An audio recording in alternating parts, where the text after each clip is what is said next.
Hello, hello, check, check.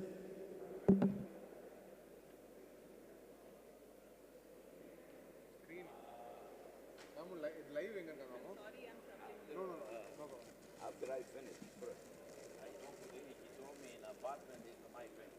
I want to go there to see from my bank over there. I want to pick it up. What is something was said? This one.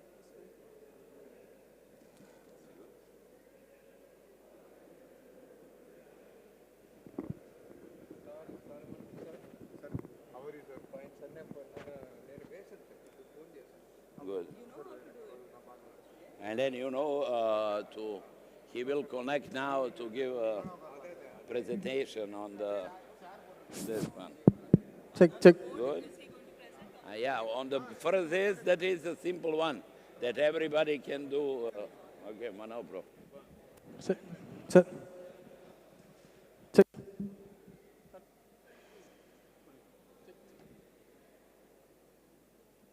Hello, hello, check, check. On one, Solomon.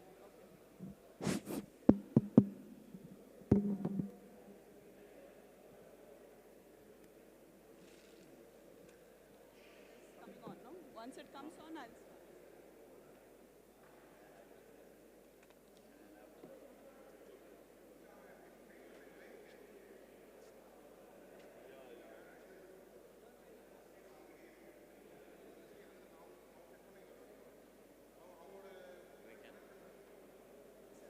Getting that screen on. Okay. Good morning, everyone.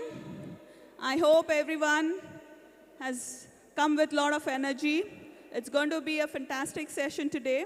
And I hope everyone got a chance to go through the notes if they've made for themselves.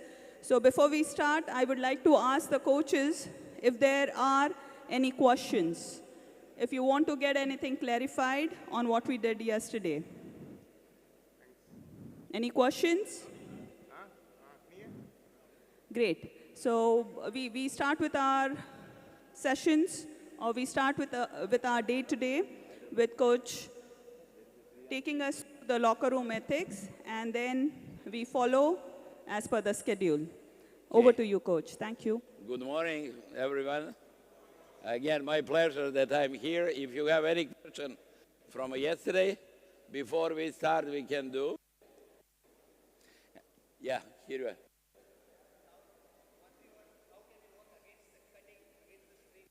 Excuse me? 131. How can we work against the cutting and screening? Cutting and screening. Same way. It's the same way. That will not, every movement is have a move. If you cut, we need to talk. Actually, every defense, it's 30% from every defense is talking. We need to talk. If this player, for example, give a ball and move, they have to talk. Going. That is talking. When the screen is happening, do you ask them to switch when the screen is happening? We are not switching. We are staying. We are in our position. We have a player in our position. Wait, just camera working? No, camera not still. My doubt was, I was asking how we work against the 131 zone. How we deny that cutting and screening? That is, somebody asked me what is the best offense against 131. Can I a little bit move? I understand what he say.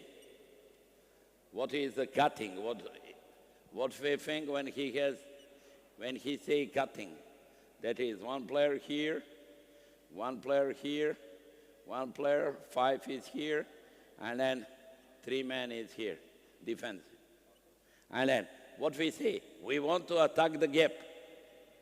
We are attack open gap, like this. And then we have to put a 5 offense to block him. That is a good offense. To block this player, because we are attack this player. And then in a moment when you are attacked, you are going in a free area. Actually, that is a lot of free place over there. We need to attack free place.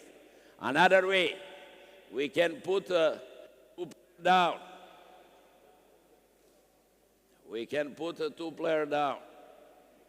Two-player down, 5 will not be up, and then we are attacking this player with a two-player. And then with this one, immediately. What is the weak point, 1-3-1?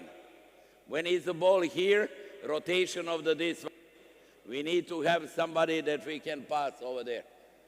That is the weak point. Another weak point, if you are blocked this one and not coming, we have an open three-point shot from here. And then also, what I say yesterday, we can, with this 5, to block this one, that immediately attack, and this one will rotate in an empty space. Modern basketball don't have too much movement. Modern basketball don't have too much movement.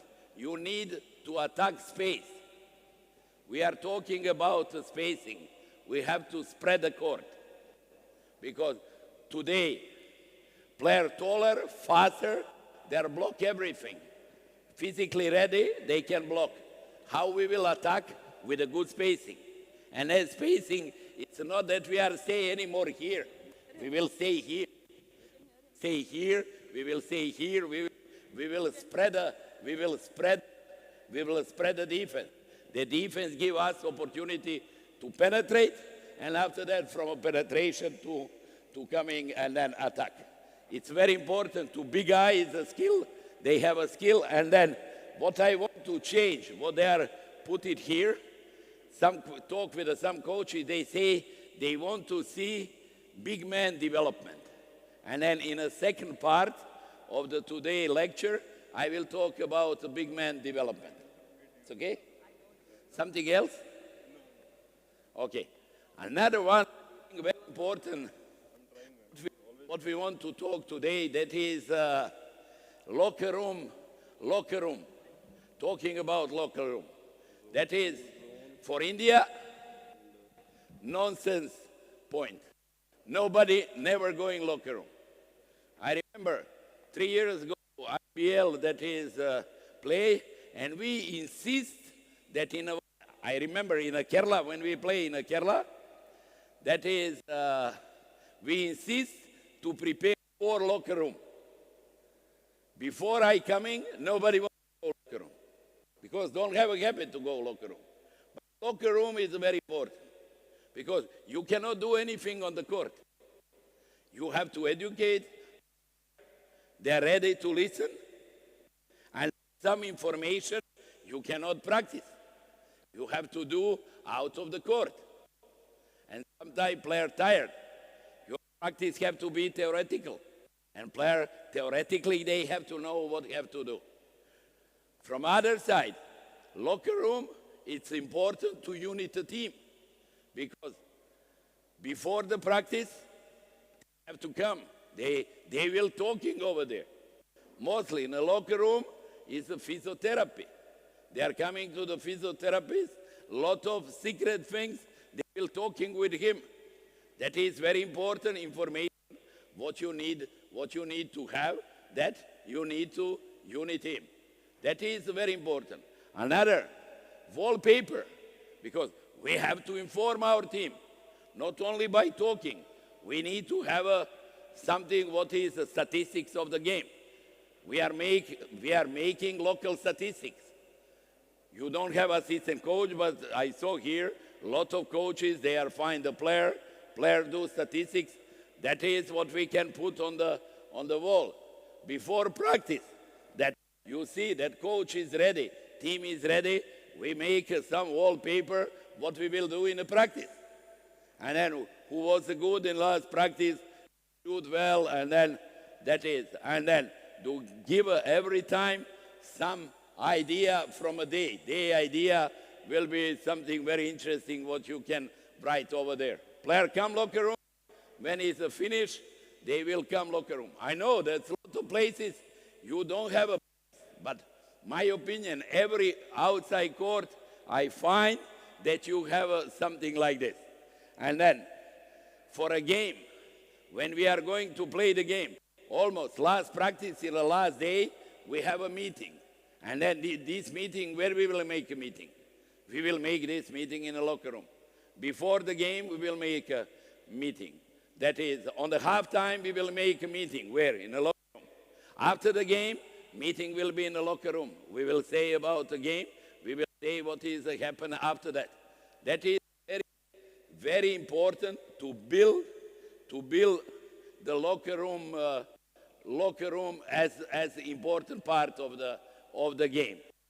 I prepare something because I will show, I think, Coach Scott, they will talking about the scouting, but I talking about a meeting before the game. How look like a meeting, what we will prepare.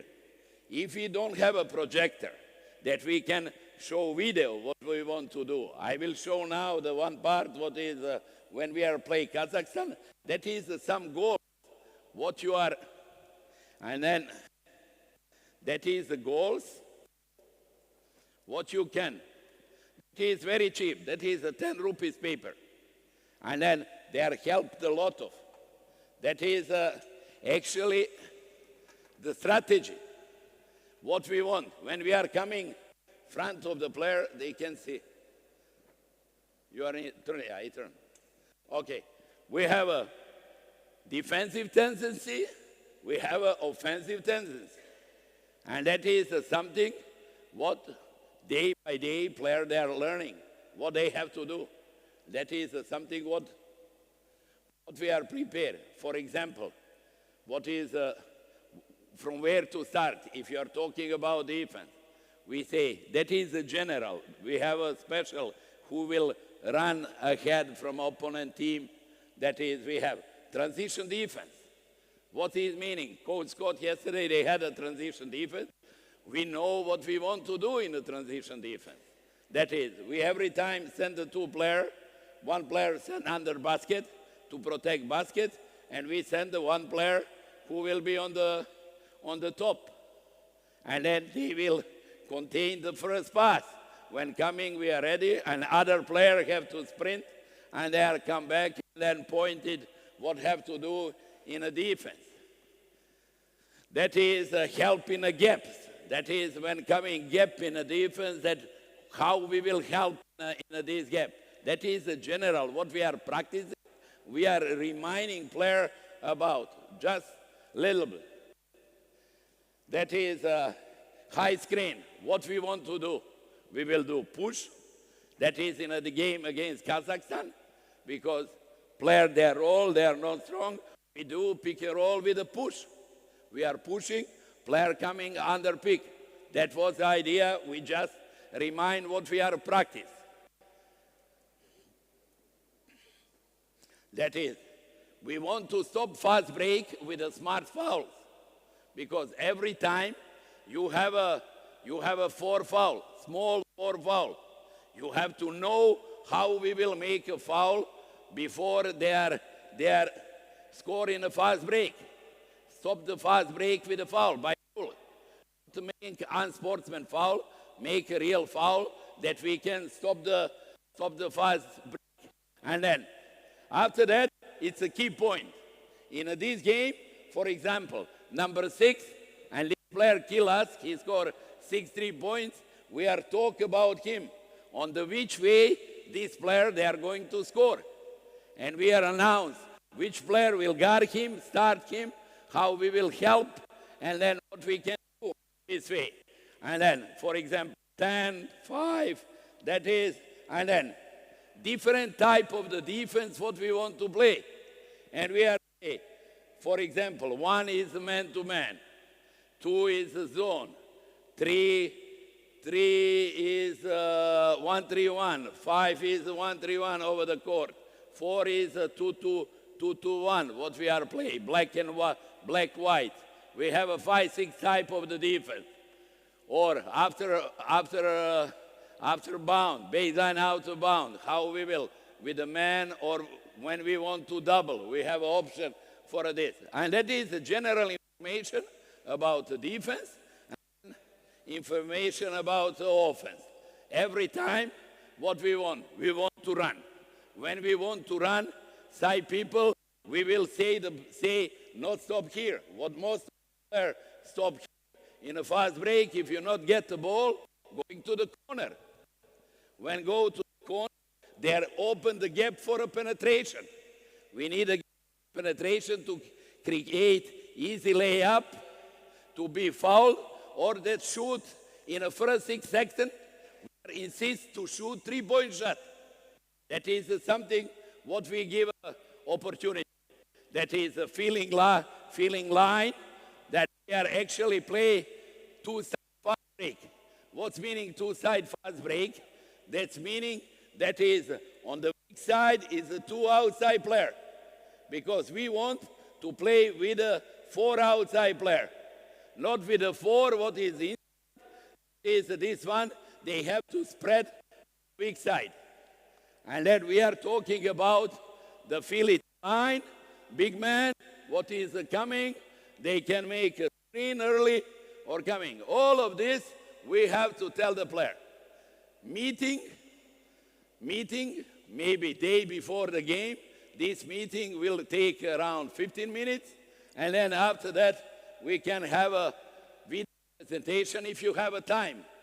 Or this video presentation also, if you don't have a projector or anything, everybody has a mobile. And then if you make from a mobile game, you can cut it, every player looking on the mobile and have information what you have. Today, technology is cheap. Technology not anymore expensive that we need a projector or something. No, you can do this with a mobile phone. And then all this information, what we are saying, that is, for example, that is a pick and roll, how we are, from which set we will come into the pick and roll, which player we want to attack in a pick and roll. Then, and that is how far away between, if you pick happen, what will be on the opposite side. That is, we had a 4 or 5 offense against zone. Which one we will play against zone? Because in Asia, a lot of teams, they play zone. And then when you are play against man, you have an option, but you need to have a more option. And this option that is happen, their player will be in the best position that can execute. Next way is the baseline out of the bound, sideline out of the bound. We say which one we will start the game.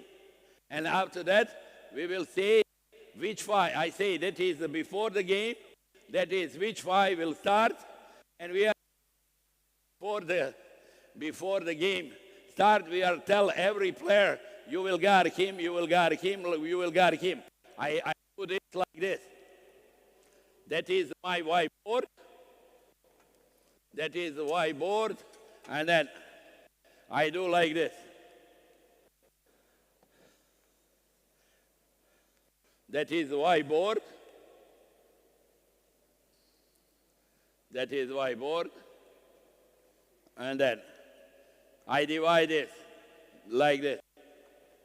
Divide on the 5. For example, Moin, Arvin, that is Prince, Prashant, Palprit. You will guard player number 6, you will guard player number 10, you will guard player number 11, 15, or 90. And there immediately, that is before the game. First quarter, we will start motion, 2 times 1. After that, I say what we will play after that. Because they will, when don't have a timeout, their player need to know what we will play. Against zone. Against zone, we can see we will play 1 beginning. And then press break, we have a 2 press break. 1 press break, similar as Coach Scott had yesterday. Another is a press break. Why pre-lanes press break? if you play this set, press, break, every time you have to set. Free lines, press, break, we are called 3 lines. And then every time player have to fill it 3 lines that we are attacked. And we will say, maybe after free throws, we will play set, press, break, but if your team coming pressure, anytime we know how you freelance press break. That is something what we are tell, and then something special we can write to be. Can you repeat it on the board? Okay, very good. That is very good. Look, that is the same what I did. I come in front of the camera. That is when team make warm up is one period. You'll see it over there, and then I divide. I divide on the five places, like this. And then our team is here.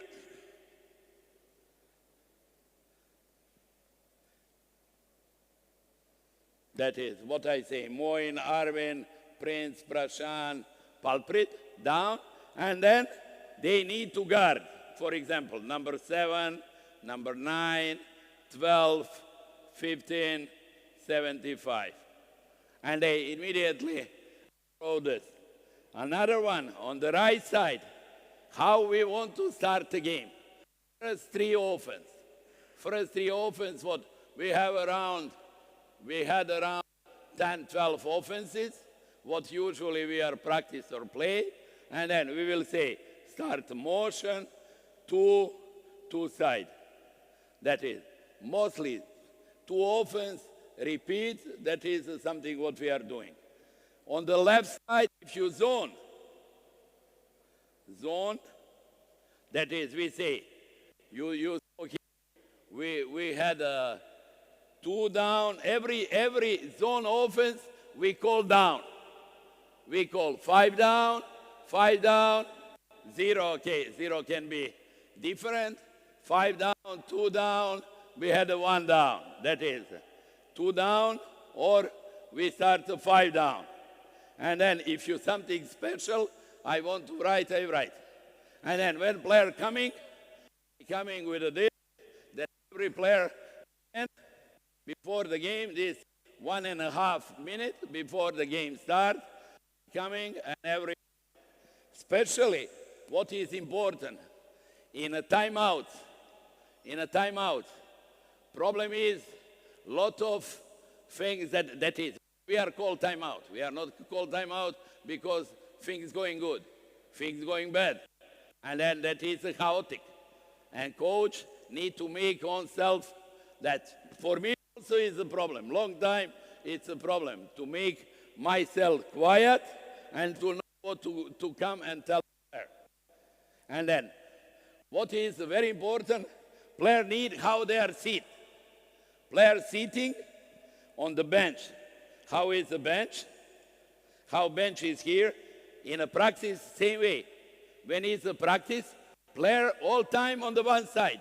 Player cannot be on the both sides. They are coming. That is a break in a practice, water break. Player have to be there. Water is there, and they have to sit here. In a game, that is 3 men in the middle. Left side, 4, 5, 1, 2. Rest player behind like this. Immediately, timeout happen. I want to talk with him. Immediately, they have a properly seating.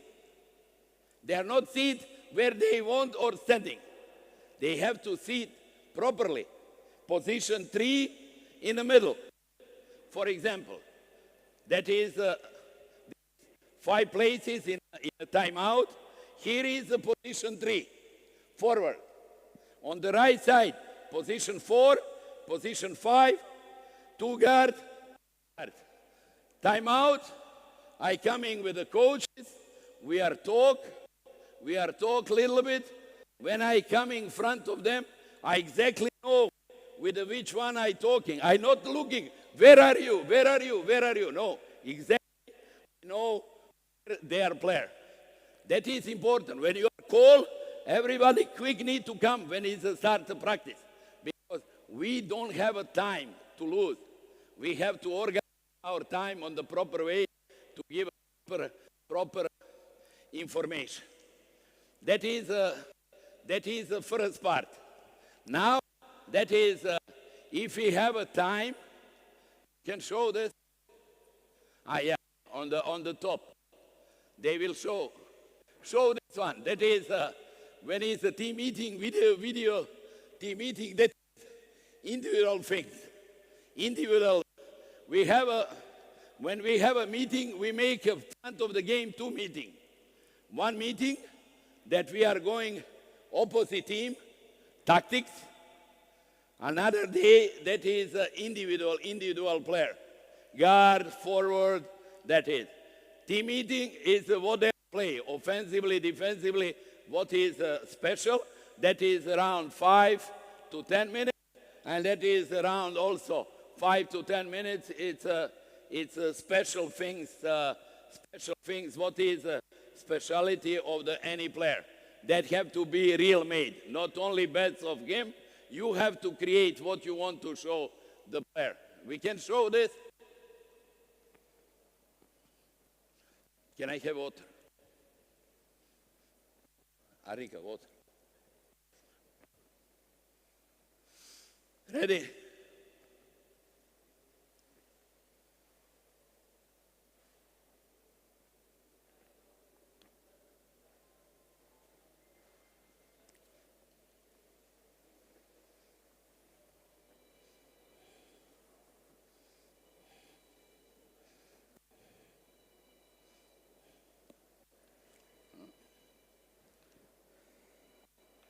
You did?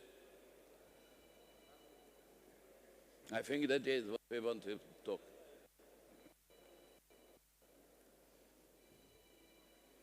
I'm sorry, the problem is their connect.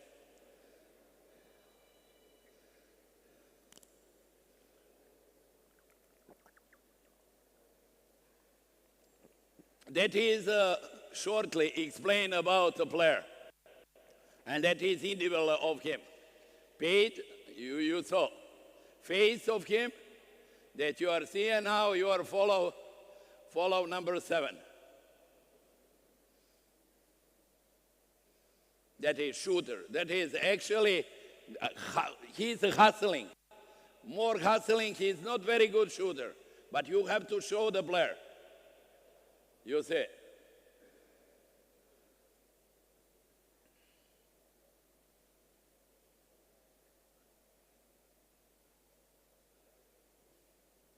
That is offensive part of him, defensive part of him.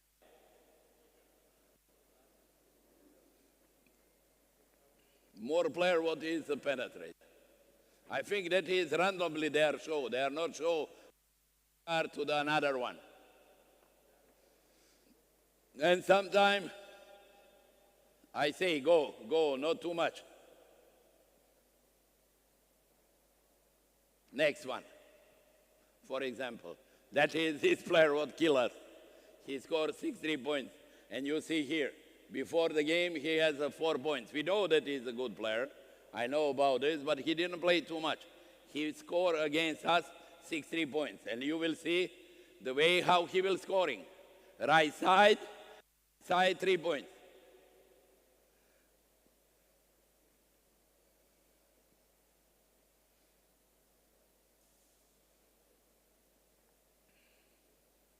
And you see, that is Asia game. Everybody aggressive. We still didn't see anybody, they are not aggressive. Everywhere is aggressive defense. And then compare with the nationals, and then any, where team is not aggressive.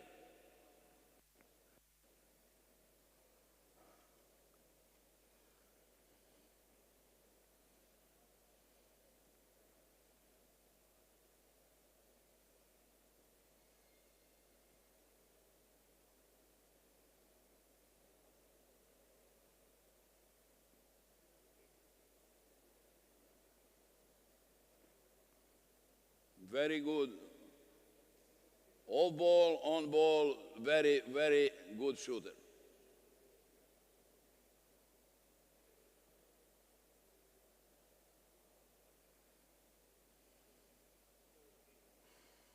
right side. All the time he went to the right. We know this. Sometimes Prince fall down, sometimes misunderstanding, he score.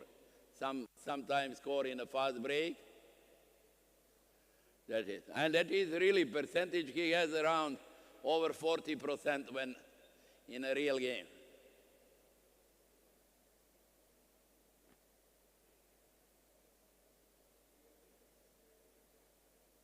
And play a lot of him. Show one more, point guard or what you have, and that's it. And that is.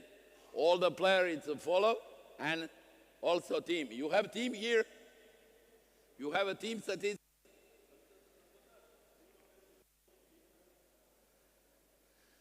Now you will see how look like a team statistics. This team scouting. That is from Asian game. We had a problem to find the game. That is from an Asian game when Kazakhstan play. You see, that is the position of the player. They are play horn.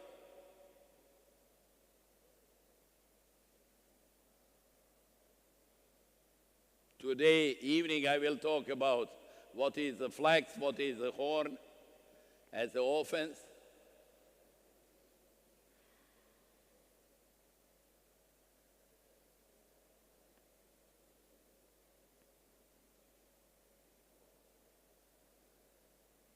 That is Saudi Arabia, game against Saudi.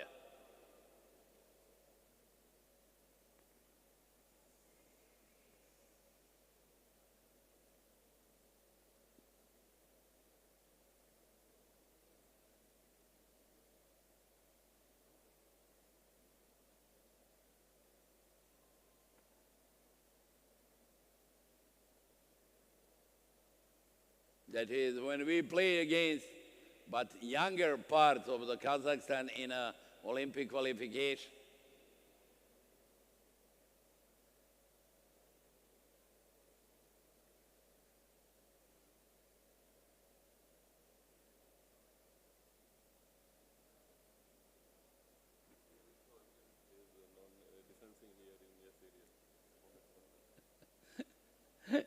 What Pradeep say, you can see, Arvind, what I say, every time open and then let to penetrate. Okay, thank you.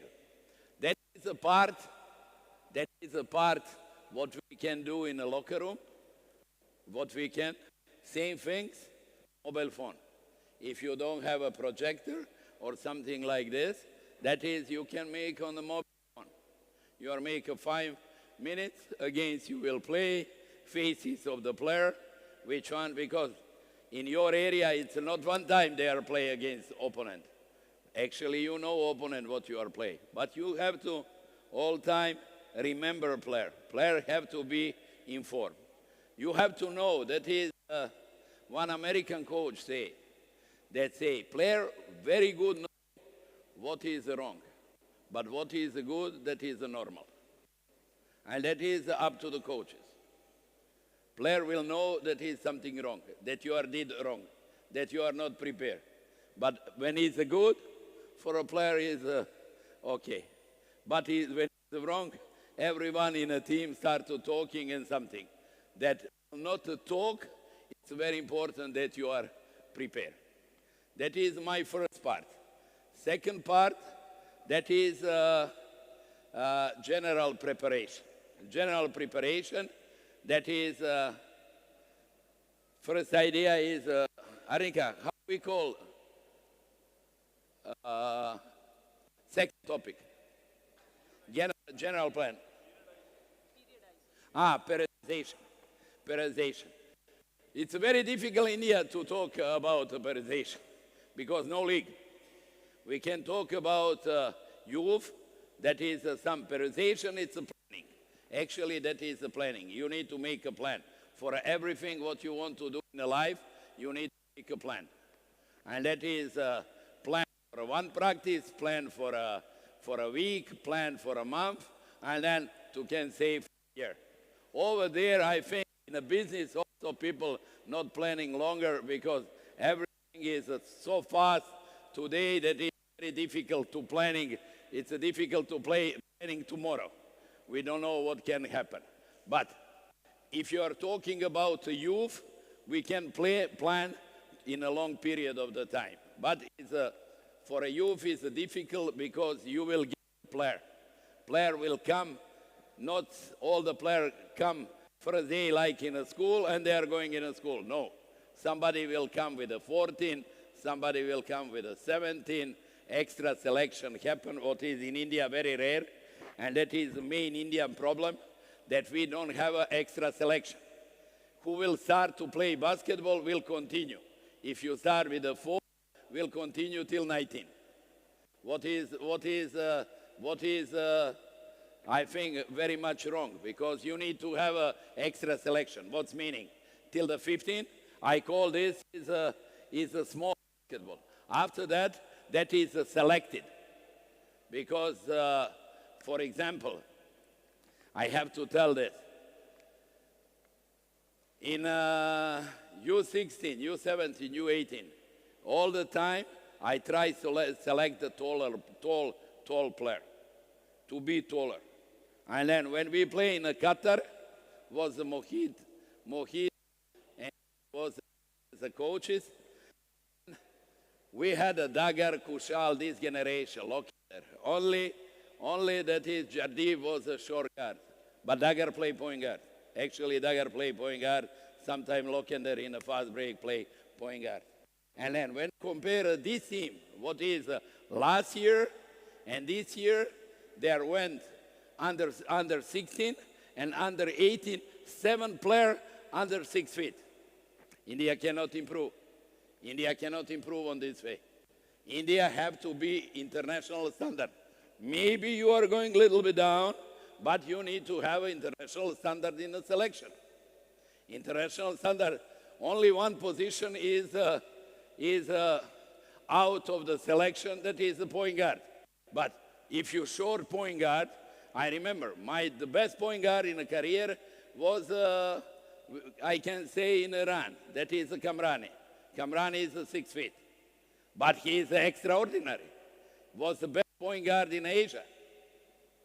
Also, Joginder played very good role when I came here. But my choice was Moin. My choice was Arvind. Dagar, tall point guard. What internationally they are playing?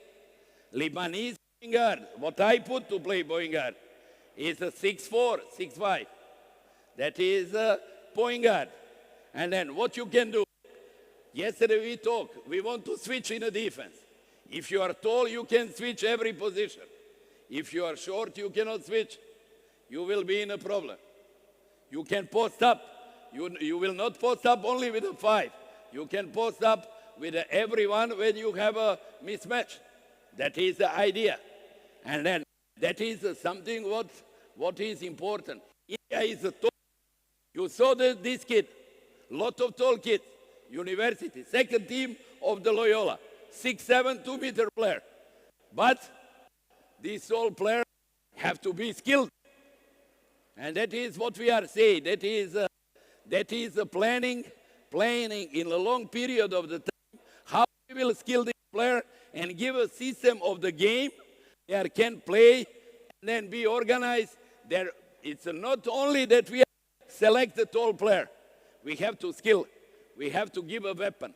Weapon meaning that we will skill. They can shoot from outside. They can penetrate. They can defend. That is important. For this need to be planned. That we have a plan from a day when we are select, and we know what we will do in a regular practice, do in an individual practice, what we will do in a strength conditioning. That is a part all the time we need to follow.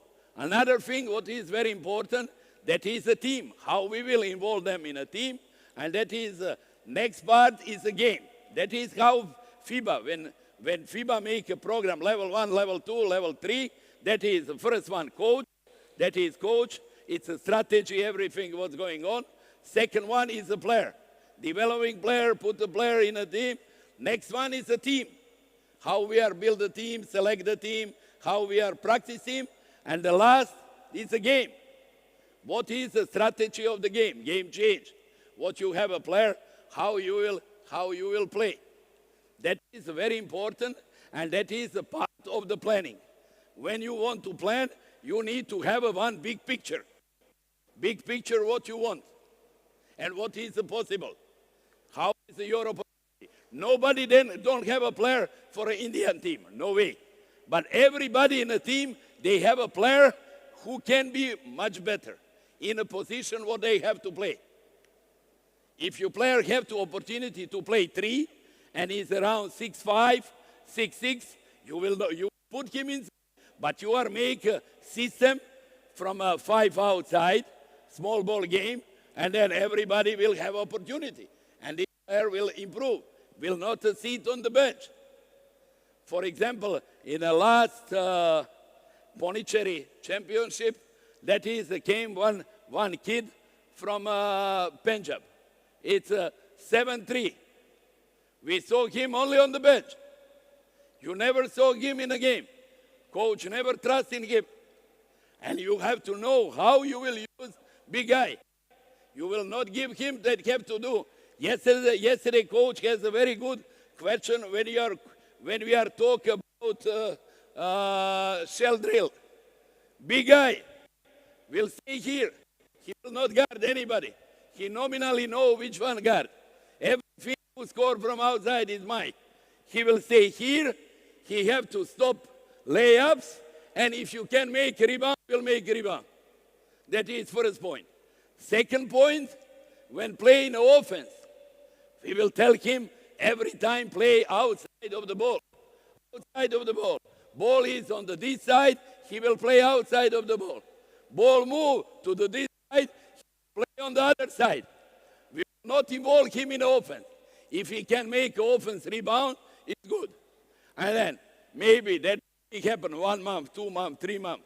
After that, we will let him that in offense, he will come here to ask a ball. No ball, go. And then we will make a next. After that, we can bring him up to make a screen. From a screen to roll. And then that is the methodology.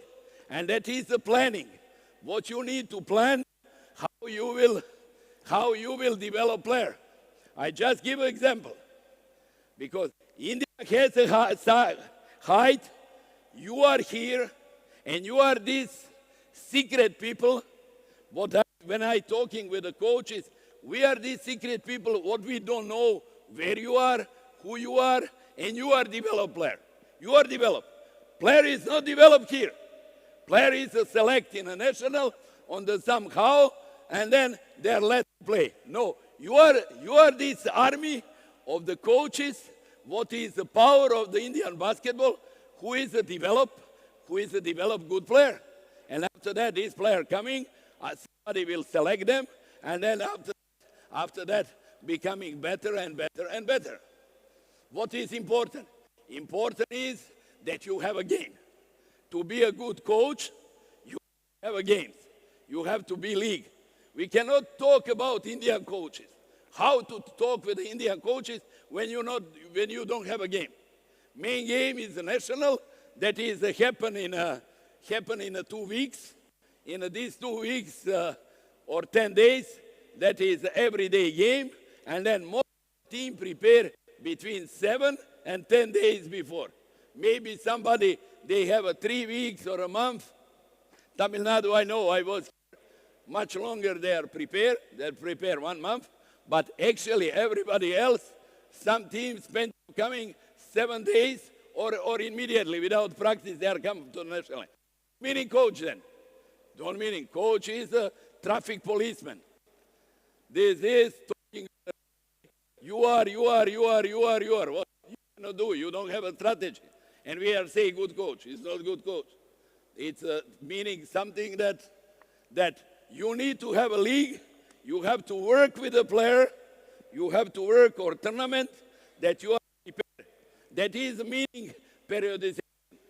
One period, we can say in India, you can have 3 picks because tournament, what you have around the year, what is important. And you have to divide how will look like this, how you will prepare for every pick. 3 game, 5 game, 7 game. How much you are need for a conditioning. how much you need for developing the player, how much you need to make a tactic, offensively, defensively, and after that you are go to play. How many practices you have? All this you have to put on the paper. Every plan, what you are doing, they are coming from behind, not from the front, not from the first day. If you are planning, for example, for 1 month, we will have a game that is, today is 22nd September, and our competition will be 22nd October. Our plan starts from here, back. We are start from this point. When we are do any planning, we are start from a point where is the game. Not from here, that say, this week, this, no. We are planning from here. What we want in this 4 or 5 weeks, we are doing. That is, for example, that is introduction, see injuries, thing of the player.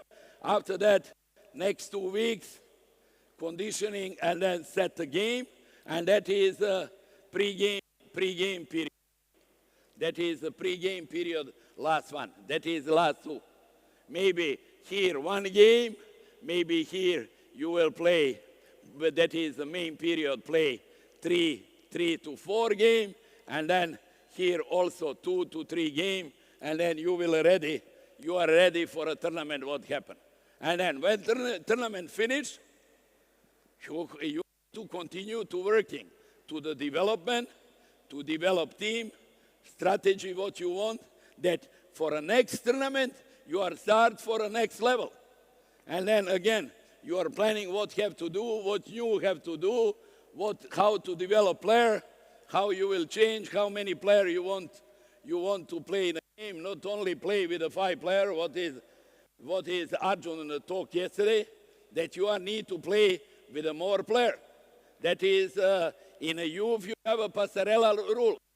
That is FIBA rules that everybody needs to play. Also in a 16, 18, more players have to play, not to play only with a 5 player. And then maybe player can coming in a pajama, you will not know they are coming. If you have a training suit, can come pajama, you don't know, because never step up on the court, can make a joke. I know, I say pajama because our coach, long time ago, maybe 50, 60 years ago, that was some game, and player like a joke, came in the pajama and suit. And somebody make a 5 foul, coach say him, step on the floor. No way, he didn't have equipment for that. That is the way, I coming a little bit more around, but that is the way how you have to prepare for a competition. In India, no long competition, but youth, you can plan. Youth, you can plan, because that is like a school. What you have to do from a 16 to 17, you need to develop man-to-man defense. More, you have to go on the press. You have to set up the zone defense. That is offense with a 5 outside, 4 outside, out of the bound. That is the beginning. In 17, 18, 19, you have to start all of this, plus zone press. That is a special secondary break or early offense. You have to bring, that is after the 3 or 4 year, player ready for a senior, and don't have any weak point for a basketball game. That is something, what is meaning in a youth planning. Senior, it's a little bit different, but India no league. If you have a national, if you have a tournament, it's like a pick. You have this period of the time to prepare. You will divide the 3 parts of this period. That is the first introduction. After that is a pre-game period, and then ready for a game. And then on this way, you need to work. Any question? Okay, we can make a break, and after that, we will do big eye development. Okay? Thank you.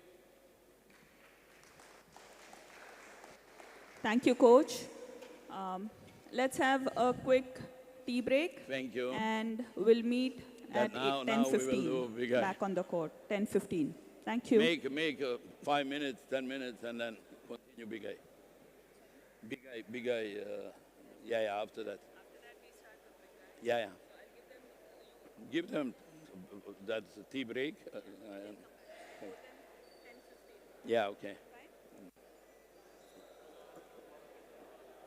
You want like this? I show them. I show. Coming, big guy.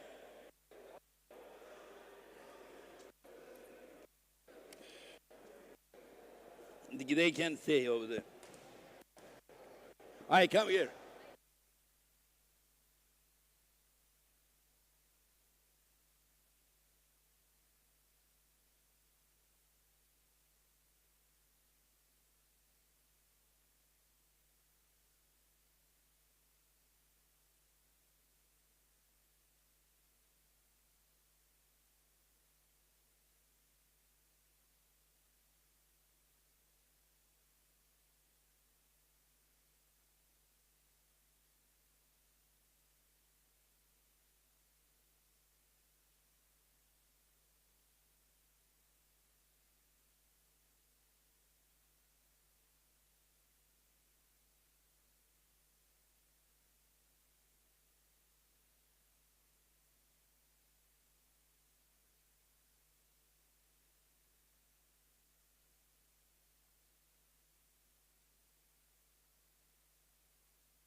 Hello. Coaches, please be seated. Boys, shooting Nirtuma, please stop the bus. Boys, stop the ball.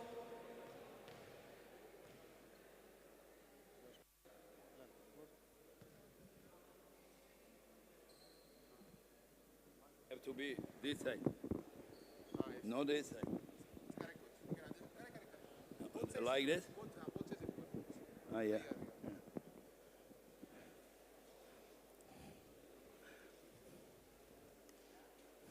Hi, come here.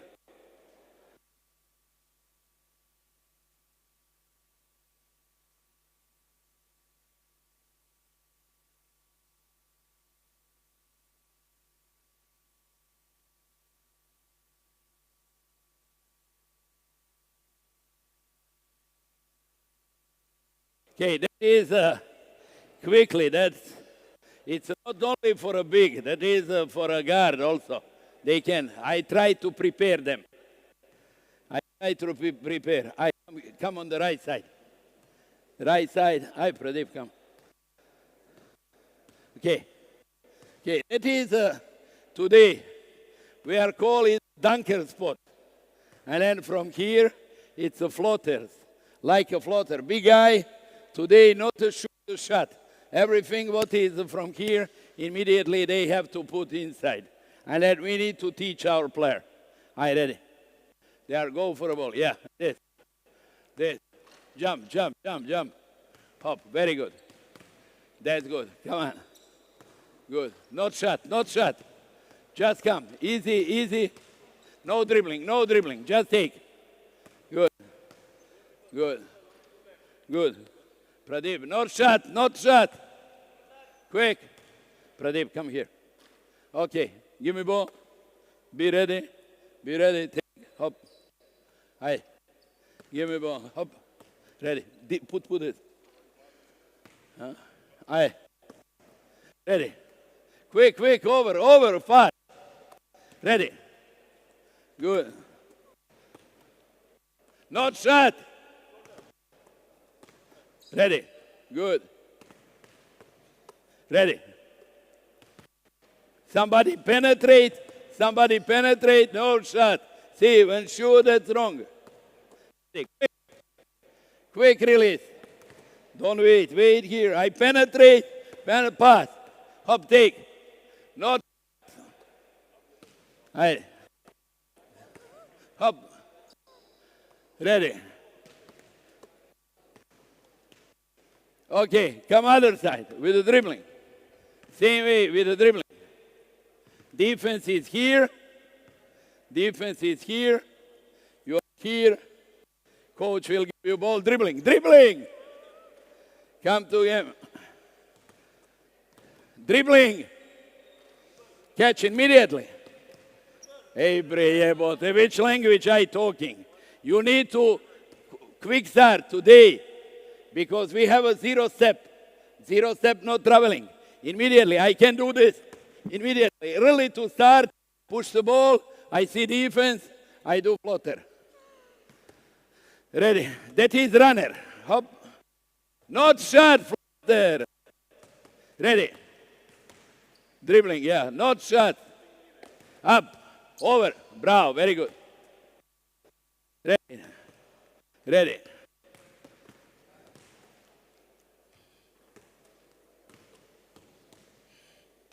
Not shot. Quick. Oh, yeah, boss. Floater. Ready.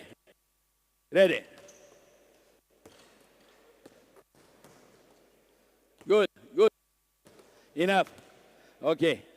Stay here. Feet. Ready. That is a hook shot. Necessary for a player. We need everybody. It's we are start near, that is like a dunk. They are not rotate. Just have a look. It's a situation. Ball is here, elbow here. We'll bring a feet and then put the ball exactly in the rim. Behind. Put in the rim. Yeah. Yeah, good. Next. Good. Very good. Not shut. Not shut. Side. Elbow is here, and then shut is here. Higher. Ready. Very good. Elbow. You see, his problem, he keep the ball like this. Ball have to be keep. Ball is a keep like this. Like this. In every shot, keep a ball like this. Then from here, shoulder move. If I do rotation, touch will go out. Without, it's a flat ball. Flat. Flat. Protect. Feet. More under basket. Bravo, very good. No feet. Just shoulder. Good. Up. Good. Okay, up. Left. We need left and right. Oh, put it inside. Put inside. Good. Ball up. Yes. Shoulder to coach. Shoulder to my shoulder coming here, and then I jump up. Shoulder, every time, shoulder, that I know what's contact. Yes. Shoulder, contact. No, first, contact and jump. Bravo, very good. Very good. Hop, jump, put in. Ready. Put in a rim. Put in a rim. In a rim. Bravo. Good. Ready. Good. Put in a rim. Yeah. Okay. Next. From here. 1 feet. 1 feet inside. Then I need only one dribbling. And we are teacher player. Open middle. One dribbling. Left. Same ball over. Ready. Score. Yeah, strong dribbling. Up, good. Without contact, very good. Every time, elbow, this, because you see, if coming here, that tall player will put the hands, they will take a ball. You need to have elbow, you need the ball high, and immediately you are going to score. Over, no, ball is chest. Somebody will steal here. Bring the ball fast up. After dribbling, need to bring the ball here. And then in a moment of the shot, if you're looking Jokic, look at Jokic, go to the YouTube and take how he before the game practice. Every time he has a contact, elbow here, nobody stop this shot. Ready. Bravo, very good, very good. Left side. Right side, sorry. I read. Same way. Feet in. Over block. Ready. Feet. Strong dribbling. Strong. Bravo. Good. Jump. Contact. Protect ball. Clean him ball. Clean him. Good. Bravo. Very good. Contact, bravo, very good. Good. Okay. Take a ball, go for a ball. 1, 2, like here, ready to shoot. Every step. Come on, for a ball. 1 step. Up. Ball here, ready to shoot. Yeah. Every step slow. Play defense. I get the ball. I make a space. And then one. I read him. If you can, I will go fast. But I read him. Bump, coming here. I ready score.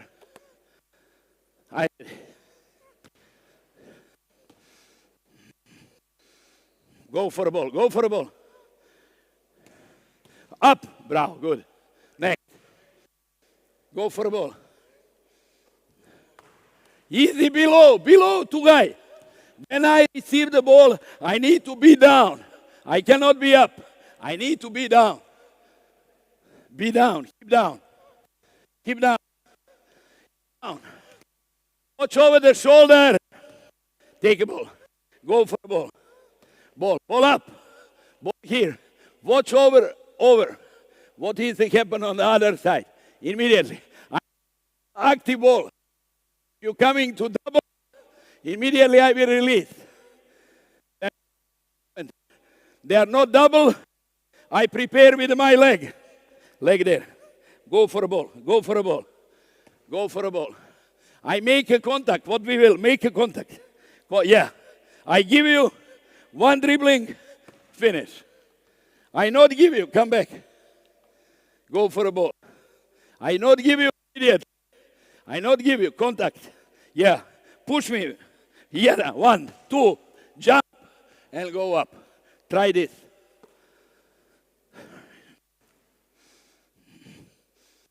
Stop. Stop.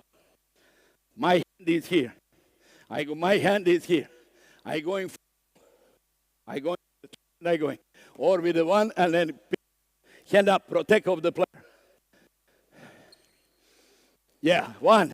Up. Oh. Very good. Contact. Good. More. Yes. Contact. Good. Ready. Bravo. Hop. Stop. Stop. What's wrong? What's wrong? What's wrong? Now, he didn't look over the shoulder. Give the ball immediately. He put it on the opposite side. Immediately. Receive ball. You need to see 4, 3, 2. You can put the coach that can see. Immediately. What will have to? Immediately he know. Only maybe we'll know what happened over there because it's close to him. Next. Same way, spin move. Same way, spin. Wait. Let him. Same way. Go for a ball contact. Immediate. Bravo. Good. You are catch a contact. You are going spin. Contact. Fast. I feel him. I get the ball. I feel him immediately going opposite side. When I feel them, I feel over there. I feel over that, no, block me this side. He blocked this side. Immediately from here, I rotate 1, 2 leg, first one or second one. Spin. Spin move. Far, too slow, not. Move the feet.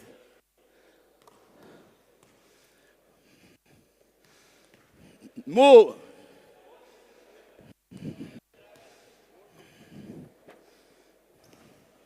Ready. Bravo. Conta fast. Why this player is not 2, 3, 4? Why this player is not? Because they are not skilled. They are not skilled. That is body for a basketball. And then you can say, Tamil Nadu short. No short. Lot of tall player. But habit in India, play with a guard. Play with a small player. These have to be changed. You are here. That is why your coach is here. You have one tall player in a team, in a youth. Give him opportunity to play with everyone else. Beginning behind basket, how he is coming through the practice, take him out to outside. To outside, here, jab step. They can start cross step. They can start jab step. Jab step from here. Momentum. Pick up a ball. Ready for a jab. Bring it up. Traveling.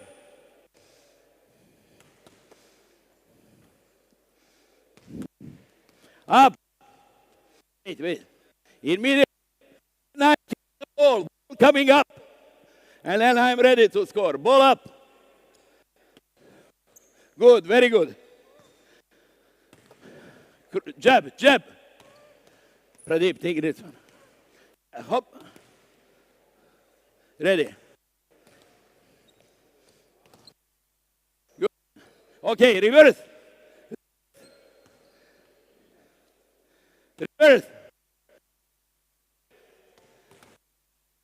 Reverse. Show ball, shoulder to shoulder. Not ball down. 3 balls. Ready. Ball up. Ready. Traveling. No cross step. Okay. Good. Leg. 2 leg. 2 leg. Ready to. No. Right. Have contact. Take bumper. Yes. Contact. Ready. Oh, good. Contact. Bravo. Very good. Step. Ball up.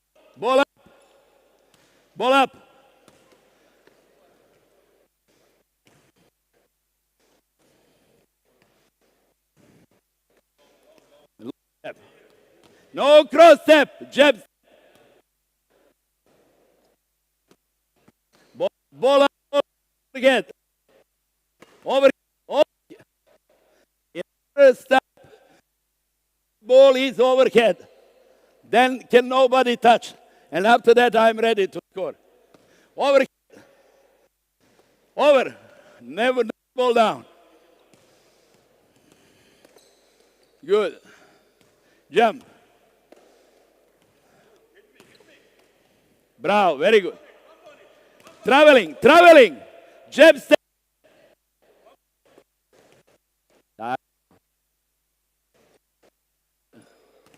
Contact. Okay. Spin move. Jab step. Dribbling. Spin move. Ball overhead. Contact. Hand plant. Hey. Before, when I see that going, my hand is coming. Ball overhead. Very long step. And I'm ready. When contact coming, ready. Hop, a ball overhead. Stay there. Stay here. No, you. You are ready. Stay here. Over. Stay here. Ready. Spin. Ball overhead. Overhead. Contact. Hands. Bravo. Good. Overhead. Bravo. Good. Overhead. No. Hop. Okay. Good. Cross step dunk. Don't need.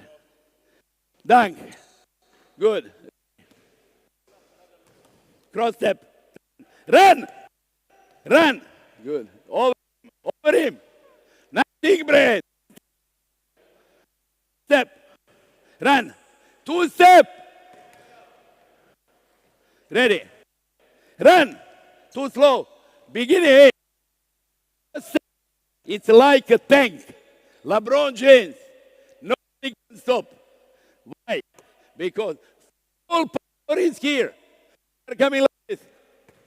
Full power. Below run. I ready. Nothing. I ready. Bravo, good.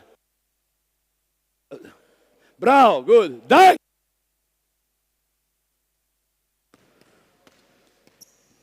Good.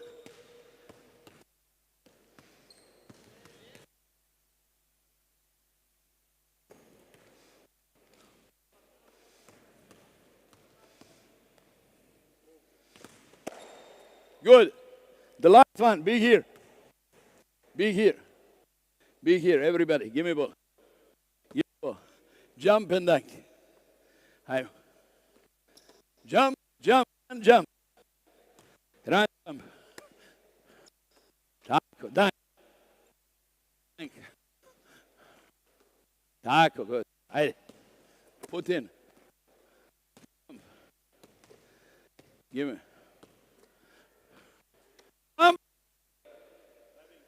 Timing.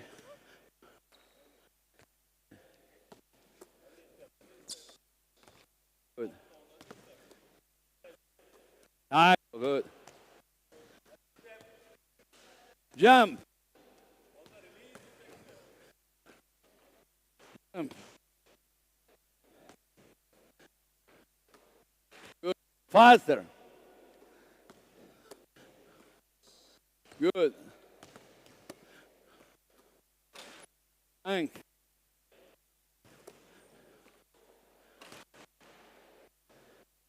Okay, change. That last one. Is you finish practice like finish. Say. Jump. Run. Right.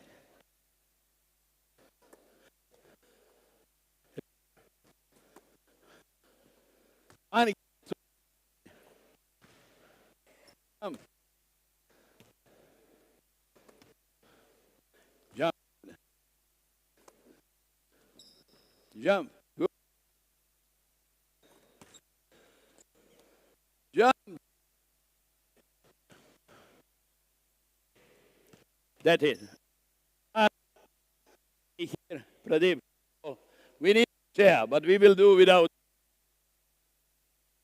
And jump. 2 chair. Put here.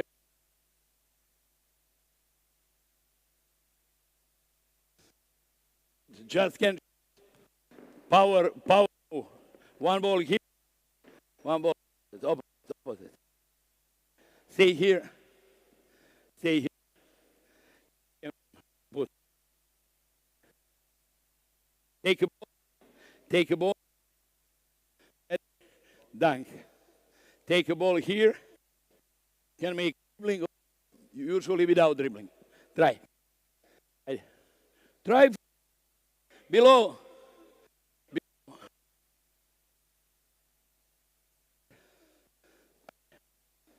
Dunk. Dunk. Next. Next. 2 times. Good. Next one. Next. Next. 2 times. We'll make 2, 4. I'm ready. Good. Hop. Ready. Very good. Pick up. Next one. Next one. You with the 2. With the 2. Next. 4 times. 4 times. Ready. Ready. That is 3 men.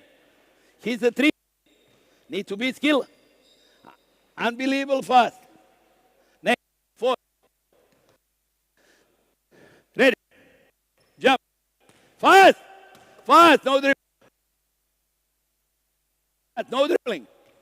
2 to the ring. Hey, every time. Ready, next. Quick. Quick step. No dribbling. No dribbling. Ready. Ready, no dribbling. Move up. Oh. No dribbling. Next one. Next, last. Dribbling. Face to the basket. Dribbling face to the basket 2 times. Give a pass to go. One dribbling, dunk. Again, two leg. Face, no middle, baseline.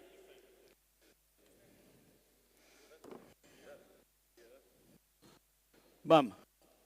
Ready. Yeah, dunk. Very good. Other side. Dunk. Next one. One hand or two hand. Ready. Dunk. Next, run, bre. Too slow. No this, baseline. Ready. Dunk. Other side. Dunk. Next one. 4 times. 1. 2. Run.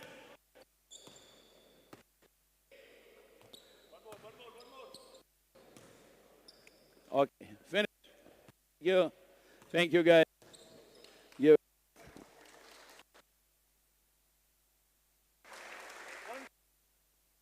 Thank you very much. Yes. Development, big eye development. That is the development. Before practice, main parts of the practice, that is. I divide practice in 4 parts. First one, introduction. I come front of the player individually working. Player come, call, 2-3 minutes. 2-3 minutes. I tell I'm ready. Player see that I'm ready. They know what we will do. Immediately, we are going development, 15-20 minutes. After that, stretching, main part of the practice, end of the practice, scrimmage, cool down. That was development. Part,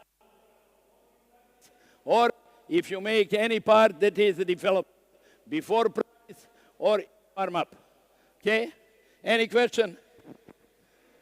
Thank you very much. Thank you so much, Coach. Any questions? Any questions for Coach? All good? Okay. So we move on to our next topic. That's roles and responsibilities of the coaches. Again, before I get into the topic, I just want all the coaches to make a mental note. Imagine themselves to be the head coach, and what are the responsibilities they have? What are the responsibilities they would want their assistant coaches to do?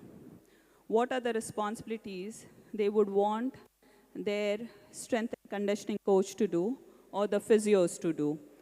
So I'm going to give you around 2 minutes. Take your time, think about it, write about the qualities as a head coach you think you should possess, write about the qualities your assistant coach should have, your strength and conditioning coach, and the physio. You get 2 minutes. I would want everyone to note down their responsibilities.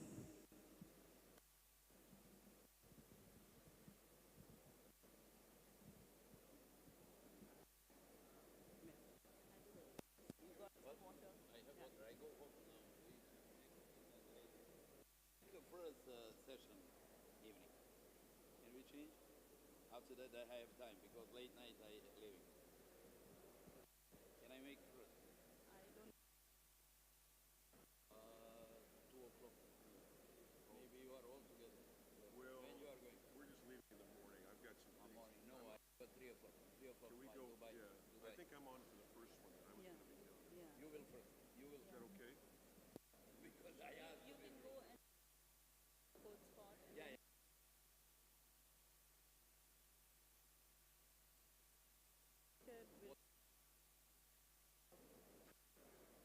I'll have to check. That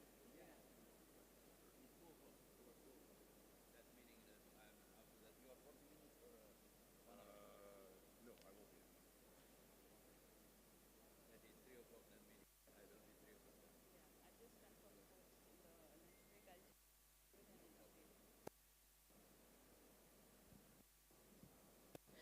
Okay. So now, if you have noted down all the details that as a coach you would want to go in for. Let's see what we have and BFI expects the head coaches with their roles and responsibilities. Let's go ahead and watch.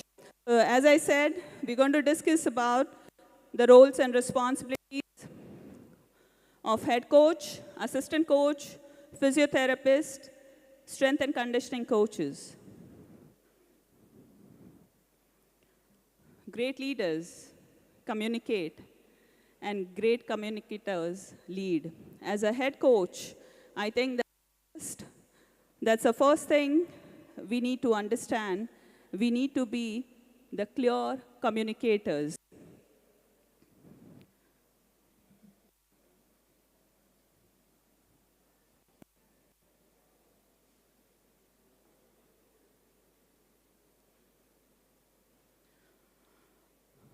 The skills that a coach needs to have first as a head coach is planning and organizing.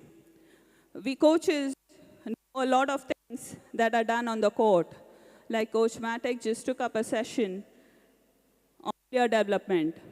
We know a lot of things about player development.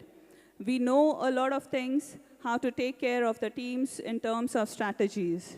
That is why the coaches that are here in front of me, I know at some point they have been the coaches for the state teams, for juniors, for seniors, or might be youth.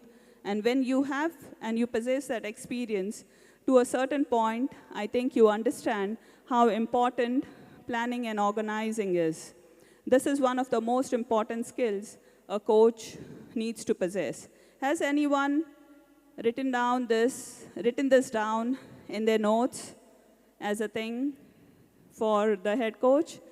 Great. I can see one hand up there, few hands up here. That's excellent. So planning and organizing. You need to plan. You need to organize how the sessions would be. You need to plan what I need to take up in those sessions. What are my goals? What am I preparing for? So all those things you need to first understand. Give yourself that time to prepare, plan, and then get on the court.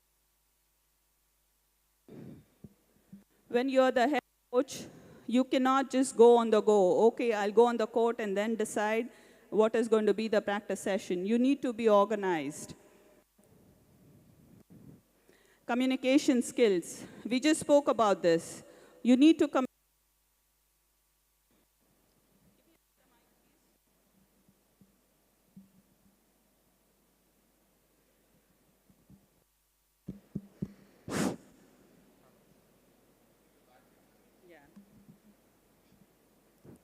So we need to be good communicators.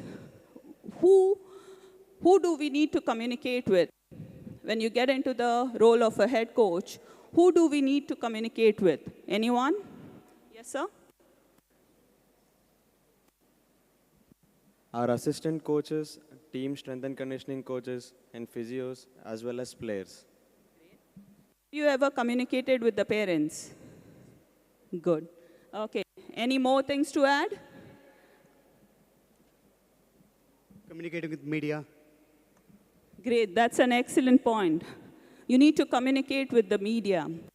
You need to communicate with the federation authorities. You need to have a good bond. You need to be clear with what picture you want to get or you want to draw.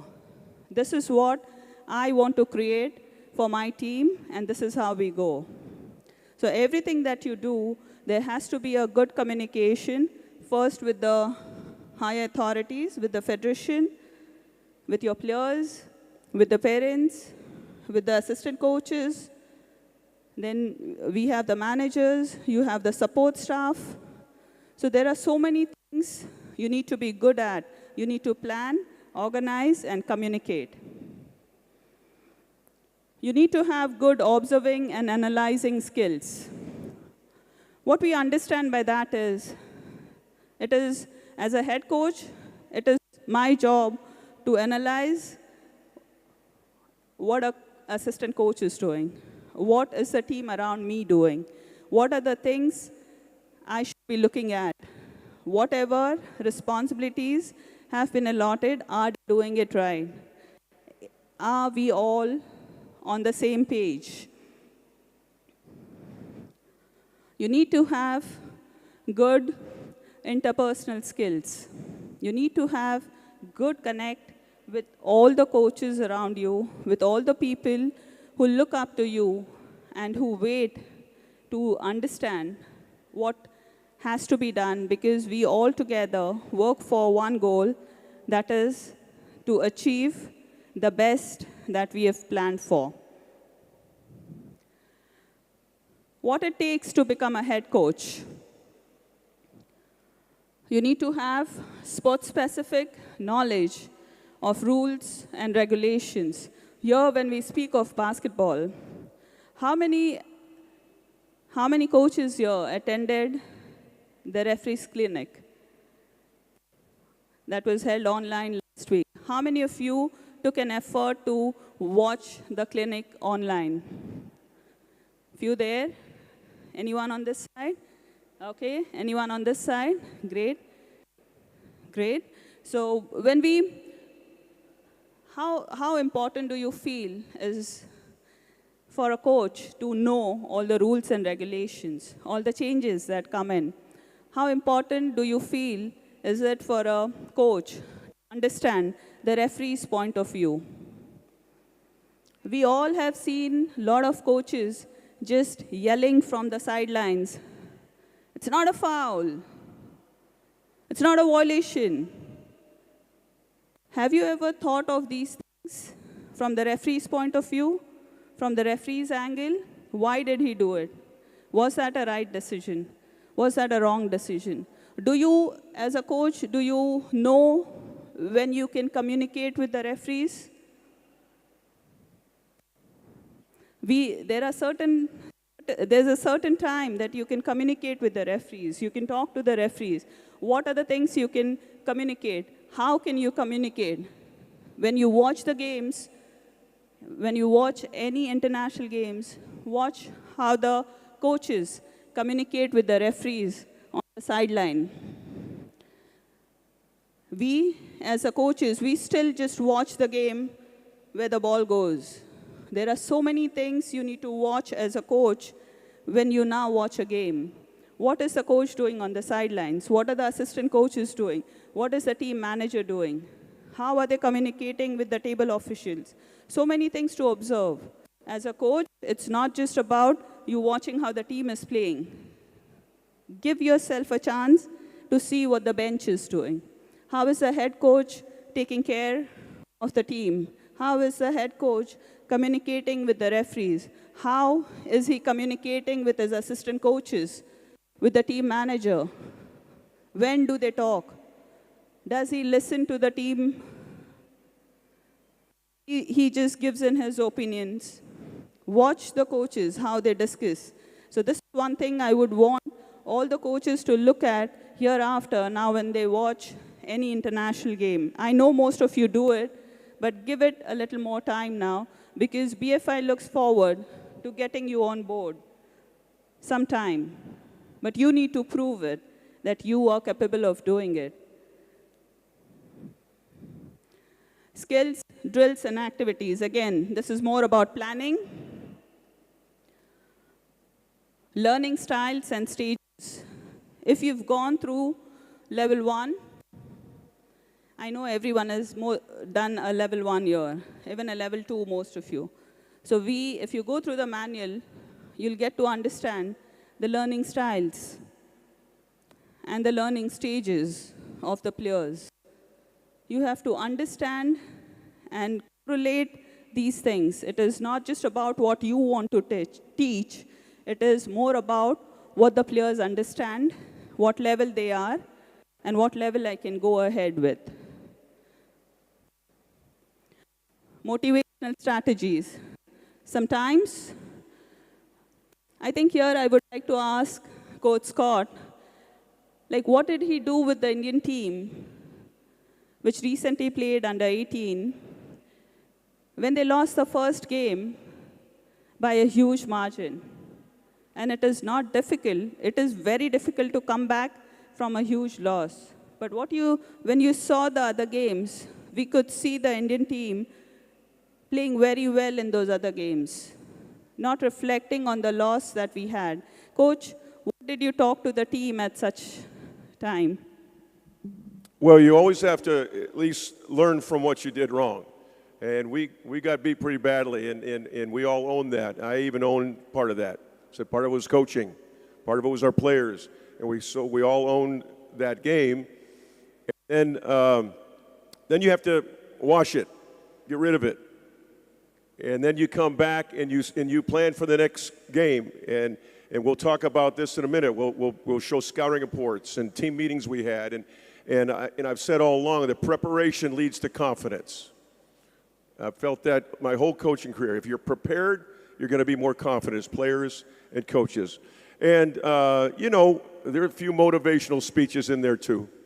All right, just trying to get them back on the same page and letting them know, we can win these games. Forget what happened in the past. So you have to be a motivator. I mean, at one point it has to be internal. It can't be all external. But I think there is a place to really motivate a team too. Does it always work? No. But I think again, always looking for an edge, always looking for something that'll get us to that next step. And I'll tell you, I'll even admit to this. After we won that first game in Kuwait, Coach knows I came in the locker room and I did a victory dance. I got out there and that was just something kind of loosen everybody up and let us know we're a good team and we can go on and win this next game. And so just little thing, and I'm not telling everybody to do that. That's just me. That's just my personality, okay? But, you have to, the only thing good about a loss is learning from it, all right? And that's what I think about with losses. They're learning experience. I don't call them a loss. They're learning experiences. And you need to fix what you did wrong and move on. And then once you do that, you need to wash it away and forget about it, all right? Thank you, Coach. We need to understand the movement, patterns, and skills. When we talk about movement, patterns, and skills, there might be certain players who might not be able to do a certain movement on the court. There might be some other way of doing it. We can't be forcing the player to do a certain thing, especially when you're coaching the players who are done with their motor development, motor skill development. So you need to understand how that player can be developed, how, as a coach, you can use that player better in the game. Tactical and technical knowledge. This is the most important thing. You should know the tactics. You should know the technical knowledge. I think I already spoke about this. Planning and execution. Most of us now, I think we know how to plan. But what is more important is how you execute it. Can you stay on the plan? Whatever you've planned, whatever you've written down, whatever you want to happen, are we on plan? Are we on target? Can we execute it? Are we getting the results from the executions? A lot of thought process goes through it.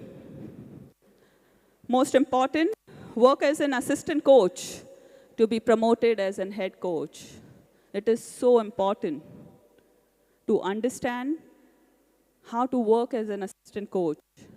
What are the responsibilities of an assistant coach? Before you understand, there are certain things. When I worked as an assistant for a few of the coaches, there are certain things I felt when I become the head coach, I will never ever do this. And this is what I would want to do. Again, analyzing, planning something for myself. If I get a chance to be the head coach, these are the things I would want to do. These are the things I would want to take forward. So there's a lot of learning when you work as an assistant coach. Very important to be an assistant coach before you become a head coach. And as we could see from the profile of our coaches, the renowned coaches, we could see they've worked as an assistant coach before becoming a head coach. And that experience is very valuable. We move on to next one. How can you get this knowledge of becoming better as coaches?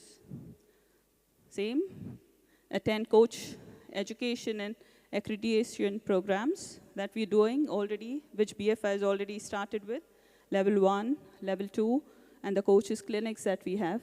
How many of you coaches have watched the coaches clinic, which is live during the national championships? How many of you know that BFI has started with the coaches clinics, and we've at least had 4 coaches clinics, and how many of you have watched them? See, this is what we need. We need to be aware of what's happening around. We all are connected to one federation, that's Basketball Federation of India.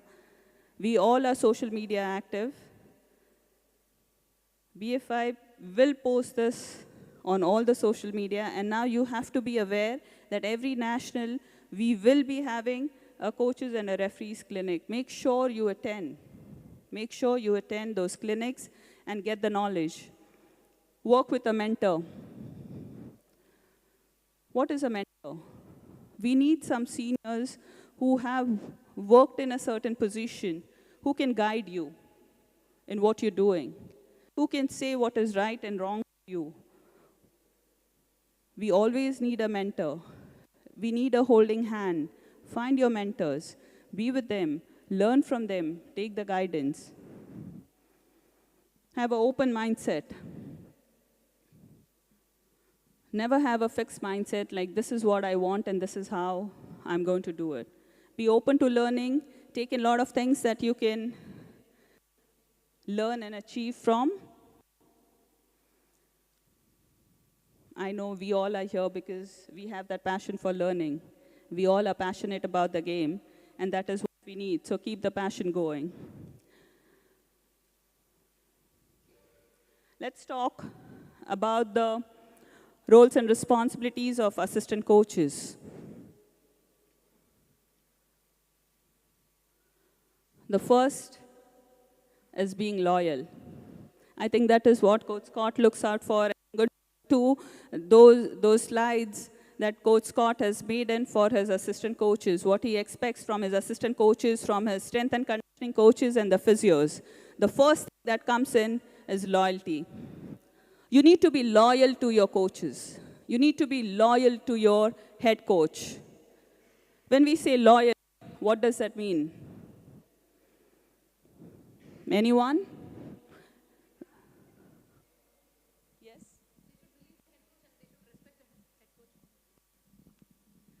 They should believe the head coach, ma'am. Whatever he does now, it is for the whole team. We should not we should not hide anything from him. It should be transparency relationship. Relationship should be very transparent. Thank you. Yes. Assistant coach should have faith in what the head coach is saying and simply try to implement whatever his plans are. Be involved in all the processes. Anyone on that side? Just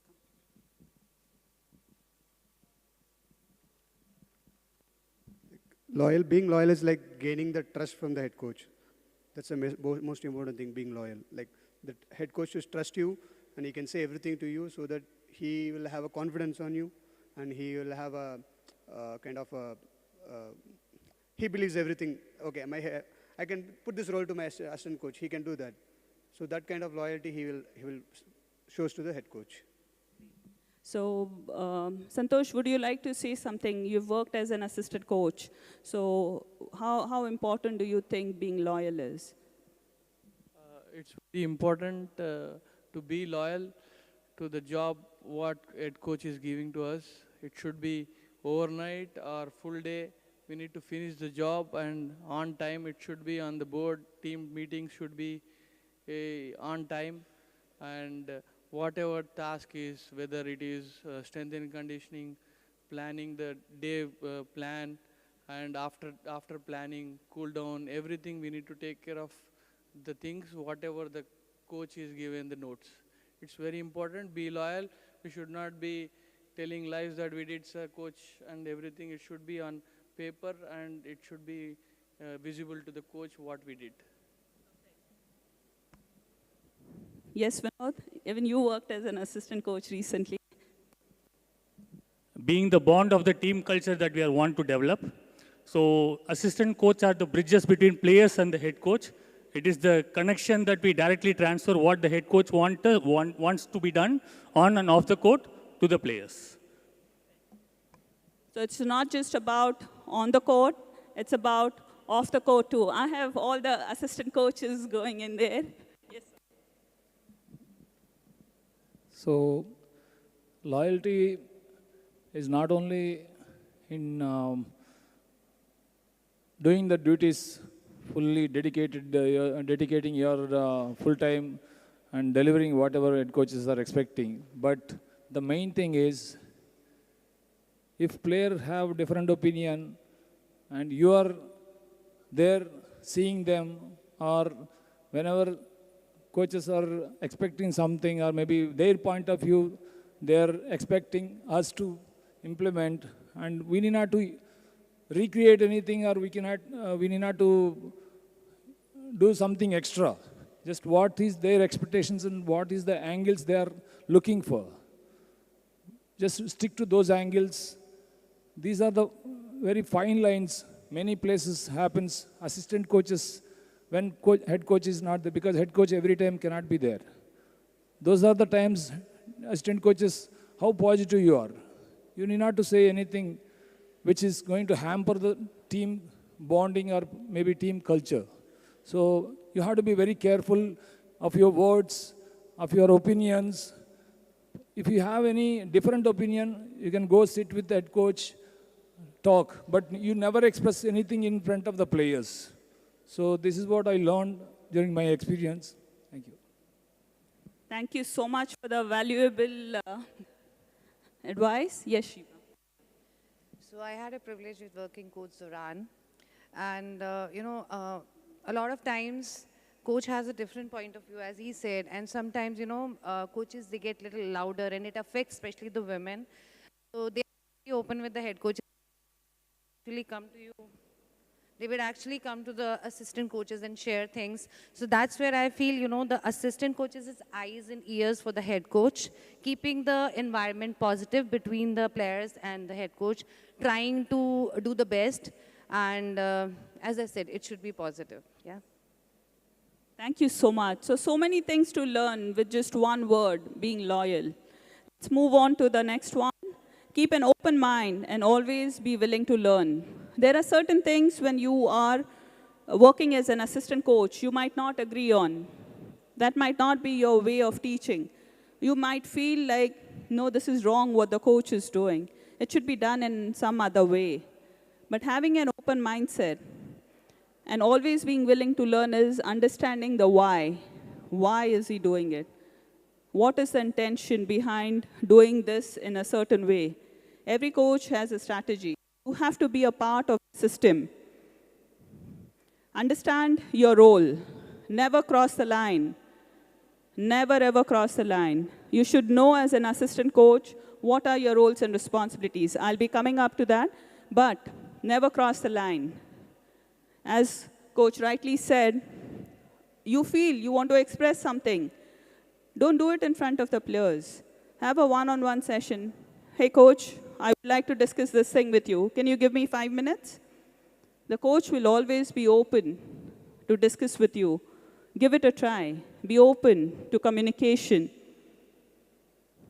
Positive. As an assistant coach, you need to positively interact with officials, players, parents, and fans. We already spoke about this. Professional. Be professional. You are there. You are representing your country as an assistant coach. It's a big role. Today, when we watch the games, we can see you on the TV. The entire country is watching you there. What are you doing there on the bench? How are you helping out? What is your body language? So many things we look at. Make sure you represent your country proudly. You give a good picture of yourself when you're out there on the bench. Because not just the country, but there are a lot of other coaches watching you. You might get a chance to be a coach with some other team, some other country. Look at it that way. Show the professionalism on the court. We move on to the next one, the specific tasks of an assistant coach. Take your time, go through it.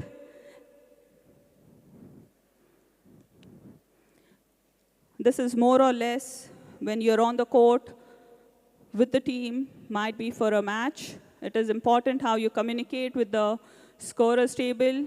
You have to know what are the pre-game drills. You need to know how to keep the stats. You need to understand the scorebook.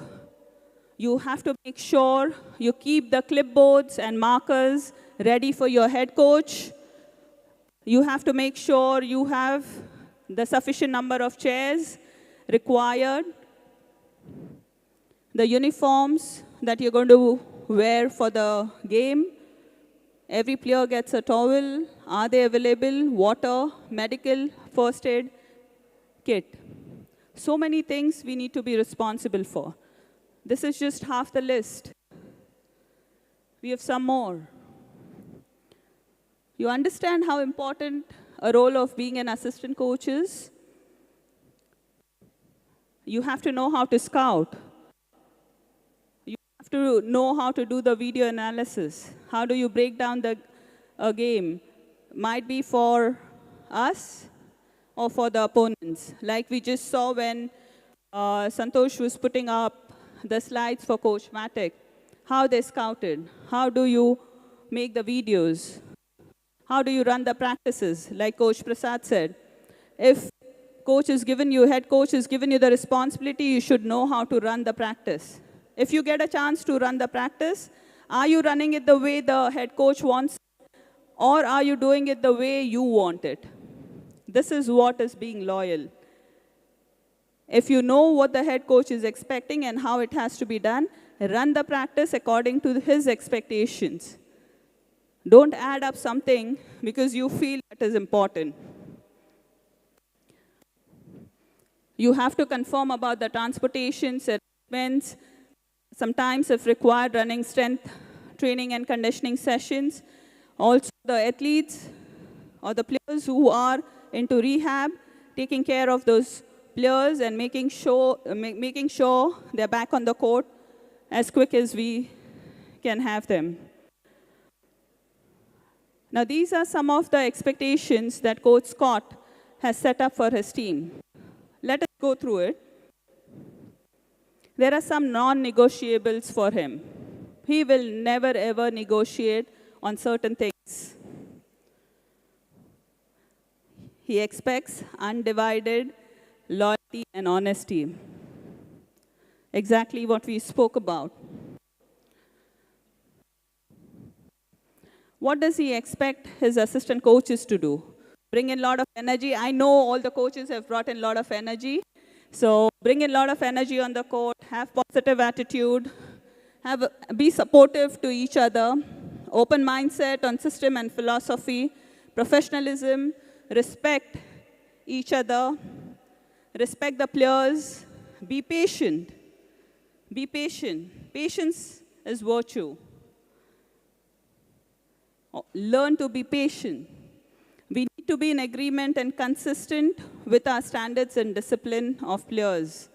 Today, if the coach wants the players in bed, lights off, by 10, you as an assistant coach, if a player comes and asks you, hey coach, please give me my mobile. I need it for 10 minutes. I'll be done by 10:10. Will you permit? Yes or no? Will you permit? For 10 minutes? But the coach has said, head coach has said, 10, lights off. This is where loyalty comes in. Being honest, being loyal.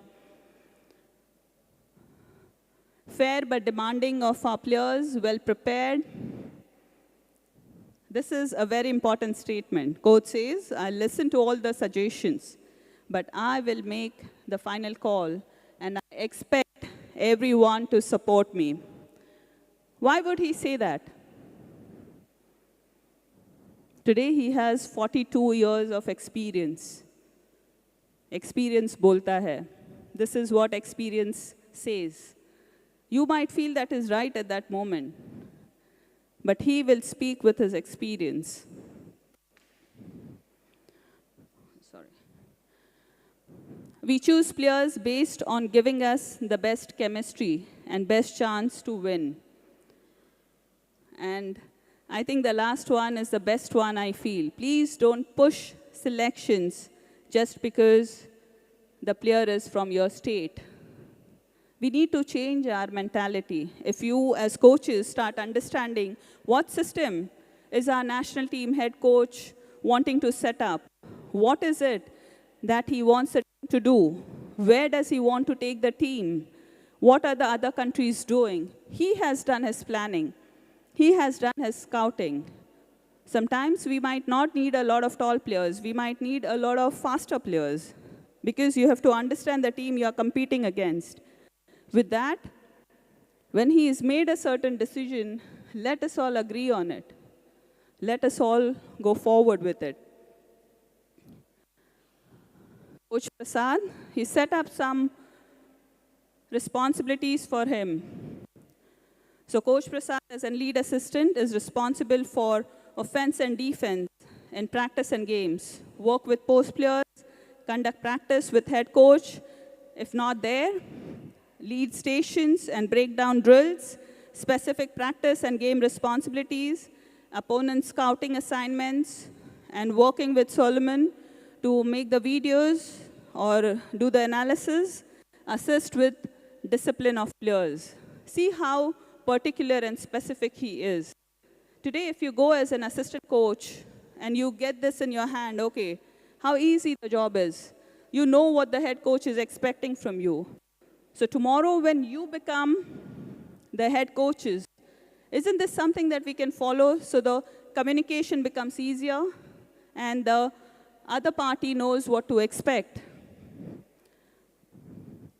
For Coach Sambaji, for him, the primary focus is on defense. Work with point guards, lead player development sessions, keep defensive game charts in game, opponent scouting assignments.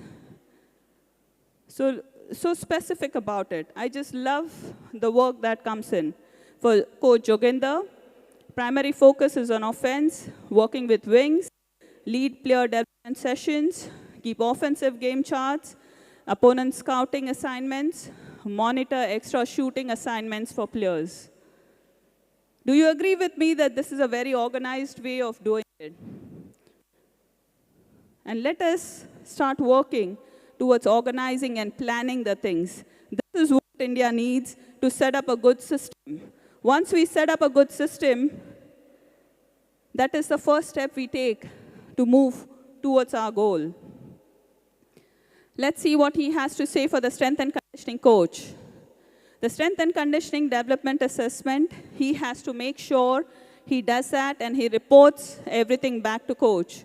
Pre-practice warm-up, nutrition consulting, work with the physio in regards to injuries and rehab, help with on-court training when available and needed. So even the strength and conditioning coach, when he or she is appointed, should know the game, should know the requirements of the game, not just having any strength and conditioning coach, because he also expects the strength and conditioning coach to be on court as and when available.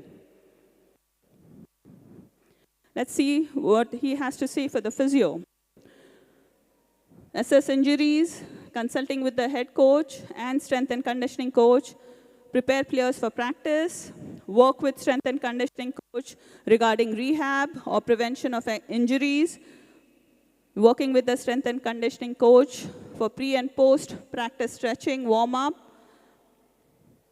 document any injuries that keep players from training. Such an important part, documenting. You have to learn to plan your sessions, note down your sessions.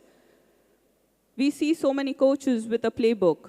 Everyone will refer to the internet, they'll go on the YouTube, they'll get a lot of videos and a lot of information. We also get the playbooks for the coaches. Has anyone here made a playbook for their team? Great, that's a great thing to do. Any of you, that's excellent. Good, that's excellent, very nice. Get into, understand how a playbook is done. If you need any help, I might not go over this, but yes, you can talk to Coach Scott. You have the assistant coaches here who are working with the Indian team. They can help you with it. How to make a playbook. How can you get it ready when you're working with some team? Thank you so much, Coach, for documenting it so well. And I think that's all from my side. And I hope you've understood your roles and responsibilities very soon. I would like to see these faces coming up and working in different roles with the national teams, might be with the leagues, with a lot of activities or events that BFI is planning. But as I said, be ready for it. You have to prepare yourself. You might get it, you might not get it, but you need to be ready with these things. These are the requirements. Yes, sir. A very good morning to all of you. Great presentation regarding head coach and assistant coach. Though I never had an opportunity to work under great coaches, what I have felt over these years, I've been sending regularly my players to these camps regularly. For more than a decade, I've been sending these girls regularly.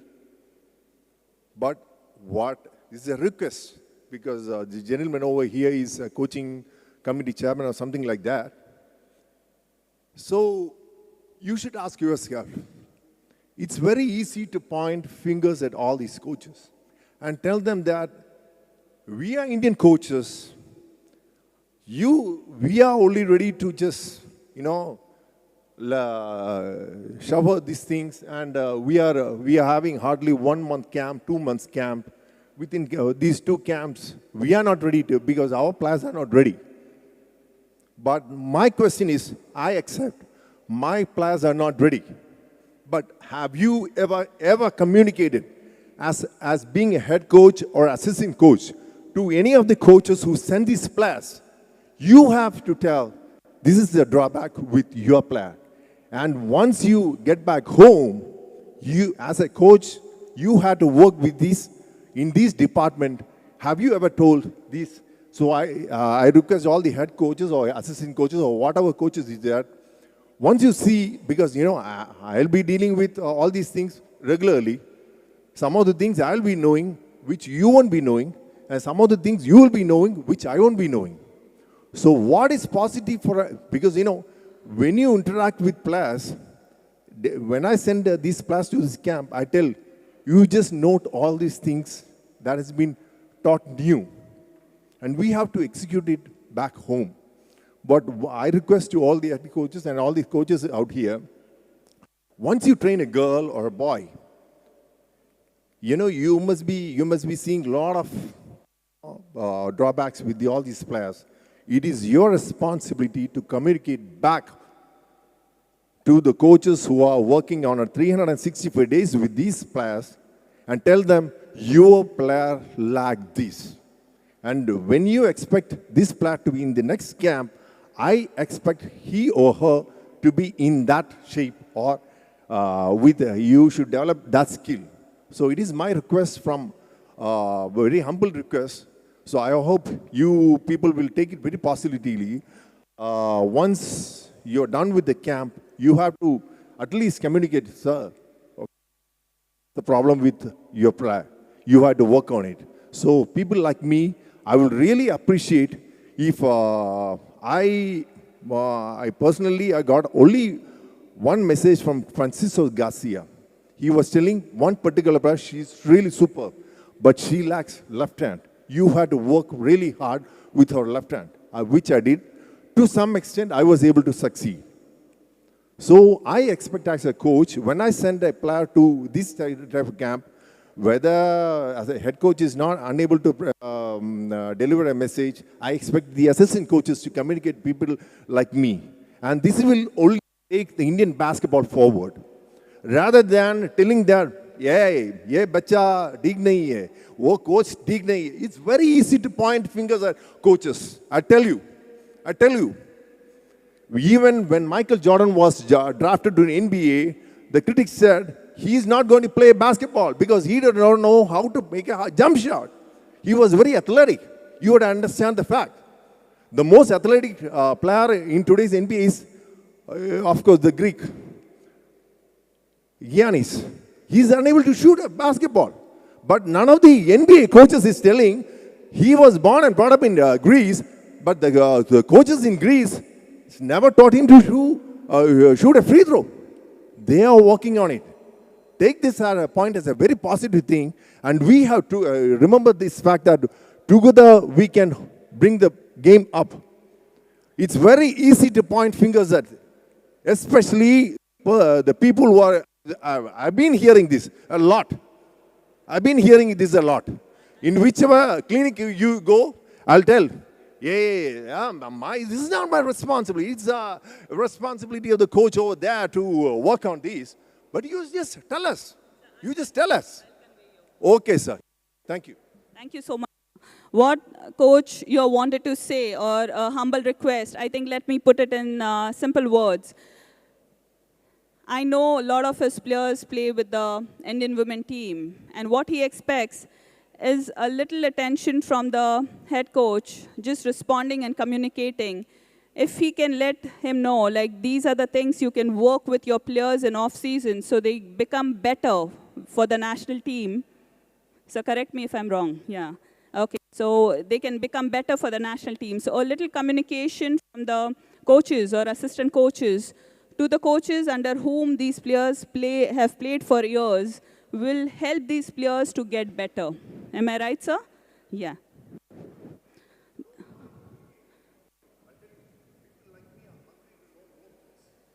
I hope everyone has this mentality wherein they're open, as I said, open to learning, questioning, asking that what do my players need, what can I work on, and getting those players ready.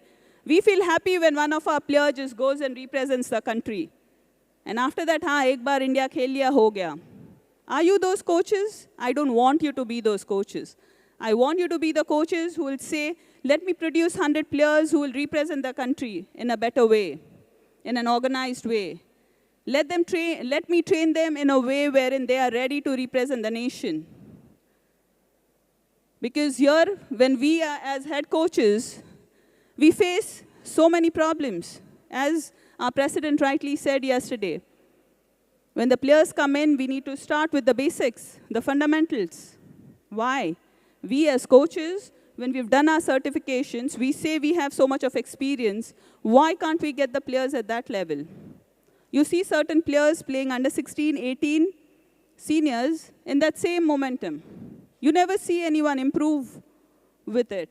What are we doing as coaches? How are we growing our players? A simple thought. Thank you so much for this, Ajju sir. And I really appreciate your thought of getting a communication from the coach, saying, like, let's work on this player in this way, because I think this is what can be a more of off-season training for the players. Coach Vinod? Sir, I would like to answer you. So, like, I was with the Indian camp for under 18. So, like, when I joined, I would like to address this question first. So, like, when I entered the camp, so when I got this document, what is your role, what is expected from you, what the camp expects from what is the outcome of this camp is expected, all these narratives were very clearly set, coach. Then what happened is, when it came to cutting down the players. So I was there with Coach Scott, and he called individually everybody and addressed them how you feel that the camp is going. What is your role? What is your contribution to the team? What is your strength? What is your weakness? He expected them to talk and what is their expectation from the camp and how he is really doing. So when it comes to cut down, he told hey kid, you're good, but you're not better enough for this, as you said. So where you need to work, how you can improve as a basketball player in your future. So all these things, I was sitting there and the environment was so positive that it is not, he's sad of going out, but he's being positive, he's going so positive that yes, I'm in top 16 country, and what I have to do to become to the next level. So where is the point I should improve? But I really appreciate your point that it has to be communicated to the coach. Yeah, that's really good. That is the point I think coach will also work on and the assistant coaches will also work on. But this session happened. And it was so positive since I was there. It was so positive and it was very positive environment that every player, nobody went with a sad face. All motivated and they were feeling proud that they were the part of the camp and they have a task to do to improve for their self and for the country. So this happened. So, and really appreciate that it has to be communicated to the coach and I hope coach will take a note on it and he will work on it. Thank you so much for bringing it up. Excellent points. Another point that we got to know from Coach Vinod, having a one-on-one communication with the players, letting them know what are their strengths, what are their weaknesses. Such an important thing. If a player knows and if a player is professional enough to note it down and work on it, he will definitely get better with those next sessions.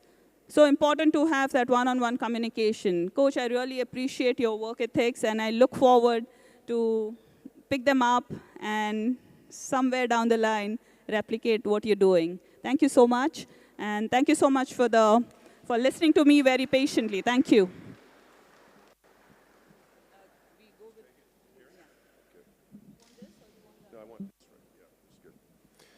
Okay, hey, I'm learning a lot right now. And I told you the other day, you never stop learning. 42 years later, I'm still learning.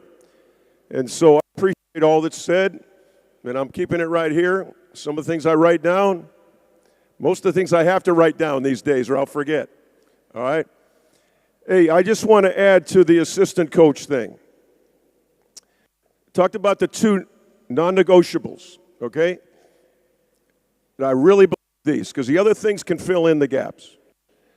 If I have an assistant coach, and I was an assistant coach for 7 years. I was an assistant coach for 7 years.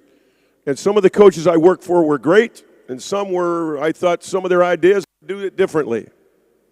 But my role was to work for them.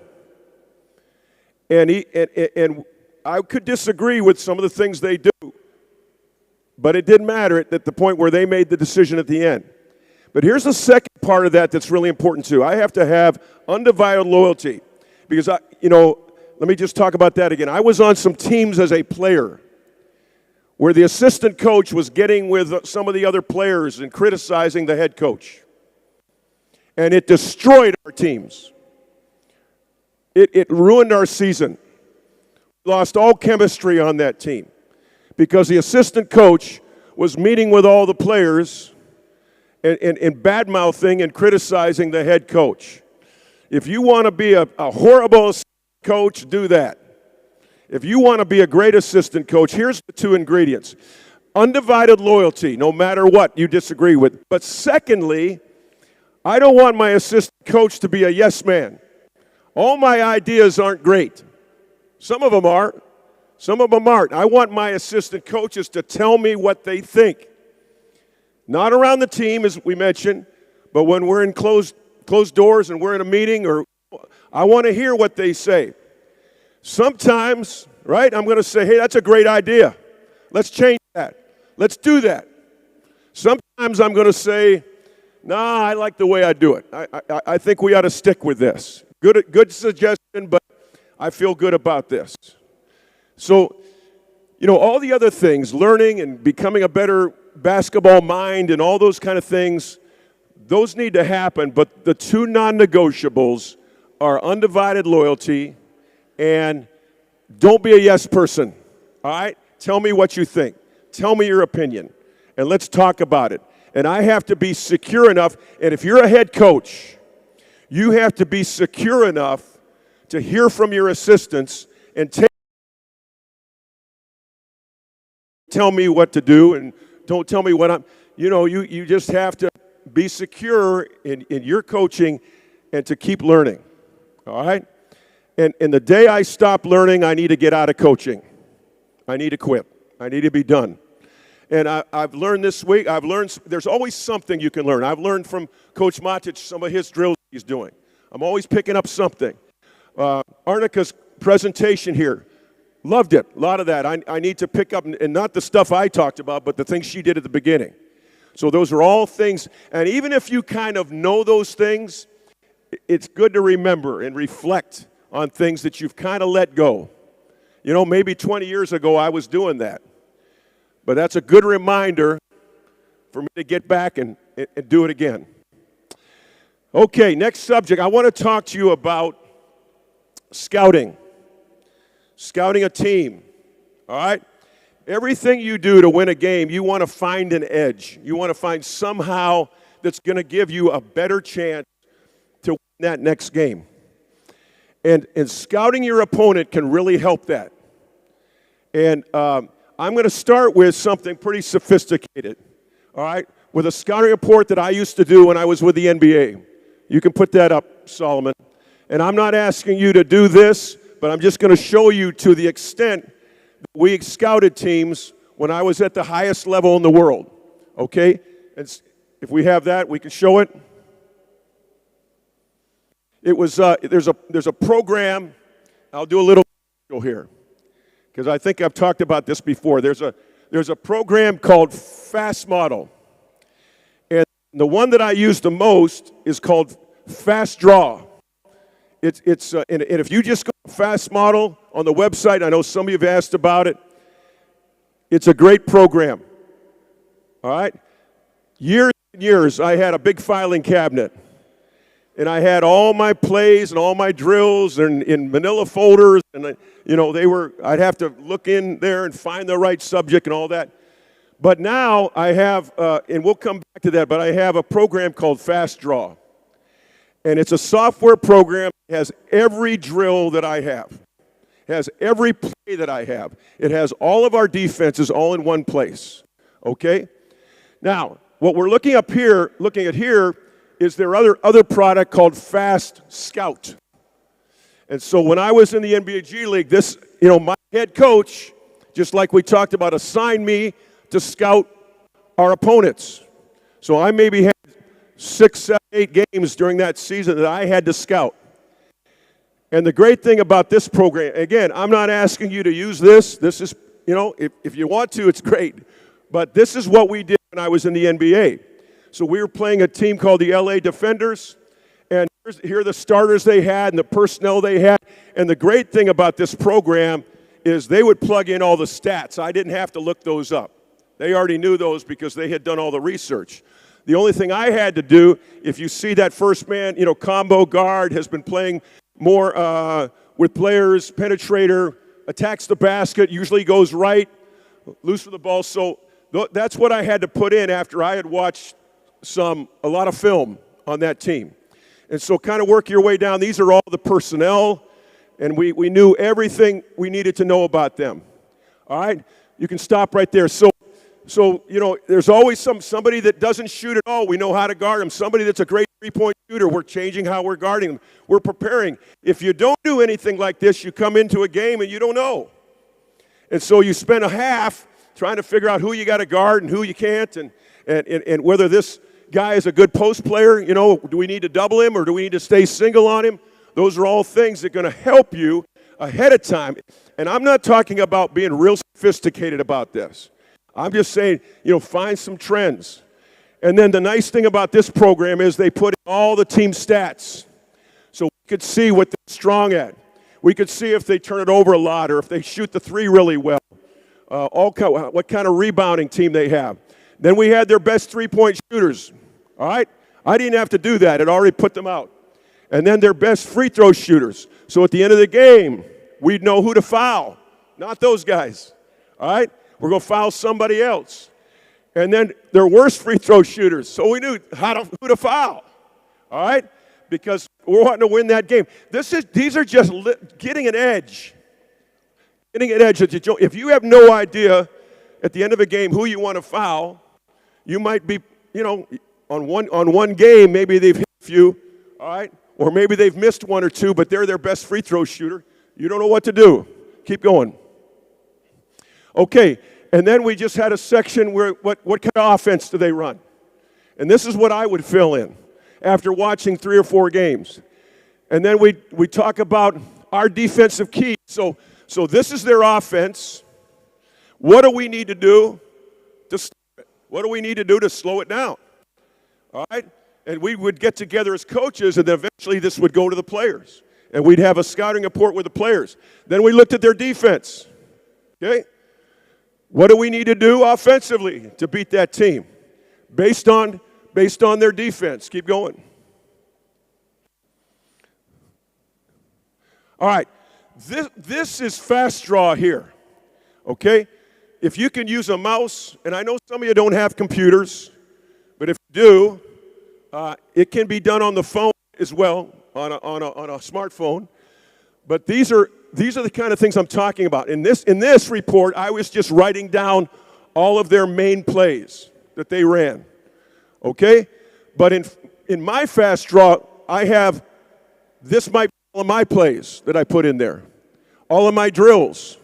And they're all under, if I want a rebounding drill, and remember we talked the other day about same skills, different drills.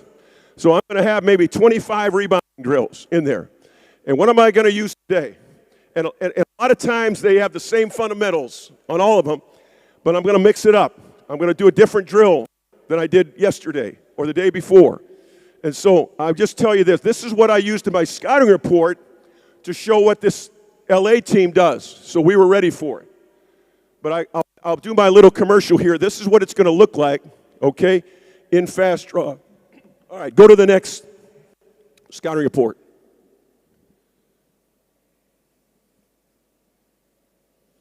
Okay, I'm going to brag a little bit on the guy sitting there behind the computer, Solomon. All right, Solomon is a high-tech guy. He's really good with a computer, but you know what else? He really can do a nice scouting report too. And so I had asked him if he could send us scouting reports while we were in tournament in Jordan, okay? And so ahead of time, he would send these down. He'd show me against Lebanon what their scores were. They came into our game 2-1, and to be honest, they were better than we were, all right? We got spanked by a few other teams, but we also beat a team that we probably, just based on talent, should not have beaten. And a lot of the reason I think we beat them, not only because we played pretty well, but we really prepared well for them. And part of it was this scouting report. So now we're looking at all their starters. You can keep going. We're identifying what they do. Here are the team comparisons, what we have done, what they have done. Keep going. Okay, here are their leaders. All right. Leading scorers, rebounders. Keep going. And now we're looking at their stats. You can stay on the stats there. And I know Coach Matic already talked about this some. But you want to look at the stats and pick out certain things that are important. And we do that even with our own team. When we played some games here against some opponents here, we would watch film the next day and we would look at the stats and just see how we did. How many turnovers we had, what we did from 3-point. All right? We have the plus and minus of the players. That tells they get to look at that. All right? We're looking at who rebounded the ball for us. And now we're looking at their team. All right? We're knowing who to box out, who to get off the boards. If they have a really good low post player, he's the guy we have to double. If they're not that good, we don't want to double. We won't want to leave somebody. If it's a really good post player, we have to make the decision to double and then rotate, and we're going to be ready for that. Keep going. So we're looking at all of this before the game, and we're meeting with the players before the game. We have a team meeting. We're going to take them all through this. And it's not overly detailed, and I'll tell you what we give them, and it's really simple, and that's what you can do. But I think Coach Matic already showed some videos, so let's just show one video, all right? Just show a video. Okay, all right, we'll do this too. So if you see here, This is kind of the same thing that I did back with the NBA, all right? So he gave us playing style, press offense, you move on down, all right? Other major scoring areas. So this was all really good information for us to have before we played. And you might say, man, to do all of that, that would really be tough. I'm going to give you, if you don't do this, I would give you 2 suggestions, all right? One is if you're not in a situation where you can edit and have clips of games, if you can do that, that's great. That's even better. But if nothing else, I know most all the games at the national tournaments are videotaped.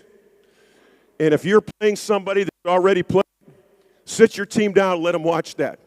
And then just kind of stop it and talk about what you need to while you're watching that film. All right? If you can edit certain things, that's even better. But I'd say sometimes I haven't had that opportunity. With the Indian team, the first time I was here, we didn't have that availability of editing.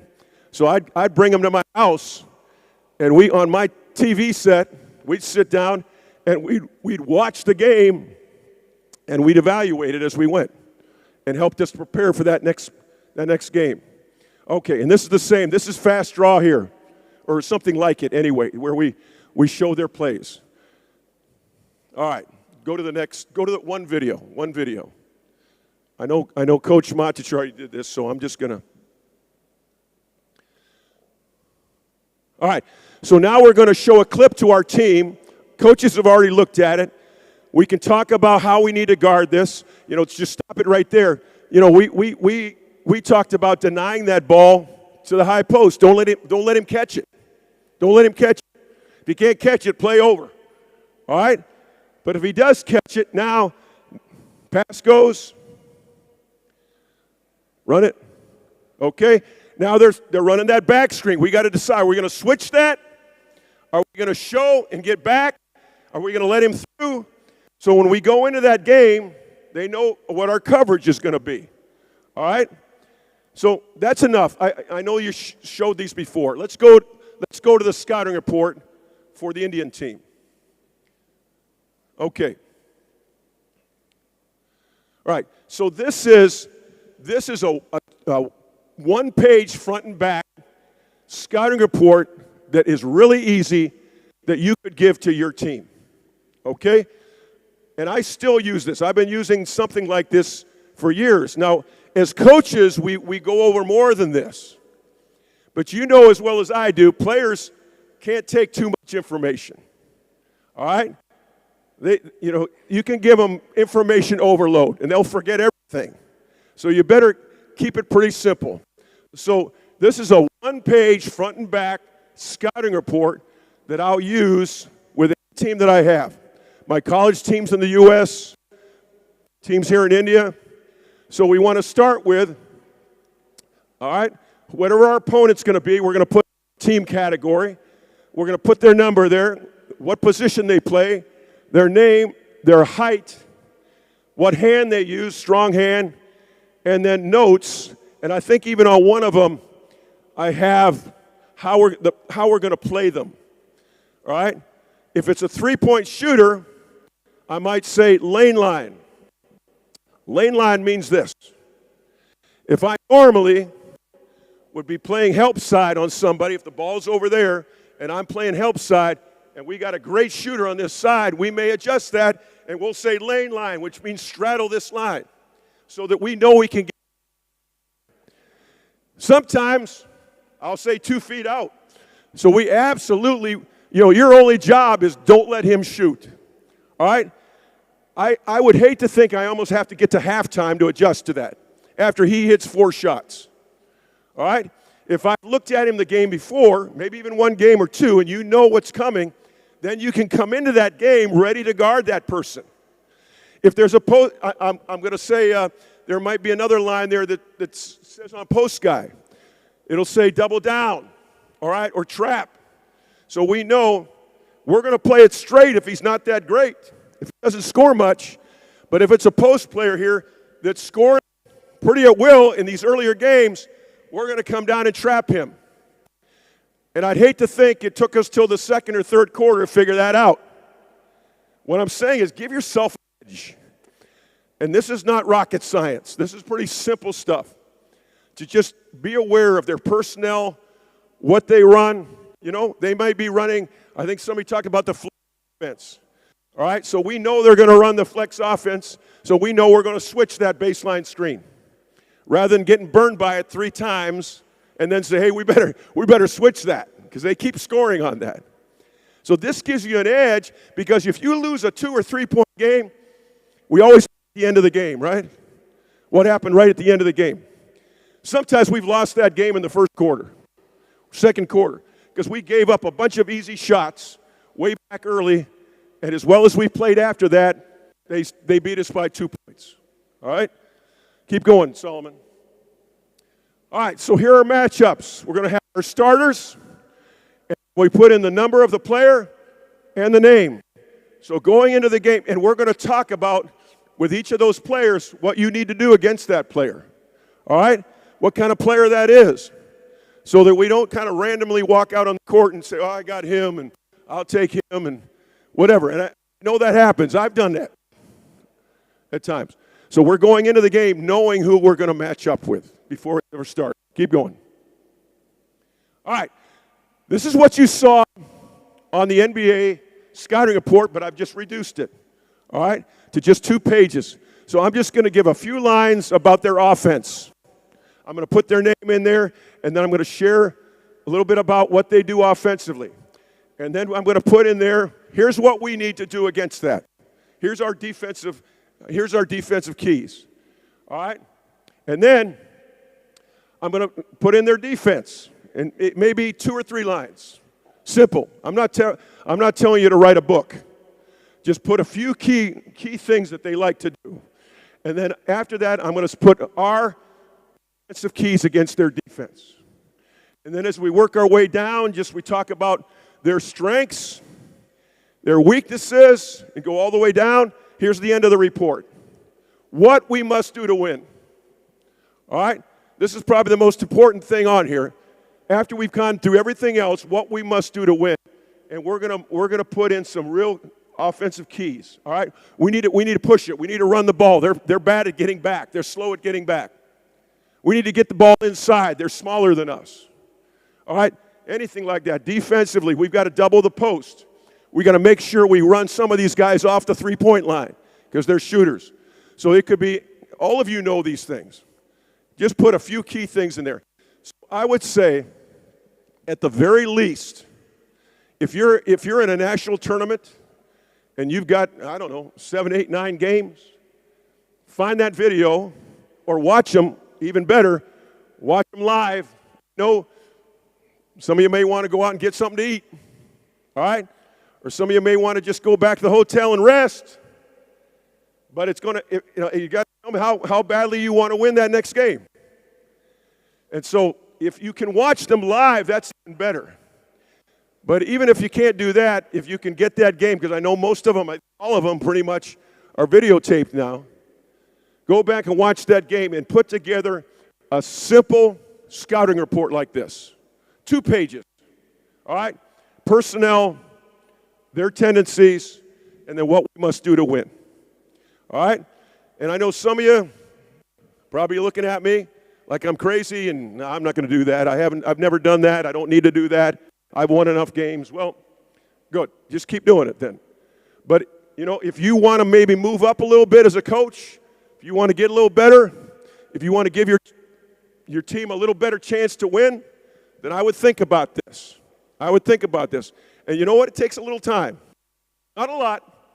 All right? You don't have to stay up all night. But you do have to take a little time to do it. And if you don't want to take that time, then just keep doing what you've always done, and you'll always get what you've always done. All right? But I'm just saying that this may help you some. Certainly at the national team level, but I think in your national tournaments or in any tournaments that you're in, that maybe you'd have some film on that team before they get to that tournament. Or at least the second day going back and looking at first day. All right? So this is really important. I mean, I feel, and it doesn't always help you win. You don't always win them all. but I'm trying to get an edge. I'm trying to give my players a better chance to succeed by having a scouting report like this. And you can't do too much. Just keep it simple. All right? Any questions about scouting? Scouting reports, anything?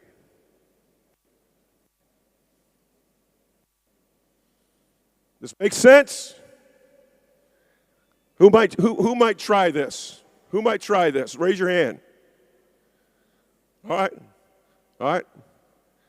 Okay. And the rest of you feel okay about what you're doing? All I can do is share with you what I've done that helped my teams, and maybe it would help yours. Maybe you don't need this, but I think it would help. I think it would help. Any questions on any of these? All right, let's go to the next. We'll go, Arnica, we're going to the next subject. Next subject, or we want to wait? Move on? Okay, all right. I'll be right back. Oh, let me just say this. Here it is filled out. All right, I showed you an empty one. This is back with my college team here, okay?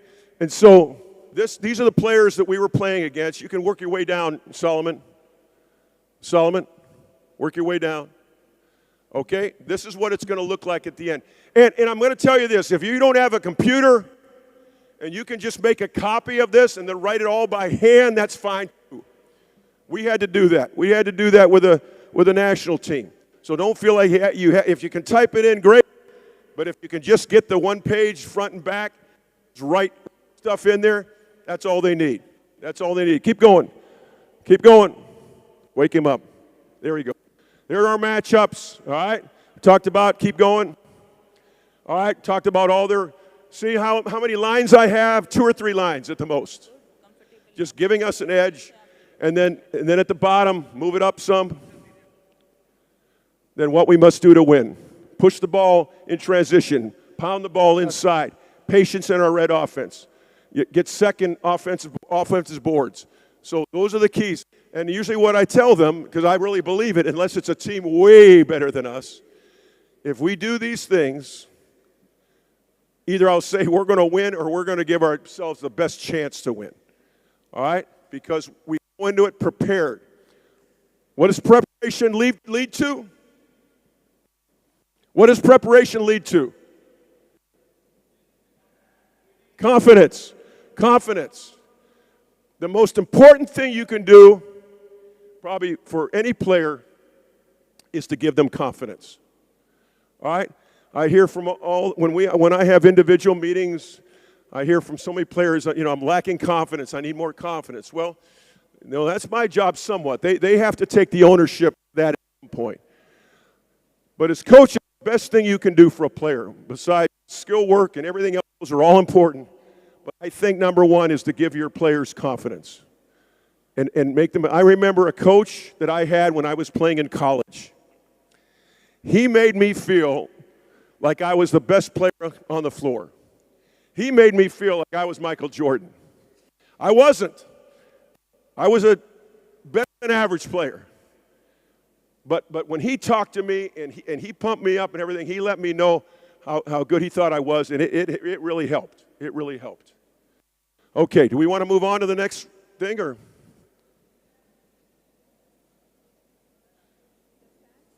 We can do that now. Yep, let's do it. It could be a good time to do it. Yep. Yeah, he's got it. All right, we're going to get a little more detailed in the stats evaluation. Thank you so much, Coach Scott. I hope everyone is a good point of view on the game preparation and how you should be going through. Since morning, Coach Matic and Coach Scott, we all are talking a lot about the stats when you need to prepare your teams for. So I think India is privileged to have Rakesh Maheshwari, who is the first statistician with FIBA Asia. He's an instructor for the statisticians.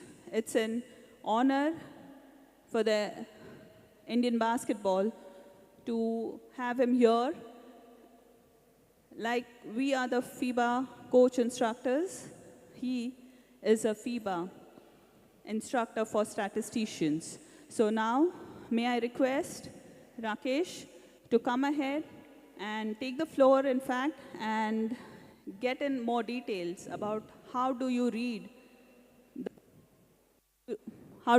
the box score? How do you understand what are the things as an assistant coach or head coach, what stats do you get from the statisticians? What can you demand when you're there? And how they can help us to better analyze the game. So over to you, Rakesh.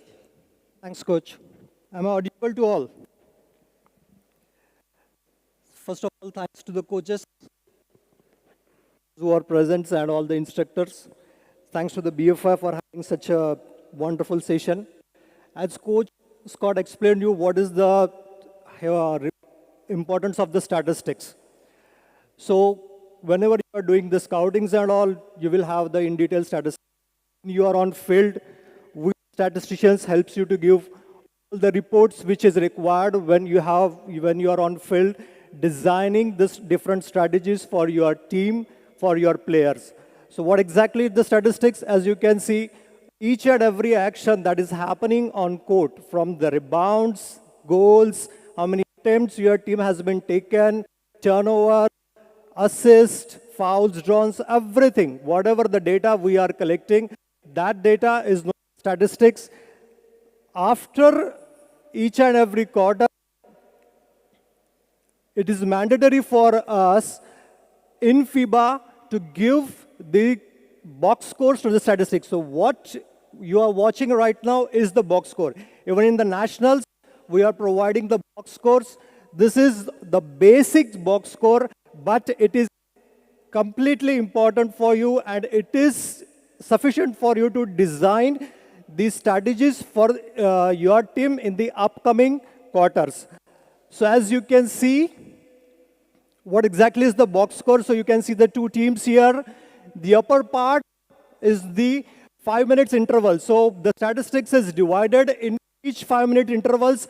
What was team scores of yours and opponents? So if the coach wants to know what exactly was the score, so he can use that upper part. As you can see here, the two teams having the scores at 5 minutes interval.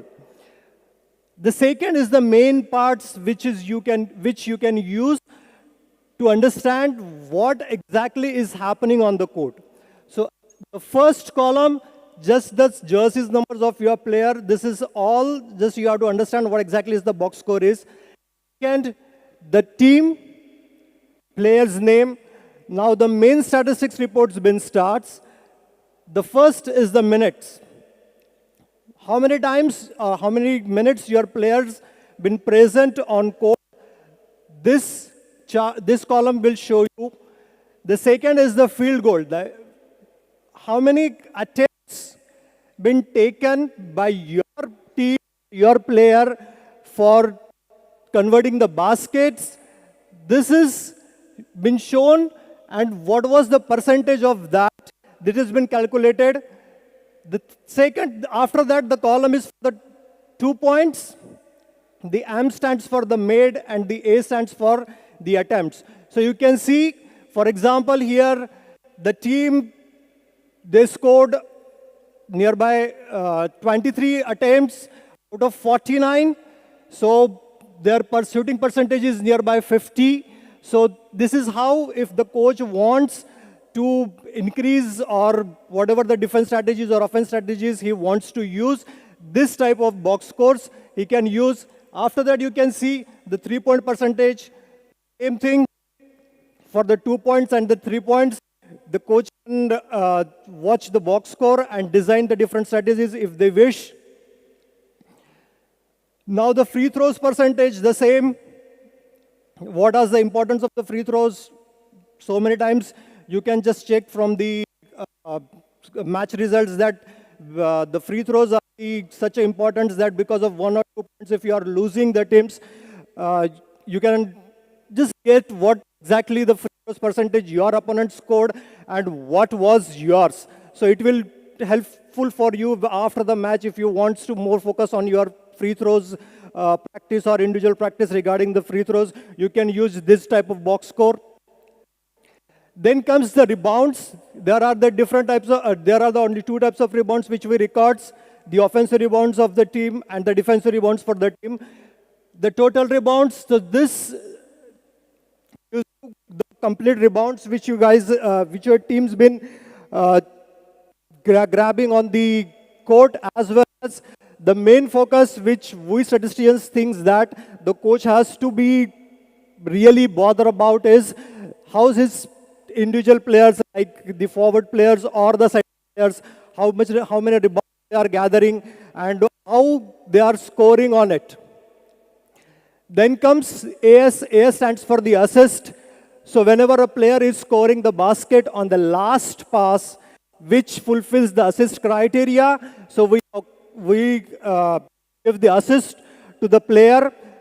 This is the important factor for the ball handlers, because whenever your ball handler is handling the ball, we as statistician feels that his assist ratio should always be good rather compared to the other players.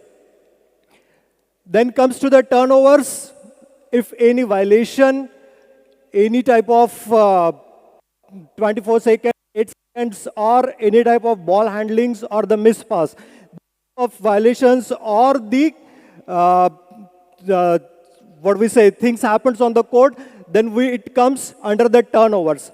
So being a statistician, if the coach asks us, we says that this is what the turnover ratio, and the coach has to more focus on their guards and the other players.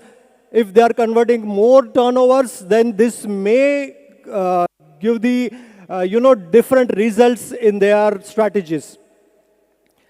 Then comes the steal. Whenever the player is snatching the ball, if the team is losing the possession, then it goes under the steal.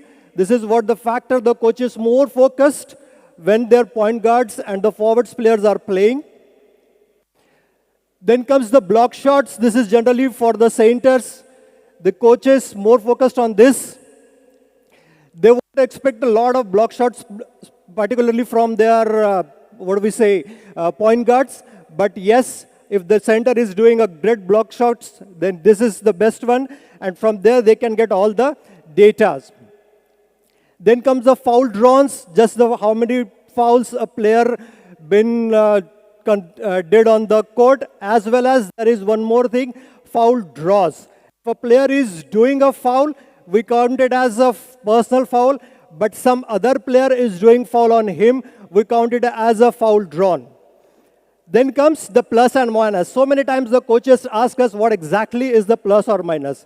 Now the plus or minus is the score difference when your particular player was present on court and when he left the court. So for example, if I say a player is played for say 40 minutes and the result of the match is say 74-84.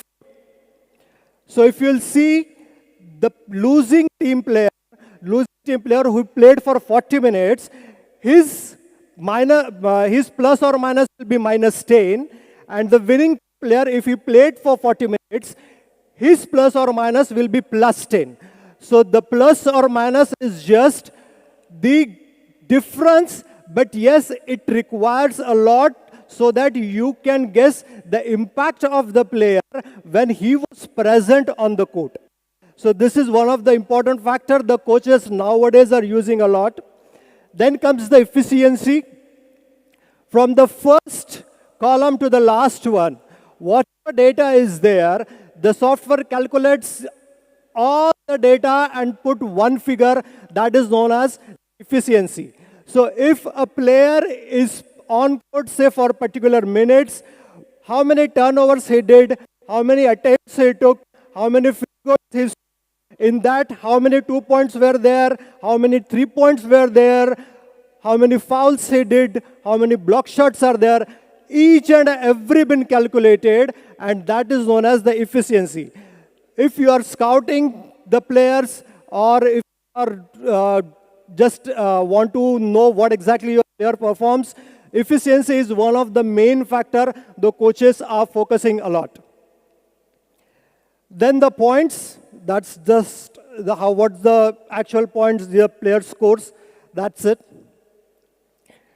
Now if you see at the bottom of the box score, you will have the upper part is the individual parts, your each and every player, but there are the few which is the complete responsibility of your team.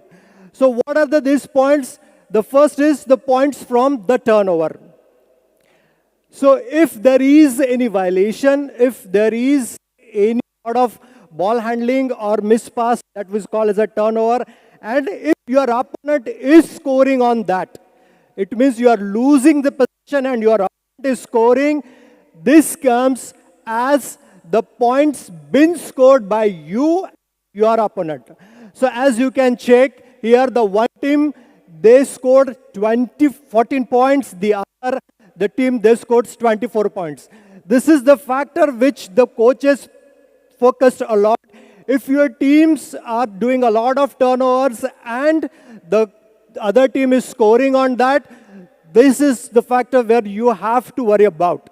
Maybe in the when you get the stat sheets, you can just discuss with your players and minimize the turnovers. Then comes the points in paint. This area, which we call as a restricted area, anything been scored inside from this area, we call it as a points in paint. This is the first factor generally the coaches use when they are having their good center players, or if the offensive player is ready to penetrate. Because as soon as you penetrate, you comes inside the paint, and if you are scoring from there, the opponent's defense is lagging somewhere. So this is what the coaches focused on, how much the points in paints they've been scored. If the point is good, then yes, that is really the good points for the coach. Then comes the second chance point. Now whenever there is the attempt for the shot, there will be only two possibilities, either the offensive rebounds or a defensive rebound. If your score point, your team is grabbing offensive rebound and you are scoring on it, it comes under the second chance point because you got one more chance because of the offensive rebound and your team scores on it. So the second chance point is important because if you are having the highest number of second chance point compared to your opponents, it means you are having the most offensive rebounds and you are scoring a lot on it. The fast break points, whenever you are scoring on the fast break in a transitions, this calculates as the fast break points. Bench points, yes, whenever your substitutes been scoring points, calculate as the bench points. Sometimes this is required because if you want to rest your starters, this shows how your bench is performing and you can guess your bench strength. Now the other one is the biggest lead. How many minutes your team has the lead and what was the minutes of the other teams. How many points you've been lead by, that also been scored. The biggest scoring run, when you are continuously scoring and your opponent is not scoring, that comes under the biggest scoring run. Times with the leads and times how many times the lead changes. These are just for the information of how your team is performing on court, and this is helpful when you have to discuss some other strategies or if you want to do the alterations for the next game. What we scored, that is the basic, but yes, we can provide you if the coach asked us the advanced score. All the data will be same, but here you will get something in advance. Like if you'll see at that bottom, yeah. Here you can see complete data of your starters. You can compare how your starters as performed with the bench as well as what was the score of your team in the first half and the second half. This is just an advanced score which if you want, we statistician can provide, but generally we provide this after the matches. So the advanced score generally advanced box score generally comes the post session. If you see at the top corner, This one, he gives the most important things like the assist and turnover ratio, how many rebounds, offensive rebounds you got, but you missed the chance, how many defensive rebounds you got, so that your opponents miss the chance. These all under the advanced box scores after the game if the coach is required. Apart from this, if the coaches ask us, we can provide them the different reports like quarter by quarter scoring, the start list. This gives the overall performance. So for example, if your team's been played for say 3 games, and if you want to know what is the overall performance of your team, you can ask us for the start list. So we can give the average performance of the complete 3 games of your team. And before the game, if you want to design any strategies, you can do it.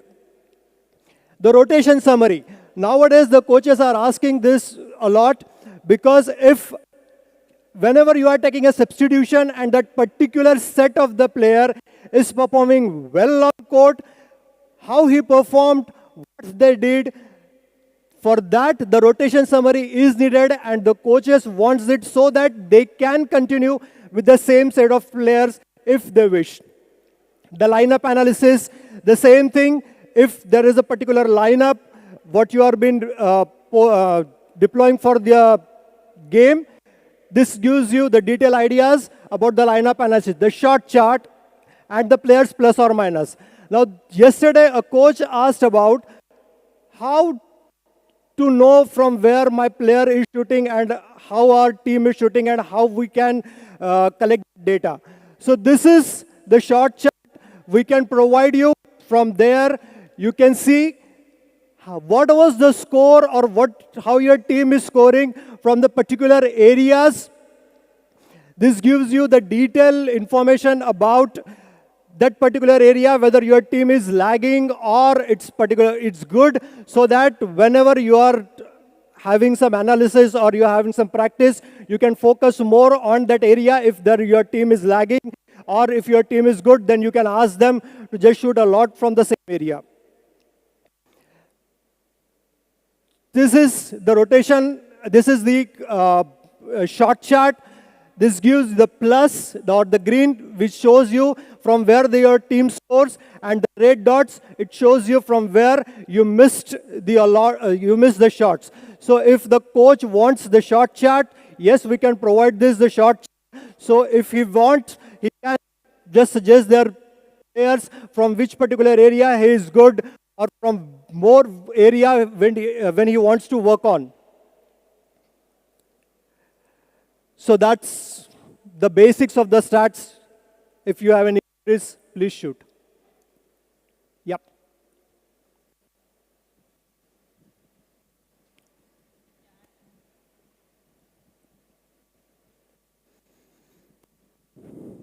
Thank you for the information. Just I want to know, we want to use this for our matches. From where we can get this software? Is it accessible or not? Second, how can we have a availability of the data for last 2 or 3 years of the national, so that you can have some work on that? Okay.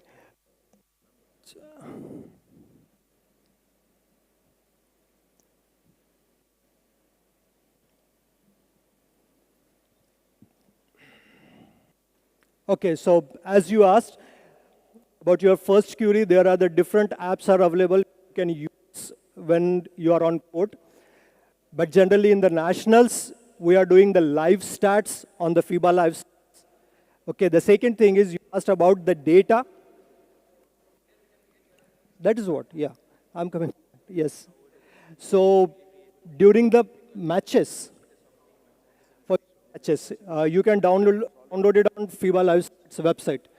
It's easily available, it's free of cost. And second thing is, as the coach asked from where you can get the data. Nowadays, BFI started their own live stats page. Each and every nationals last 2 years, we are doing live stats.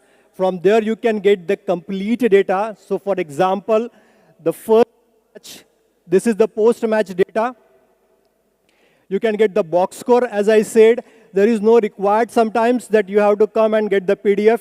Everything is available. You can use this web page on your mobile, tab, laptop. This is the summary which I told you about, the base in points and everything. You are getting here also. You are getting how the teams played and who are the leaders in the points, 2 points made, 3 points, everything, each and every data according to the leaders you will get. The second is the box score, which I told you.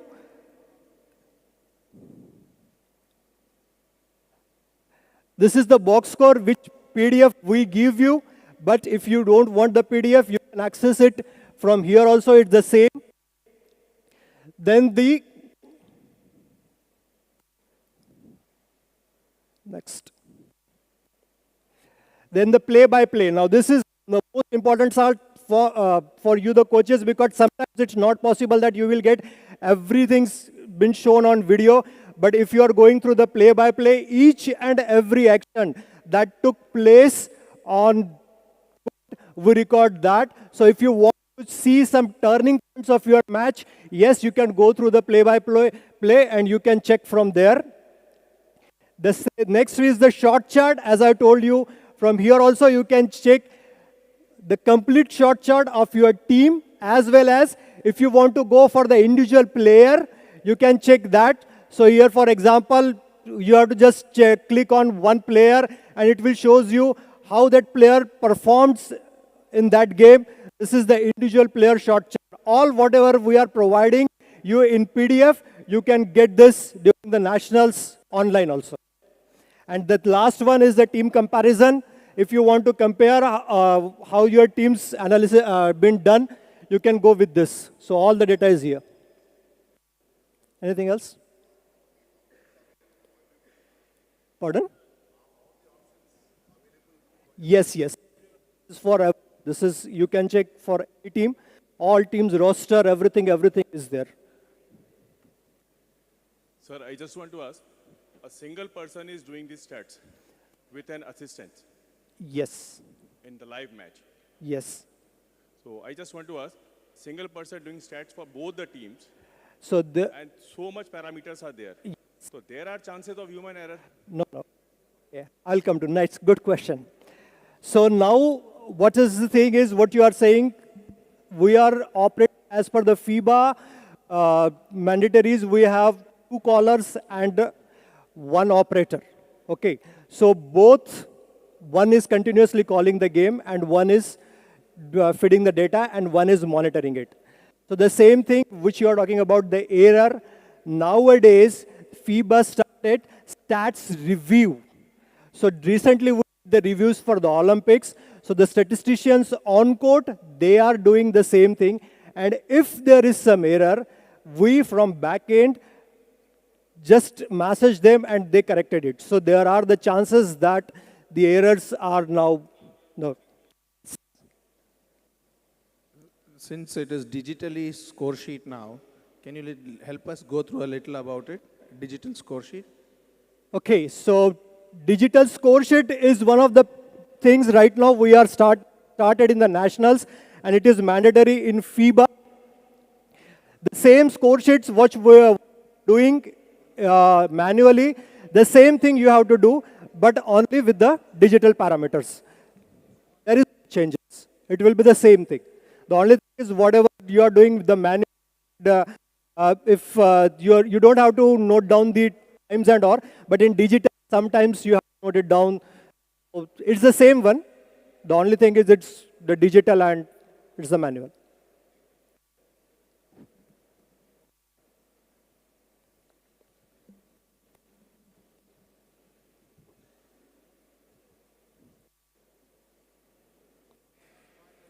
Hello. May I know how the efficiency of a player being counted? Okay, so there are the different for the efficiency, but in general, the FIBA have one formula which consists of at least 8 to 9 fields.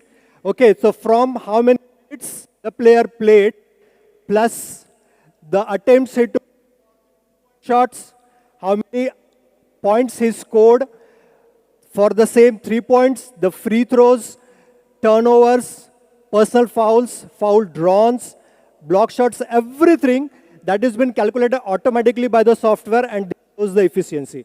So whatever the player did from first whistle to the last whistle, that all comes under the efficiency, and this is how the efficiency will calculate. The different formulas, the different leagues use the different formulas, but for FIBA, it has already been fed in the software, and we are using that one.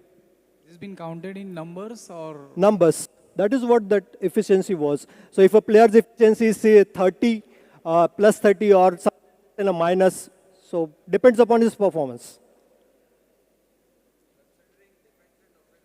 Yes, considering defensive and offensive both.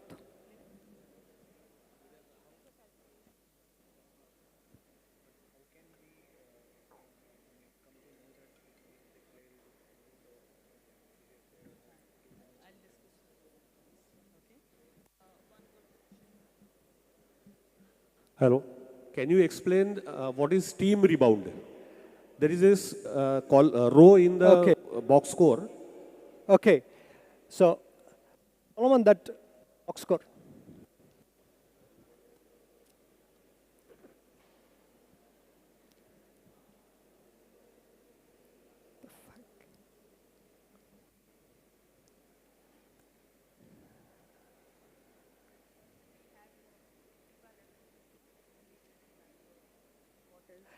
Okay, so as you can see, that rebounds for the teams for in the offense as well as defensive. So for statistics, there is one criteria. Whenever there is a shot, there must be a rebound. Unless and until there is a 24-second violation or there is an end buzzer for the quarter or the game. So if there is a shot and there is no rebounds, like the ball is going out of bounds directly, the player is not able to hold it. If there is some foul when the ball is in the air, so as there is no player rebounds, it goes the team. So the offensive team rebounds and the defensive team rebounds calculated like that. So if the player is taking a shot and the defensive players touch and the ball directly goes out of bounds, it will comes for the offense as an offensive rebound. If the team is taking a shot, if the offensive player touches and ball goes out of bounds, so as there is a no rebound, the rebound will go to the defensive team. So that is what team rebounds. There is one more thing is team turnovers. So in statistics, 5-second violations, 8-second violations, and 24-second violations. These are not the player violations. It is a responsibility of team to bring the ball in the front court from in 8 seconds. It is the responsibility of team or the ball must touch in 24 seconds. It is the responsibility of a team if a player is taking out of bounds throw in, he has to release the ball in a 5 second. So if your player is not free, he is not able to release, that is the team responsibility. So whenever this type of violations happens, 5 seconds out of bounds, 24 seconds and 8 seconds, this always goes to the team. Any more questions? So I hope everyone was clear with this. If you can see those lines, like if you refer to the stats, you see something is put against the, in front of the coach or the team thing. So that is what we were talking about. So refer to the stats. If you have any questions, Rakesh will be here. You can ask him during the lunch or after the lunch break, and I am sure he'll be happy to address it. Yep. So with this, I think it was a wonderful session and something we all coaches need to know about. And with the job the statisticians do, you can now relate how easy it becomes for a coach to prepare for the next game. So wonderful work, Rakesh. Thank you so much for Thanks. everything. And with this, we take a break, a lunch break, and I think we are right on schedule today. So whatever time has been mentioned, we can come back again. If there's any change, I'll let you know on the group. So thank you so much, coaches, for a lot of energy. Have your lunch, but don't be full because Coach Scott can get you on the court for the transition. So he might ask you to run up and down. So make sure you have your lunch accordingly. Thank you so much.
Our Indian men team is leaving for Dubai tomorrow.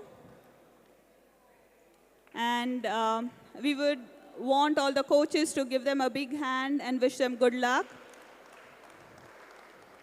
I request our BFI treasurer and coaches committee chairman to please do the kit distribution.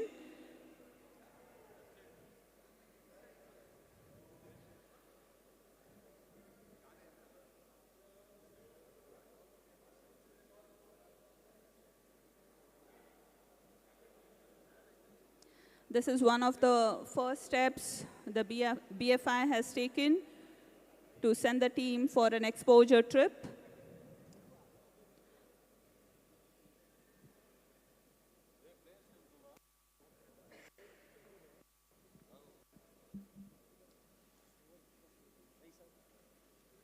Vaisak.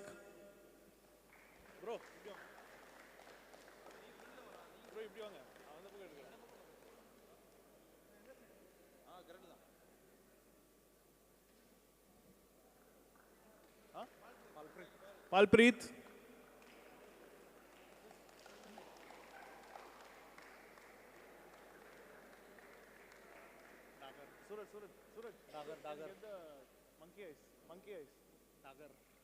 Harsh.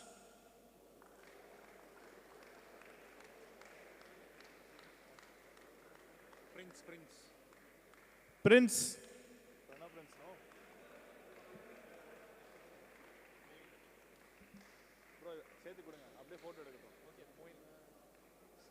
Moin.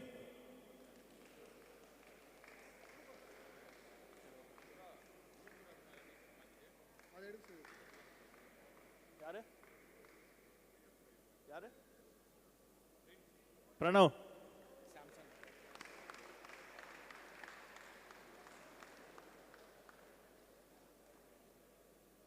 Samson.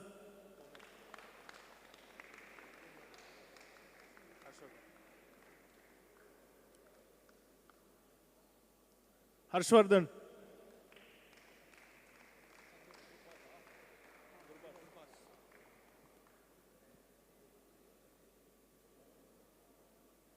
Gurbas.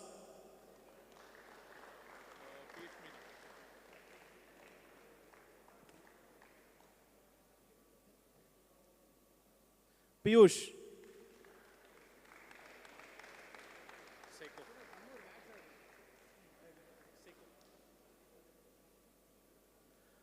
Seiko.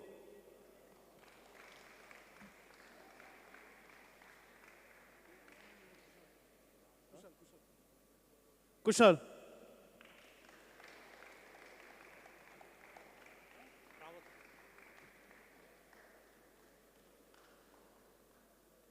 Prashant.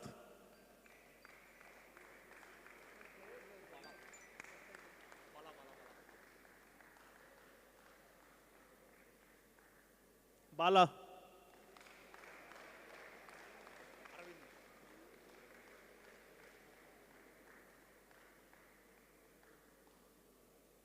Aravind.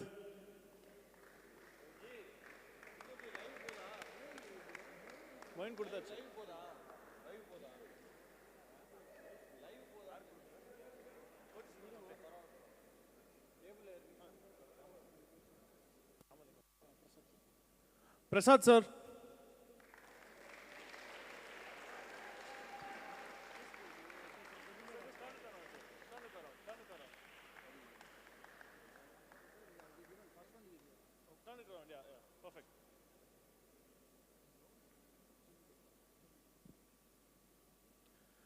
Joginder.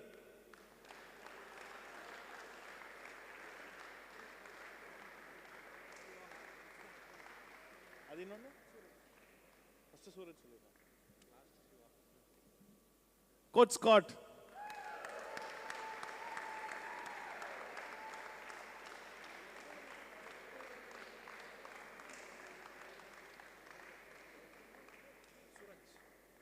Suraj.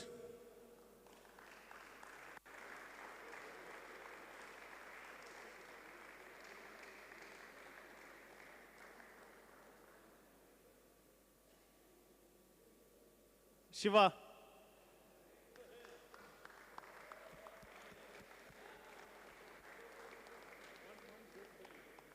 No, they'll change.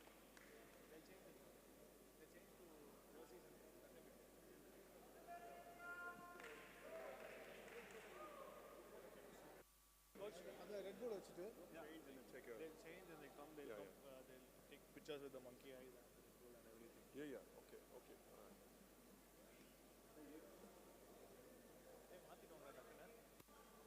மாத்திடுவாங்க டக்குன்னு red புல்லோட photo எடுக்கணும்.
Sir ఫోటోకి ఇప్పుడు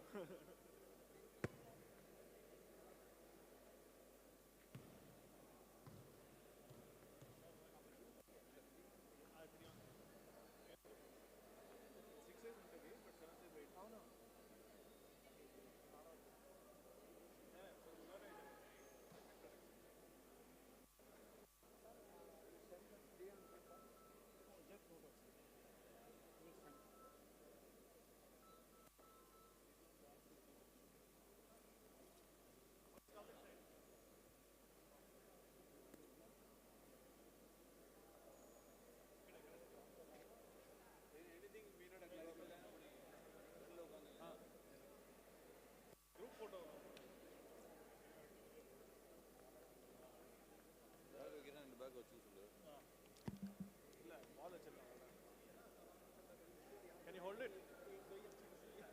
Two people hold it. This is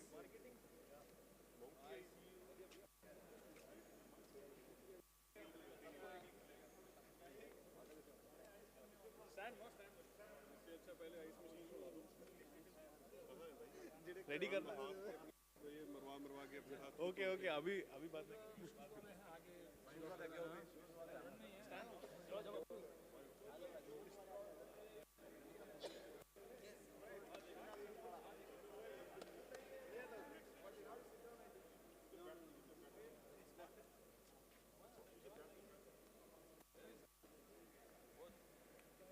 one with only the players and only the players sir.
we'll just wait for Coach Scott. Please wait here.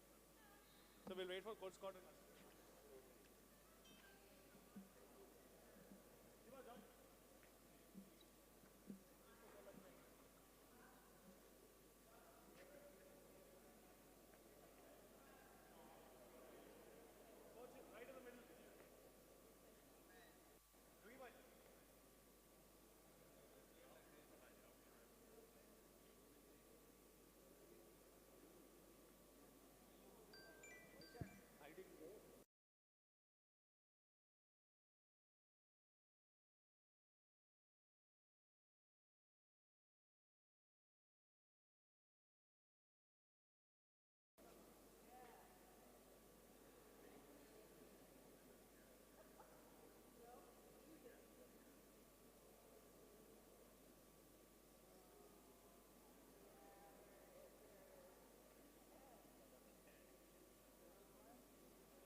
Red Bull.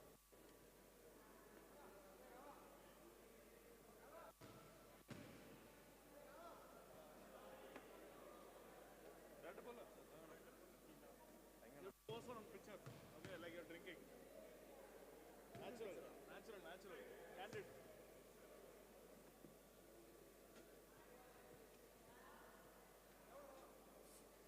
After that.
அப்படியே photo எடுங்க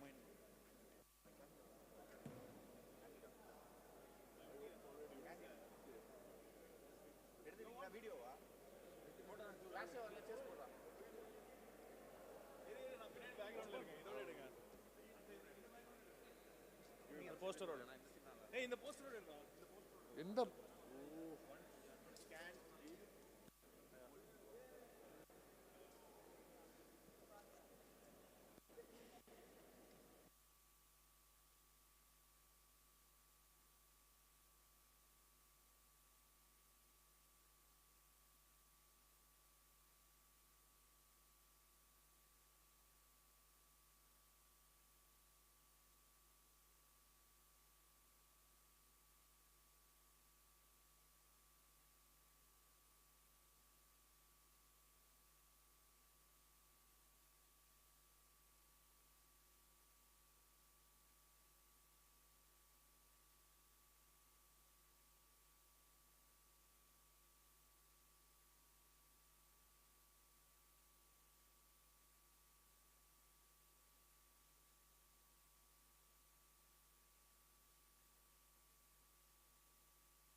I request all the coaches to settle down.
He'll do it. We'll give you the ticker. Basic ticker of the report. We'll use the report. But the screen is not on. Get on. I have no clue how to use this. He has to help us. Sir, we need Solomon sometime. Please, on the screen, on this, so we can start. Sir, 2 minutes, 2 minutes. You take 10 minutes. I'll just start with this. Once he starts, then Coach Scott will be able to do it. He has a presentation to do, Red Bull. Okay. So, and he can't connect it. Yes, started adding also. So sorry. Yesterday already over. Huh? Intro over. Now monkey is over. So he's going to do that?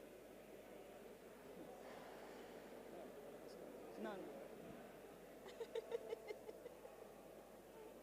We are getting impatient now. Now you have to stand like a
He just says 3 minutes. We'll give him that time. And Okay. That's fine. That's fine. So I'll use a handheld. Right? Yeah. Okay.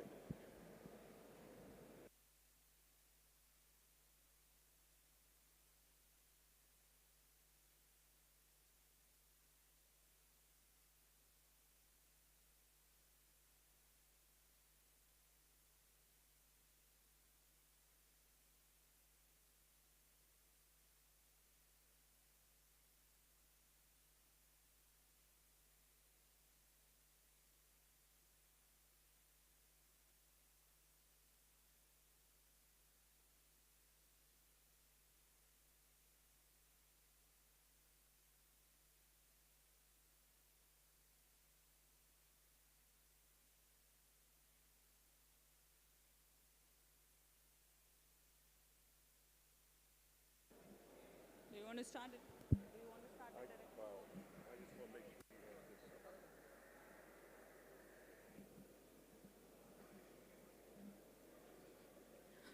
Hello, everyone. Welcome back. I request all the coaches to settle down.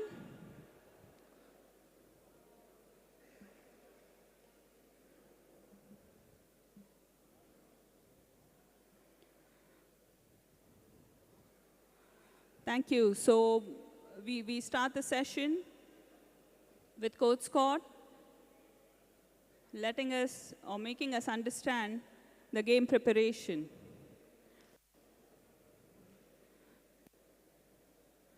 Okay, over to you, Coach Scott.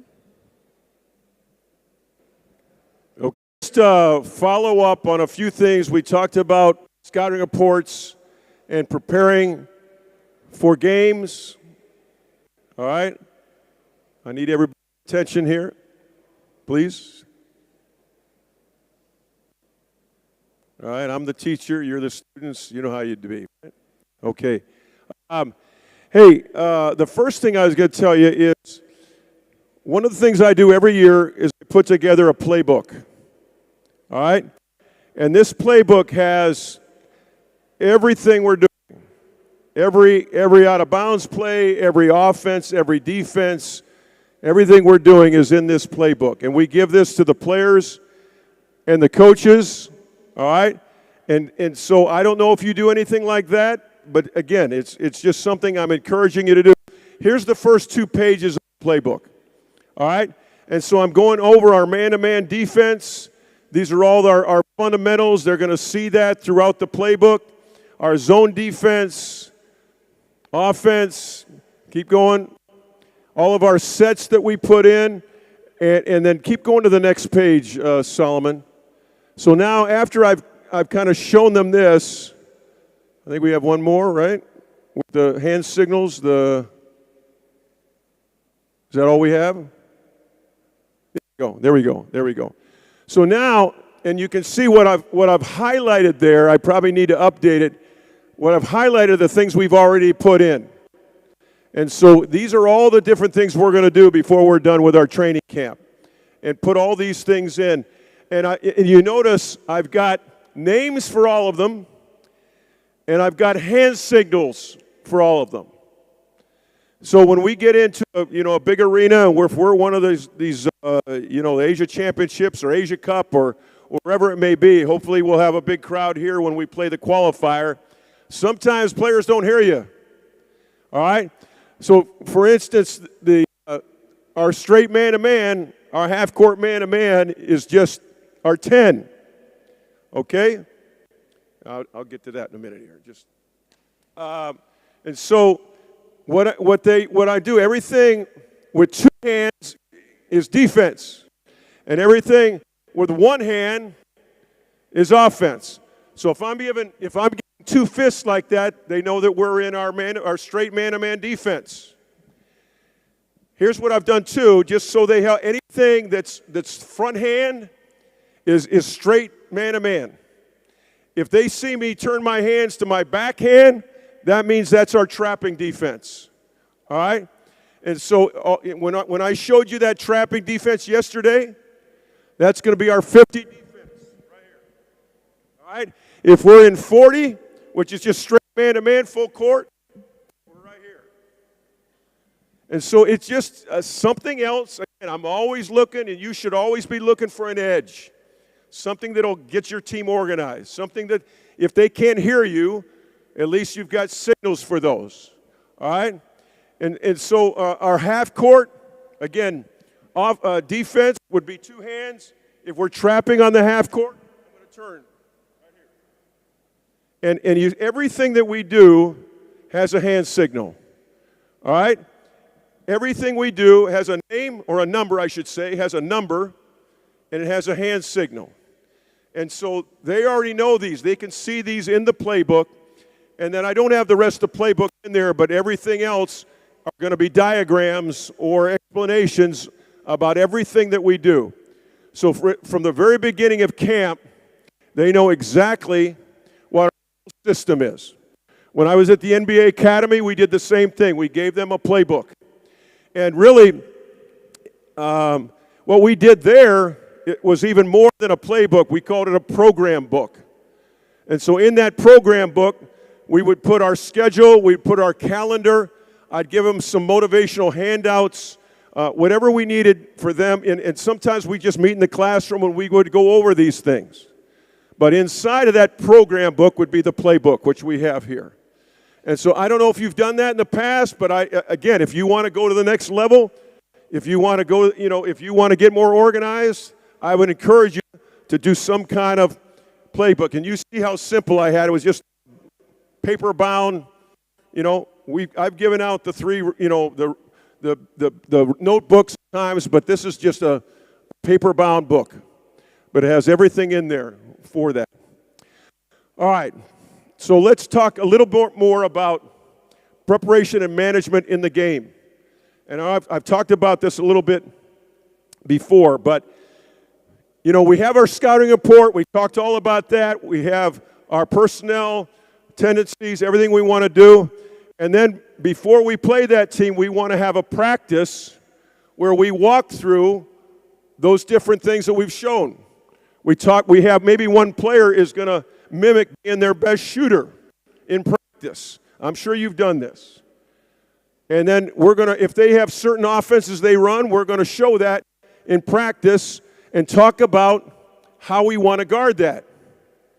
And so it really helps if you have a few practices, but sometimes most of you are going to play in tournaments, and so you might have an hour here. I'll tell you, take them outside. I've done this in hotel lobbies before, all right, and just came in there and set up somebody's offense and just said, this is what they're going to do, and here's how we want to guard it. And so anytime you can get a little bit of preparation, all right, you're going to get a little more of that edge to give you a better chance of winning the game rather than just showing up and playing. And again, this is not rocket science. This is not something that's so unusual. It's just another way to organize your program and get your team more prepared for a game. All right? And we're going to meet with the players prior to the game. We're going to show them some of those video clips that we had before. All right? We're going to talk through our scouting report, and now we're ready to play. So in the game, you saw where I think Arnica put it up where the assistant coaches had responsibilities. And one of those responsibilities, I give one coach offense and one defense. And so during the game, go ahead and put up the game charts. All right? So during the game, they're going to keep track of some really important things during the game. All right? So here are all of our offenses, both man-to-man and our zone offenses and our out-of-bounds plays, okay? And so our coach is going to keep track of those, whether we were successful or not. Sometimes we look at them a lot, sometimes we don't. It just depends. But what we do basically is if you see that square, say we're looking at, our fast break. All right, FB to start with. Or let's look at the second one. How many? We're running our red offense. Every time we run that red offense, we're going to put a circle. All right? And if we don't score in it, we're going to leave it an empty circle. If we score in it, we're going to fill that circle in. All right? And so by the time we, get to a quarter or get to halftime, if we see we've run red 5 times and haven't scored, we better think about running something else. Or if we, maybe we're running a set, maybe like red 2. We've run red 2 twice, and we have 2 circles, and they're both filled in. Then we're thinking, okay, halftime, let's run that again. Let's see, they haven't stopped it yet. All right? So this is just giving us a chance to look at that. Now, I also have that coach keeping track of timeouts. I'm not always smart enough to look up at the board or see what's going on, so I want to make sure one of my assistants is telling me, hey, we got 2 timeouts left, or we have 1 left, or we have we don't have any left. So they're keeping track on this chart of how many timeouts we have. Now, and at the bottom, go roll it up, it's game notes. So I want them just writing down just random things. This is what we're hurting at. This is what we're doing well. This is what we need to do differently. And it's more for them to tell me when we get to a timeout. And I'm going to, we'll bring them out and I say, what do you got? And they may say, we've been hurt by this certain play twice. We keep getting beat by that back screen and we haven't switched or whatever. So, that'll help me to know what to tell the players at the timeout or at the quarter. All right, go to the defensive chart. So now the same kind of concept is our defense. So we've got all of our defenses down there, all right? And again, we do this better than sometimes rather than others, but this is what the goal is to, again, mark those defense, what defense we're in. And again, you're going to circle each possession, and if they score, it'll be the opposite. If they score, we're going to fill it in, okay? And so we know what's working. Maybe they're beating our man-to-man, and maybe we go to zone, and all of a sudden there are a bunch of empty circles there, that it's worked a lot better. And I know you can kind of know that without this, but again, I'm just looking for that edge. I'm looking for a little more information. And sometimes you get wrapped up in a game, I know I do, and I forget what we've run or what we've done, and I'm just trying to coach the game, and this is just information that helps me. All right? And then this coach also is going to mark all the fouls. Every player is going to be on there, and they're going to let me know how many fouls they have, because you don't want to get caught with not knowing that, and all of a sudden you're in the second quarter, somebody has 4 fouls, and you should have had them out by now. All right? And so I'm really depending on my assistant coaches to tell me how many fouls. I know sometimes they put them on a board somewhere, but I'd rather just hear it verbally from somebody. So again, this is just an idea. Game notes again, from the defensive standpoint, what's worked, what do we need to do different? There could be anything on there that we want to talk about at the timeout. So just another idea during the game to have assistant coaches, if you have them, to take some, and you may want some other information that are what I want. All right? When I worked in the NBA and I worked for Del Harris, he wanted to know how many post touches we had. All right? How many times the ball went inside. Because we're not getting it inside very well. He wanted to know that. So every coach has different things that they, in the NBA, it gets almost overboard, with so much information. But it can help. All right, so that's just one suggestion. The other thing, I'm going to grab a marker board here.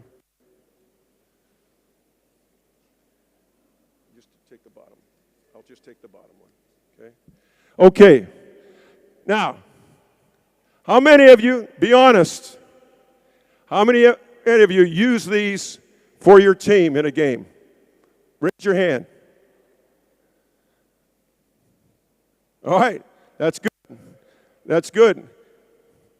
I would encourage you, because, you call a timeout, and with hand signals or verbal or whatever, and you say, you need to go down to the corner, and we'll bring you up and set a back screen, and we'll send him to the top, and that's going to be hard. Most young players need something visual.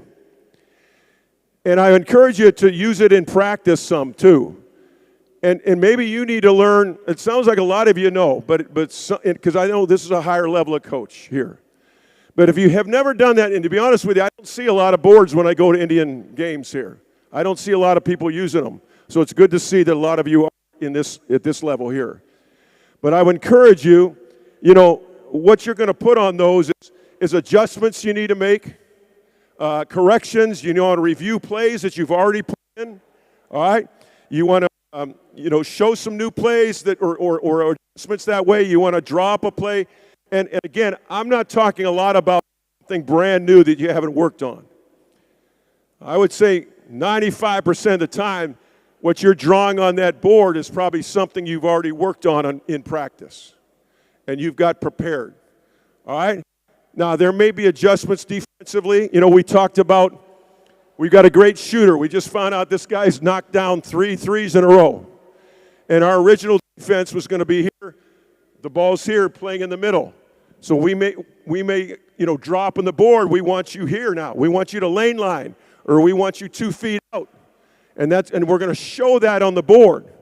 Rather than me just saying, hey, guard him closer or guard her closer, we show them where we want them.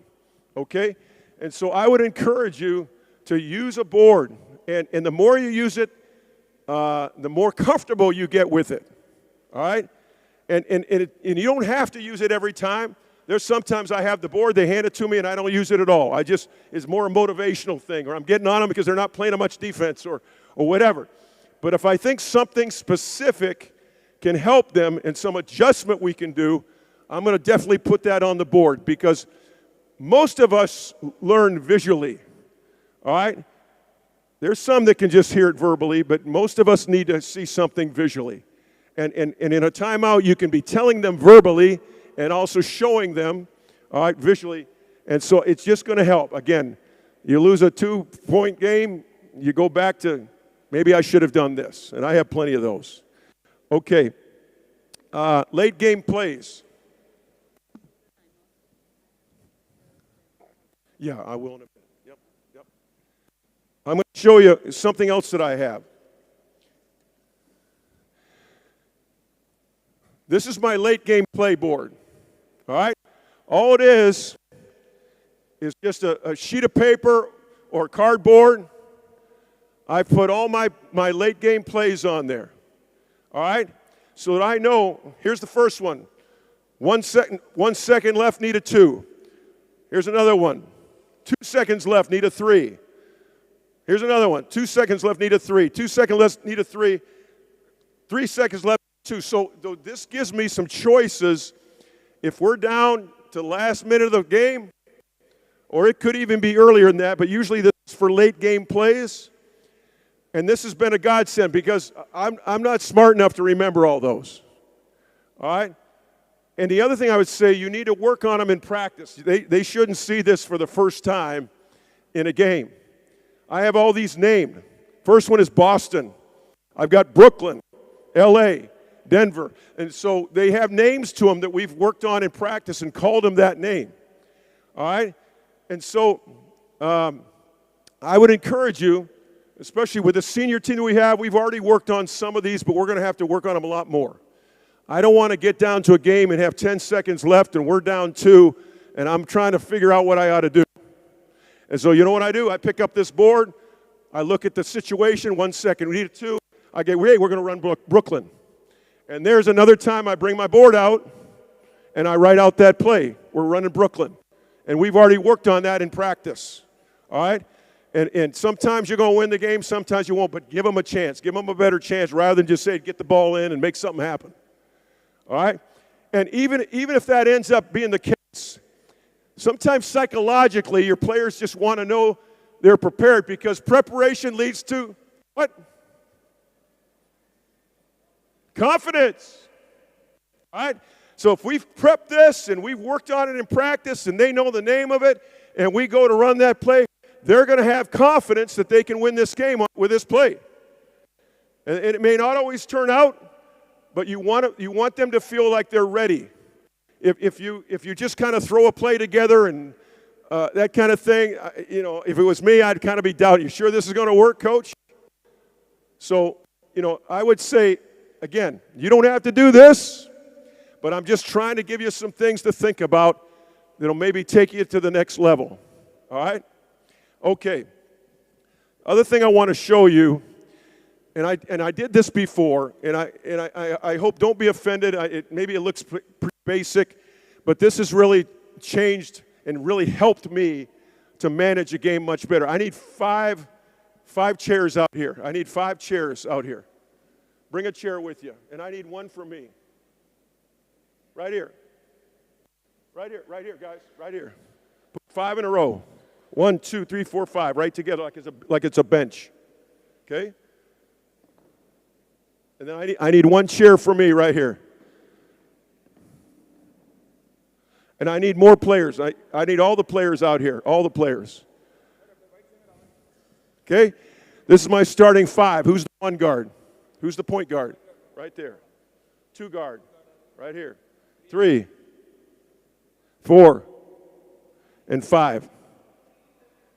And everybody else just come right in here behind them. Come right in here behind them, everybody, where you can see. All right? If nothing else, this has helped me, all right? Because sometimes you look at the bench and I'm not sure who's playing what and where they're. So this tells me every time I take a timeout, I know this is the point guard 2, 3, 4, 5. And maybe you don't have numbers, but I do. The other thing is I want every player to see what we're doing. Sometimes I watch some of these games. And you got 5 guys there and others are just talking over here, looking in the stands and all this kind of thing. Every player should be in your huddle every time. First of all, you got to respect every player and you got to coach every player. Secondly, they got to see what they're doing in case they get in the game 3 minutes from now. They need to know what's going on too. The other thing it does, it helps. I don't know what they're doing behind me. A lot of times if they're behind me, they're looking around, they're waving to some girl in the stands. They need to all be focused in. I want to see all their eyes on our board and on me. All right? So every time out when we can, we're going to have 1, 2, 3, 4, 5, and everybody else behind and everybody looking at me and watching me in the timeout and to make it more efficient. And maybe this doesn't work for you, but it's helped me. It's helped me to be a better coach and be more organized and not kind of haphazard in a game. So when I sit down here, and my assistant coach always brings the chair out, somebody has that responsibility to always get that chair out. I'm sitting down, and I'm seeing who's in the game right now, and I'm making sure that all these other guys are watching what we're doing. And then I'm going to use the board, and we're going to get something ready for the next play we're going to do, whether it's defense or offense. All right? Thanks, guys. You can take these off. All right? All right? Now, that may not work for you, but it's helped me a lot. And I'm just throwing it out there as a possibility.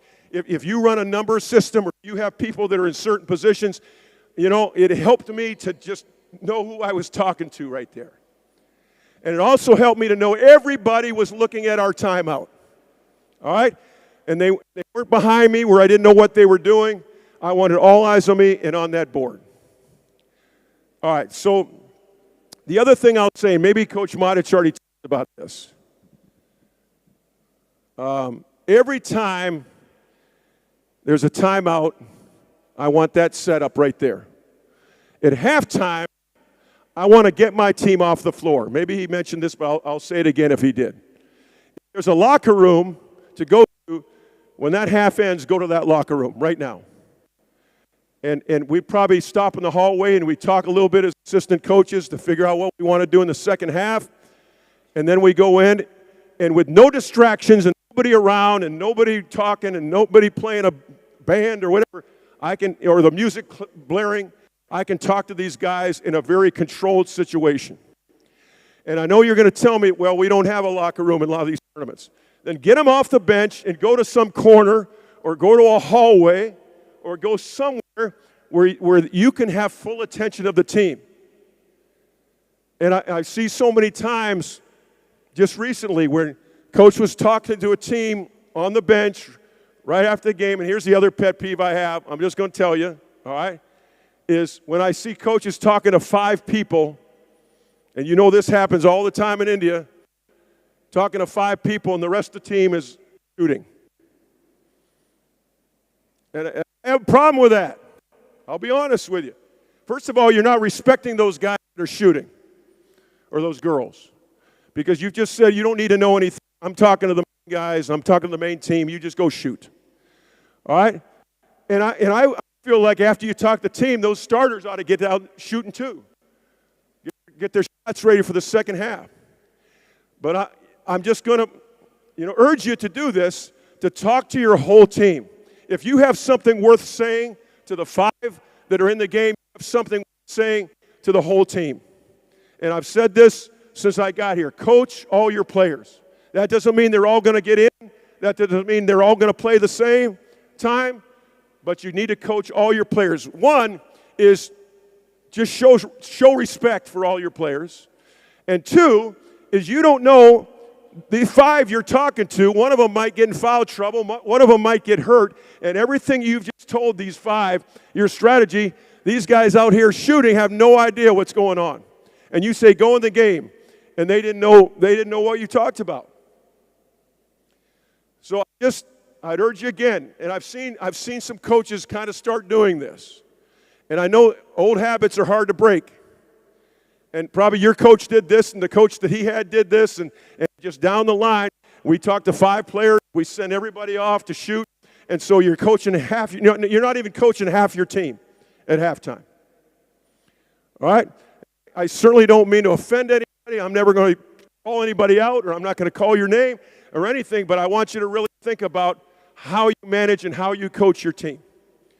And make sure, again, halftime, you get out of there, whether it's a hallway, a corner, or whatever, and get off the court. And then make sure at all times everybody 1 through 12 is hearing everything that you're saying. Get them ready. And they may never get in the game, but they'll be ready if you have to put them in. All right? Any questions about, you can disagree with me. All right? You can say anything you want to. That's great. But any questions about any of this? I need a mic here. During timeout, what do you talk to the players? What kind of stuff? Timeout, what do I talk to them about? Sometimes I yell at them. I'm not working hard enough. Sometimes I draw up something where we're deficient on defense, and we're messing something up, and I have to correct it. Sometimes it's an offensive play that we're going to run out of the timeout. I'm going to draw it up. The next play we're going to do. So there's not just one thing, but you want to have purpose with that. And sometimes yelling at them is good purpose. I don't mean just screaming to scream, but you got to have some good purpose. But most of the time, I'm drawing something up. Most of the time, I'm showing them where they need to be defensively. If we have a couple of guys that aren't getting to the help side, they should. We're going to show that on that board. Say, you got to get there for the help. They're going all the way to the basket, and you're the help man on that. So it could be multiple things. I don't have one answer for that. Any other questions about any of this? Game management. Does some of this make sense?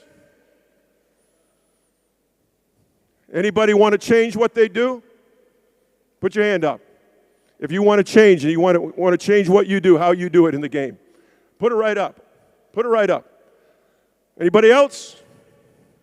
Anybody here? You good? Maybe you do this already. Maybe you don't want to do this. Okay? Coach says, if you would want to bring in a change, correct me if I'm wrong, Coach, then put your hands up. Okay, she said it to me. Yeah, so Coach is asking you all, would you like to bring in the change that you are learning here? Would you like to implement and bring in a change with that? If yes, put your hands up. And some of you, it may not be a big change. It may just be tweaking a little bit. All right? All I'm here for, I'm here in India to help players and help coaches. This is my motivation. All right? And this is why I came 14 years ago or whatever it was. Okay? And I'll say this again. I don't know if I've said this. I had a good friend say, you ought to do what you do best and go where it's needed most. That's why I'm in India. That's why I'm in India. All right? Some of you know plenty, and I'm learning. I've learned already just talking with some of you when we have timeouts or when we're off. But I'm here, and they're better coaches than me. They're a lot better coaches than me. But I've coached a few years, and I haven't been fired yet, knock on wood. All right? And so I'm just trying to, over 42 years, you make a lot of mistakes too. So I feel like I'm telling you some things that I had to change at one point. Some things that I was doing wrong. All right? And by trial and error, I've tried to fix these things. And so I'm just trying to pass that on to you. Okay? And you can reject it. I respect you if you want to do something different. But I'm just telling you what worked for me, what works for me, and maybe it'll work for you. All right?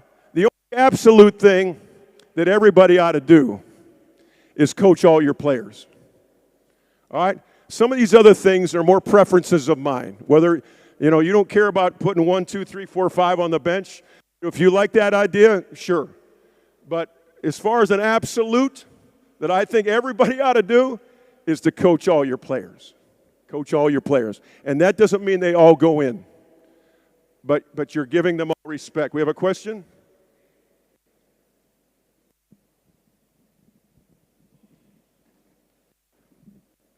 During your timeouts, what is the role the assistant coach plays on his views?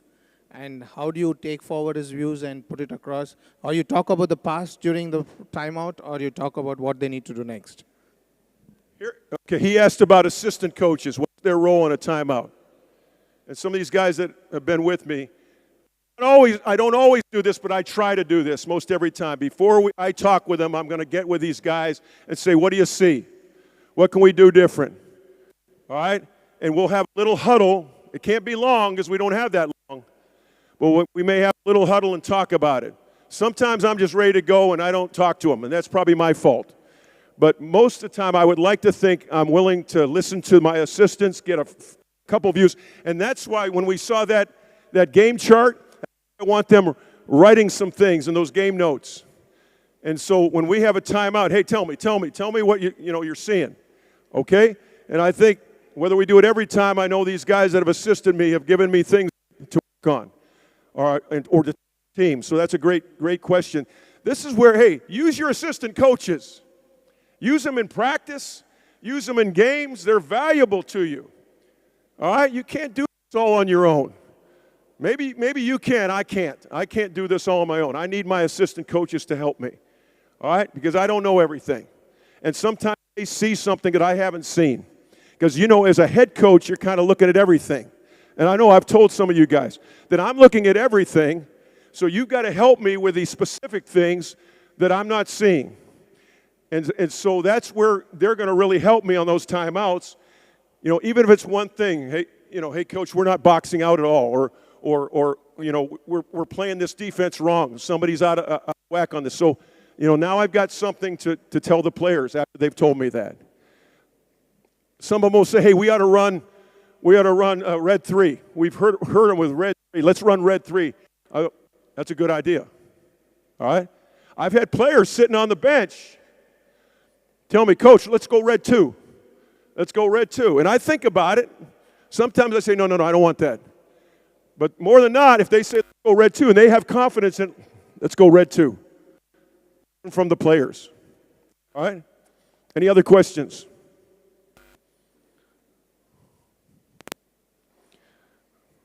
All right, I'll be watching at the national tournament. All right, just seeing maybe if some of you have made some adjustments this way. And believe me, I'm not saying you have to do things like me. There are better coaches than me out there, and there are other ways to do it. But maybe, what you're doing, maybe it's worth a change. Maybe it's worth a change and look at something new. All right? I'll go into that. Yeah? Okay. So let's bring some guys out on the court. Come on, I need 5. I need 5 right now. 5 blues. 5 blues. Let's go. Hey, let's go. You got to run. You got to run. No walking. 5. I need 5. 5. 5 blues. Baseline. I need a basketball. Go. Run. All right? We don't walk in practice. If they walk in practice, then they're going to line up and do some more running. Okay? They can just jog. They're not going to walk. All right, we got a basketball. Oh, okay. Let me just show you our fast break. Okay? I'm going to have the 4 take it out. Who's the 4? I want the 1 right here. I want you top of the three-point line with your back to the sideline. Back to the sideline right here. Okay? When the shot goes up, 5-4, 5, you can come in here, rebound. Who's our 3? Okay, come in here. Now, on the shot, if it goes in or if it's a miss, who's a 3? 3? You're heading down the floor. You're going wide. We'll put cones up here wide, okay? 2-man, all right. 2-man has already taken off. All right? A while back, I decided what's more important? Are 2-man getting a lot of offensive rebounds? Or I should say defensive rebounds and boxing out a 2-man? Or putting pressure on the defense and leaking them out of there? If you don't like this, don't worry about it. All right? But we're trying to do this, and it takes a lot of habit. I'm still trying to get our 2 guards to get out and go because it's a habit thing. All right? So I'm deciding that the 2 guard getting a lot of offensive rebounds is probably not going to happen that much, and so I want him out. He has no box out. He has no box out responsibility. All right? So he's heading down there, heading down here. Our 4 or our 5, depending on who rebounds. If the basket goes in, the 4-man takes it out. And you could, I understand some people, just closest man, whoever grabs it, that's fine. Maybe that's better for you, and maybe it'll be better for me. But I'd rather control a little who's supposed to take it out, rather than looking at each other and trying to decide who should take it out. So I'm just saying the 4-man has to take it out. If the 4-man takes it out, the 5-man is running the floor, and you're inside the elbow. All right? Now, stop. And I'm still working on this with the senior guys. Whether you're on offense or defense transition, you have to find the ball at half court. All right? We're going to be truly a fast break team. You have to find the ball at half court if they're going to throw it to you. And so he's going to get it out quickly. Now, we want him as deep as possible, and we want him to throw a pass, and I'm going to say break some glass. Break some glass with that pass. I don't want this. I don't want this pass. He's got to get it there as quickly out of bounds and as hard as he can at this spot. And I know somebody asked the other, what if they deny that? We're going to loop it. We're going to loop it. And then he takes the opposite way. So if we throw it in, you're running the floor inside the elbow here. Inside the elbow. Inside the elbow. Right there. Now looking for the ball. Stop there. Looking for the ball. Wide. Looking for the ball. If somebody's open, they should get the ball right now. Pass the ball to the floor. Now, that's a little dangerous with some players because they want to do that about every time, and when they're guarded, they're going to throw it away. So I'm saying when they're wide open, okay? And so we may go right to the 2. And if he's a really good shooter, all right, you're going to disagree with me, maybe. If he's a really good shooter, we're going to let him shoot the 3, even with no rebounding. If he's a 40% shooter or high 30s, if he's wide open, I'm not sure we're going to get a better shot than that in the half court. All right? And we want to make sure, what have we got up here? We've got the sheet on the transition offense. All right?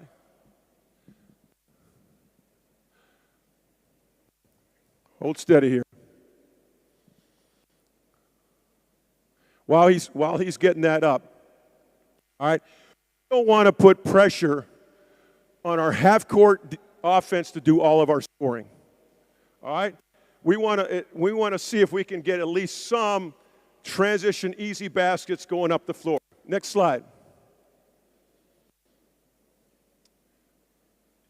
All right, next slide.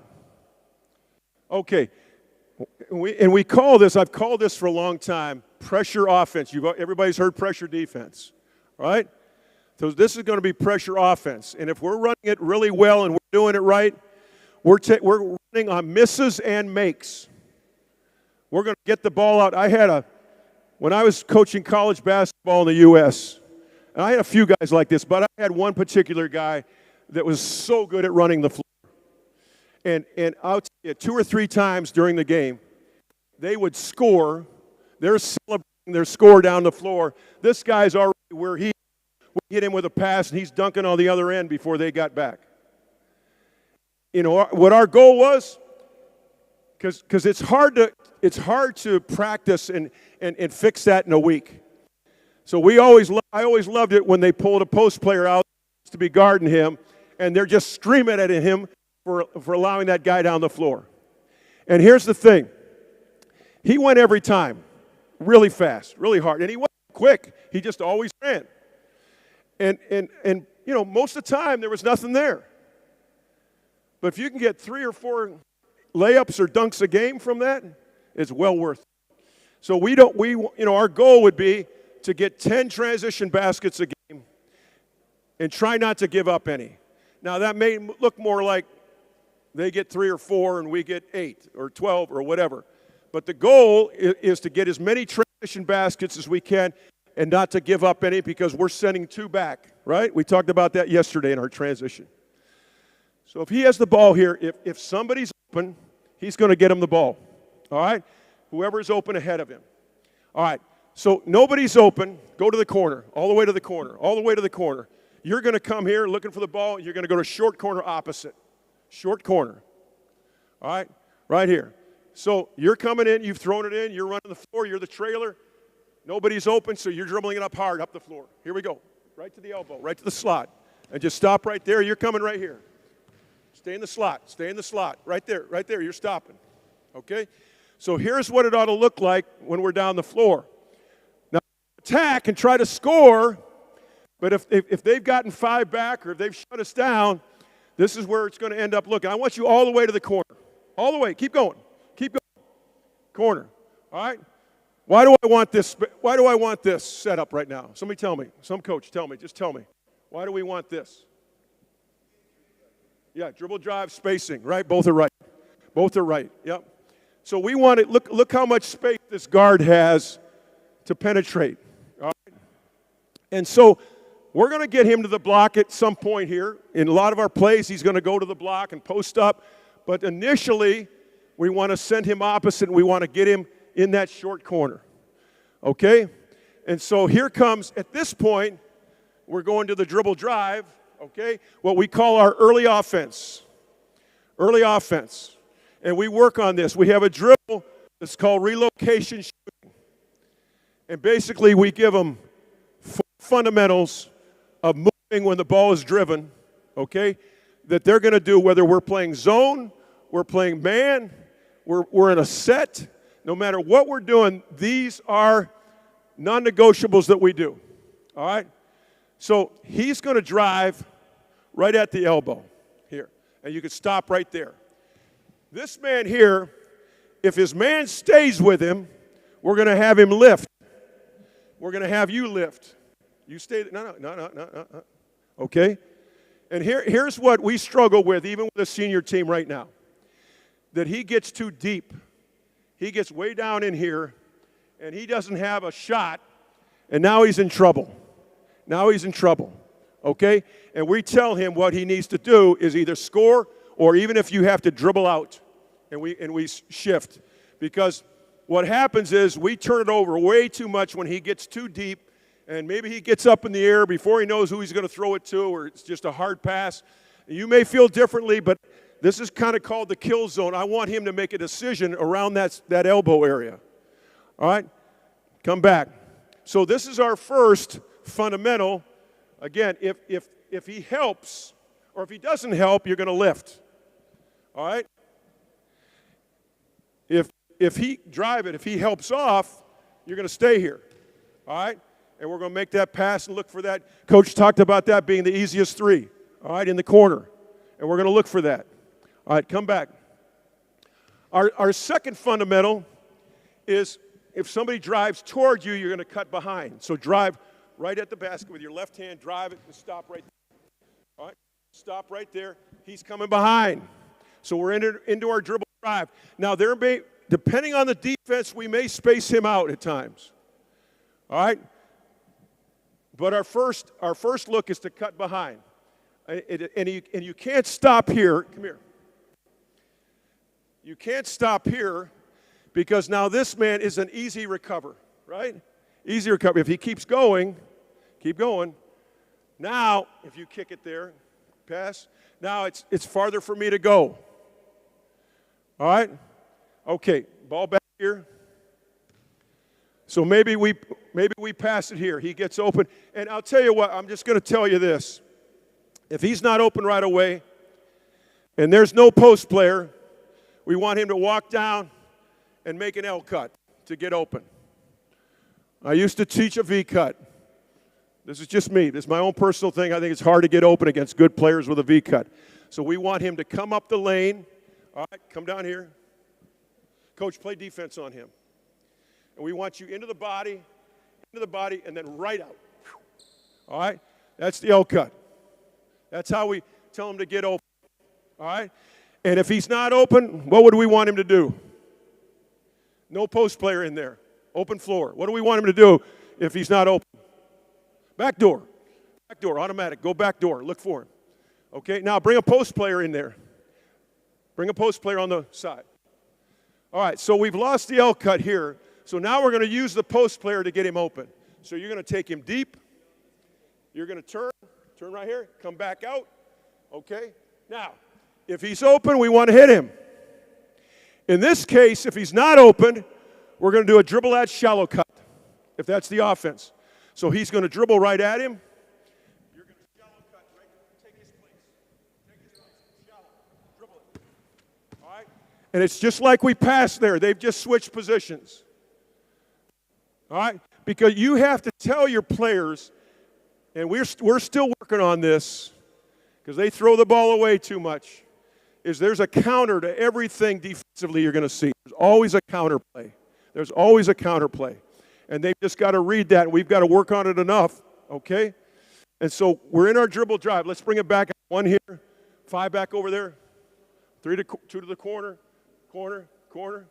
Now, say you get open, L cut, pass. Okay, just stay here. Now, if he goes baseline, our rule is you come front of the rim, right here. You're in the corner calling for the ball. You're on offense, man. You're waiting for the ball right here. All right, you're going to dribble baseline, make a pass to the corner. Watch, coach. Make a pass to the corner. And we're looking for that easy 3 again. I know most of you maybe know this, but these are just fundamentals that we're going to do no matter. It's not an offense, it's how to play offense. All right? And the last one, bring the ball back here. You can stay opposite. All right, give him the ball. Come up to the wing. He's caught it on the wing. If he drives right at the basket, we're going to follow. If he drives away from you, you're going to follow. Not the elbow. I'm talking about going straight at the rim.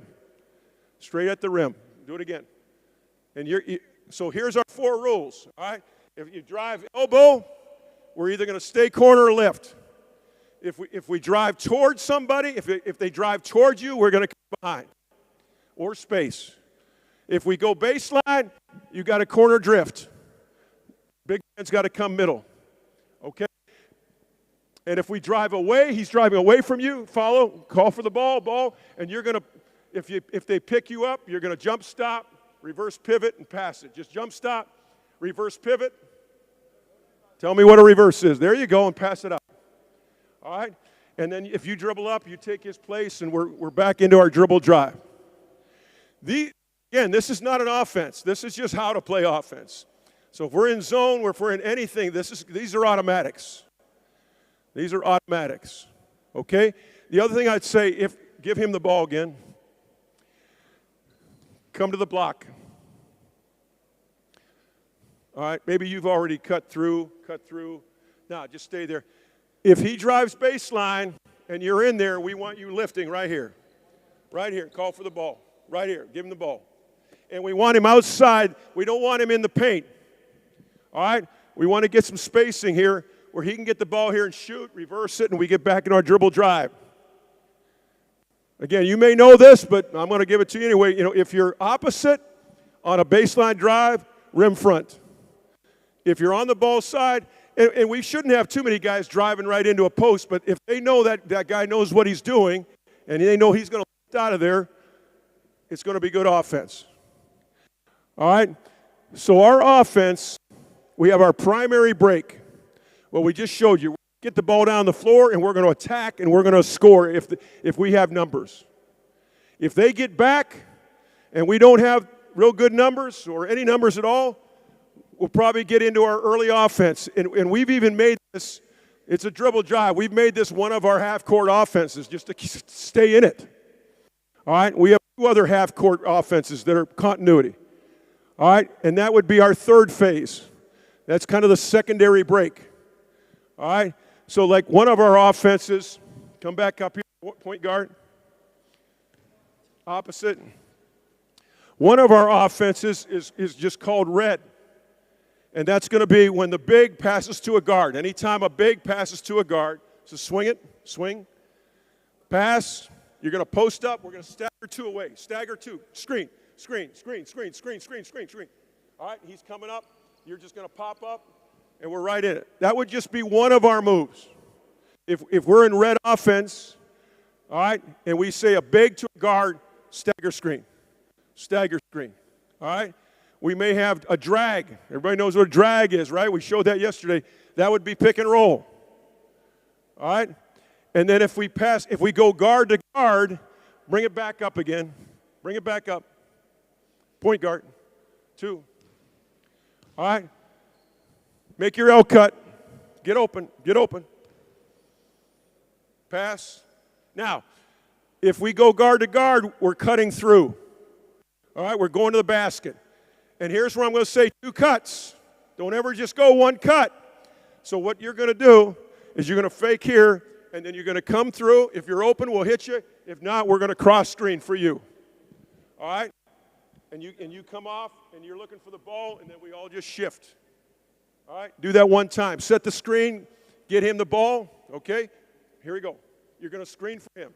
I want 2 cuts. Get open. Get open. Get open. Pass. 2 cuts. Good. Set the screen. Pass it to him. Score it. Pass it to him. Score it. There we go. All right? Now, the one thing I'll say, and this is just me, maybe you're okay with that pass. Our goal is to never throw a straight pass into the post. All right? That's the pass that's getting picked off and going the other way. I want the pass to either be a bounce pass or a real high pass. Just from my experience, throwing those straight passes in there, lots of times they're going the other way. That's a turnover. All right. I don't want to take up more time. I know we've got Coach coming on. Any questions on this? Guys, you can sit down. Thanks. Thanks. Give him a hand. Give him a hand.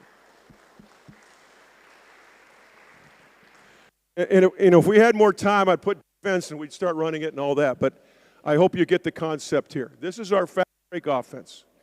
And we're going to try to get out of there on misses and makes, and we're going to try to score it. These are just some drills that we run for fast break. If somebody you want to know a little more about those, I can show you. Any questions on fast break offense? Any questions? Come on, open your eyes. Any questions? Okay, all good to go? Yeah, I know some of you probably run the post right to the ball side. I'm not saying that's wrong. Maybe you got an offense that get it, you've got a big girl or a big boy that can play that way, and you want to get him the ball right away, but I want to give our guards and people a chance to penetrate first. And then we have a lot of offenses that then get him on the block. We're not saying he stays there. He's a post-up player, but not originally when we come down the floor. Anything else? All right. It's been great to be with you. Thank you, to be with you. Scott. Just to wake you up a little bit, I request another partner with BFI, the Red Bull. And we have one of the representatives of Red Bull, Mr. Mr. Rohit Kulkarni. And he'll be here and giving us a small presentation. So give him your eyes and ears.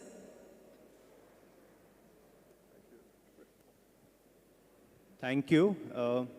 Thank you, Basketball Federation of India, for this opportunity. How's the energy level? I hope you're having great time learning. And very quickly, I'll take a few minutes. Have you tried a Red Bull energy drink, everyone? इससे पहले पिया है Red Bull? You know of the sports that we do globally? I'm just here to give you a very small glimpse of what we do as Red Bull India and what we do as Red Bull globally. Clicker. Okay. So obviously Red Bull is the #1 energy drink worldwide.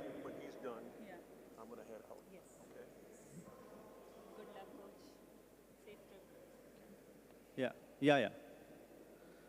I'll take you through a video of all our events. Raghav, can we have sound?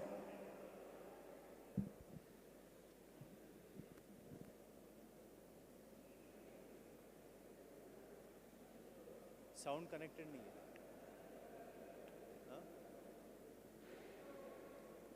hai. Check.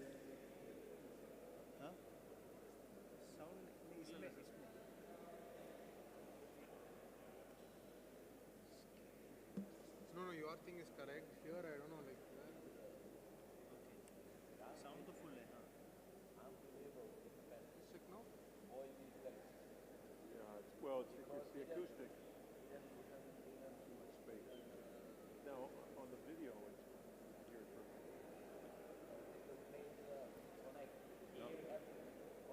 Right. But if they watch it again, you'll be really clear. It's hard. It's hard.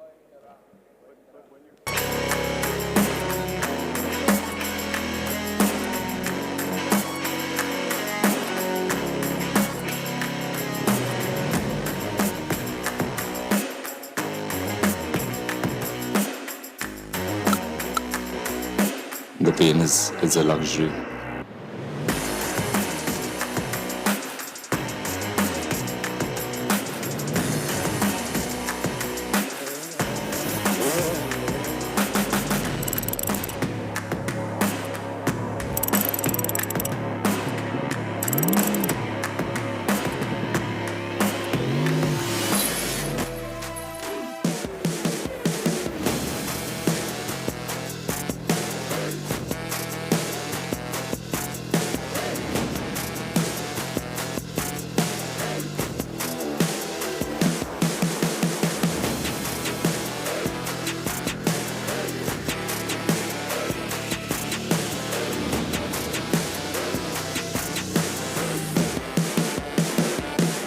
I don't want to say greatest, I'm one of the best finishers in the game right now.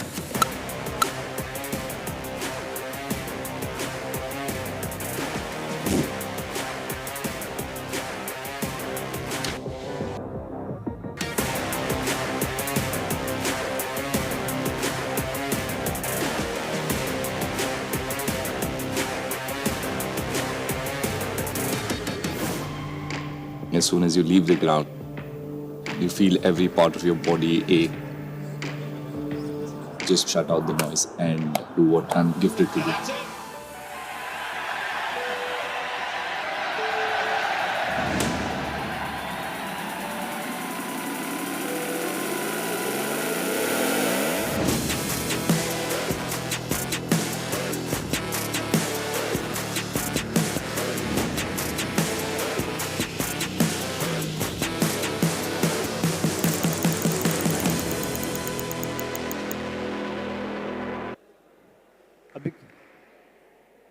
Thank you. But this is what I was trying to show कि what cans अभी यहाँ तक आने हैं. Cans बचे हैं ना? You have cans, right? ठीक है. Okay. So basically, just wanted to connect with you guys. Why do we have a can of Red Bull? Any idea what is in a can? What are the ingredients? Anyone knows? Why is Red Bull called a functional beverage? Anyone has seen a Red Bull event? Anyone has been to Red Bull half court? Oh yeah, we have some hands here. So we had a very good gratification last year. The winning team went to US for the final leg. So that is what we are doing in multiple sports. We have events in 17 different sports in India, including basketball. Hey bro, can you do a no-look shot? This year in Chandigarh. Pass me the rock, can't stop me at all issue with the now. sound, but Game time, yeah, we on three, can't ball now. No overtime, yeah, we taking it all now. So tell them it's on now. Tell them it's on now. Tell them it's on now. This is our athlete performance center. We have 2 athlete performance centers, one in the US and one in Austria. So this is only for the 850 international athletes who Red Bull works with. And it has one of the best sports science professionals in all these athletes and support these athletes. That's in a can, very simple. Amino acid, B vitamins, caffeine and taurine. That is what helps to give you alertness and all the benefits that requires from a can of Red Bull.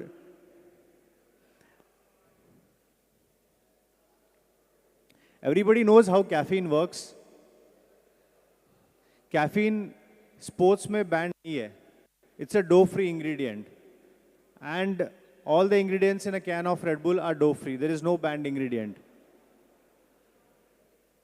We also have a sugar-free.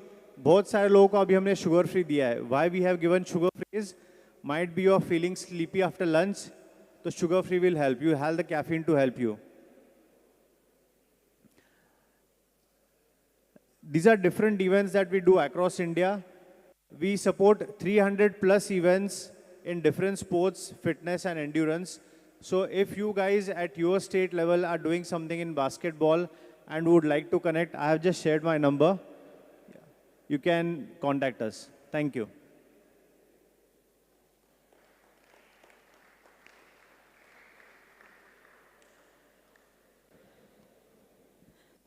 Thank you, Rohit. Okay. Is everyone awake? Ready to fly? With Red Bull? You're yet to get. Okay. Yes. You want to ask him a question? Rohit? He would like to ask you some question. Can you differentiate between other pre-workouts and your Red Bull? Other pre-workouts or different brands? And Yeah, the question is different between a pre-workout and Red Bull. So pre-workouts are supplements. Very different category as product. Energy drink is a FMCG product, and everything is written on the can. So pre-workouts sometimes have very high caffeine. They have like 200 or 300 mg of caffeine. Red Bull has 75 mg of caffeine. So it is suitable for everyone. Pre-workouts might not be suitable for everyone. So what I can say is there might be 20% people in a gym who have a pre-workout, but for the rest 80%, if they want to have something caffeinated, they can prefer a Red Bull. the demand of any activity, whether it is basketball, football, whatever it is much beyond that. So we need much more than that Red Bull. That's what I am asking. The thing is, it's for everyday relevance. So for everyone, it might not be the need. So that is how, see, this is a FMCG product. We are selling in lakhs of accounts. Rohit, Mr. Rohit, how much time it will take if we give our players to energize? How much time it will take? It's a very good Suppose question. we give in timeouts or some in Yeah. half time, then how much time it will take? So every coach has their own preference. So what I've seen is with the teams that we support, some coaches say that we give them in the team bus so that it will help them before the match. Now what we say is caffeine takes minimum 15 minutes to start working in your body for the absorption, 15 to 45 minutes. So it depends on the team. Say for example, someone gives it in a team bus before they go to the game so that they're aggressive in the first half.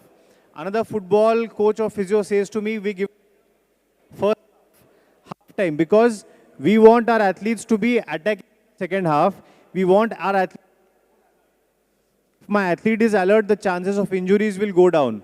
So that is how a lot of them have it in the second half. So it all depends whether you want to have 15-minute time it takes. So better minimum 20 minutes before you can give it.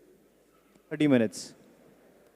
Okay, any more questions? With sports, you can dilute with water also.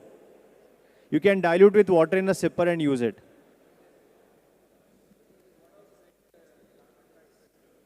It's a food product. I mean, nothing as such. What age group can take this? Very interesting question. Age group, we do not do marketing to anyone who is under 16. So age caffeine is 16 and above, and only adults we market the product to. See, caffeine to apne chai coffee mein bhi hai. Red Bull has the same amount of caffeine as a cup of coffee, right? But ethically, globally, and that is our own self-regulation that we do not do marketing to children. Also because they have low body weight and they have an age which is not suitable to understand the functional benefit. Functionality समझने का भी एक age होता है ना? So that's why we don't do marketing to kids. That's a very interesting thing. Red Bull, 16 years and above. Okay, thank you so Thank much, you. Rohit. Okay, over to Coach Matic. We're going in for team strategies. I want everyone to be ready with their notepads and pen. I want to see how you draw the diagrams. Coaches I'll give it to the three going people to who asked give the you questions. some good inputs on flex and horns. Can you be the scouts? And can you draw out what the coach is explaining on the court? I can come in and check anyone. Let me see how you do the diagrams. Over to you, coach. Okay. Hello. Good afternoon, everyone. That strategy, the game is both offense I play. I play horn with the Indian team, and I play some combination between. Their game is to prepare. Also, it's a special situation. What's meaning special situation? It's after Now that is the end of the game when you need a quick shot from a side, bound, last 2 minutes when you have a timeout, that is a special situation. That we will go a little bit through this, what we have. That is after timeout, coming from a sideline, from here, or when we are going over, because last 2 minutes, you can choose where you want to bring a ball. And it is something you have to be prepared. All these things you need to prepare in a pocket. Also, when you are coming game, some game plan have to be calculated on the paper because you cannot read everything. Today game is so crazy, so fast, you cannot calculate everything. You have to make a game plan. What you want during a time. Which player, which will, okay, anytime, game can going opposite way. But from a 10 games, 8 games is regular, maybe 2 games going on the way that you have to, by institution, that you are find a way how you will lead the team. Actually, you are lead team on the game plan. What you are prepare game plan, and then you are follow on game plan. When you have this special situation, because that is a lot of this, you have to write. When coming special one, you are take, it's in a pocket or it's somewhere, you will take, you will see, and then you will present the player. But actually, you will never going for something what you are not practice. You have to practice this, that your player have to play. We are start the offense. I coming, first one. Better one. I ready. 5. We are start from a flex offense. I hurry up. Point guard here, over the middle. That 5 here, 4 is here. One corner, another corner. Same coach. See, another corner. Actually, like if I have left-hander, to left-hander be here and right-hander here. Penetration in basketball is more successful today to the middle, not to the baseline. And we have to attack if you are from here with a dribbling to attack. That is will be very good if you have a left-hander that can come and everything is open for him. It's difficult. Okay, flex offense. Basics flex. Basics flex. Say 1-4, sorry. 1-4 formation. 1-4. Hey. Pass to him. Pass to him. Stay here. Screen. UCLA cut. From here, UCLA cut. Cut it. Say, pop out. Pass to him. Pass to him. Listen. Pass to him. Open out. Open out. Little bit down. Stay here. Screen for him. Here. Screen from him. Cut. Screen for him. Run. Pass. Go there. Screen for him. Hey, here screen. Not going far away. Screen here. Cut downside. Downside cut. Cut it. Screen. Run up. Run pass. Open out. Same way. How you are seeing over there? You are there, you are outside. Okay, we will going again. Just what I want to show. When you are start to teach screen, that is the best offense. For a youth, if you want to teach a screen, flex offense for a kid is the best. Because rotation around the player, good spacing, everything. You have a screen for a screener. Flex offense is the best. Same is a shuffle. It's very similar.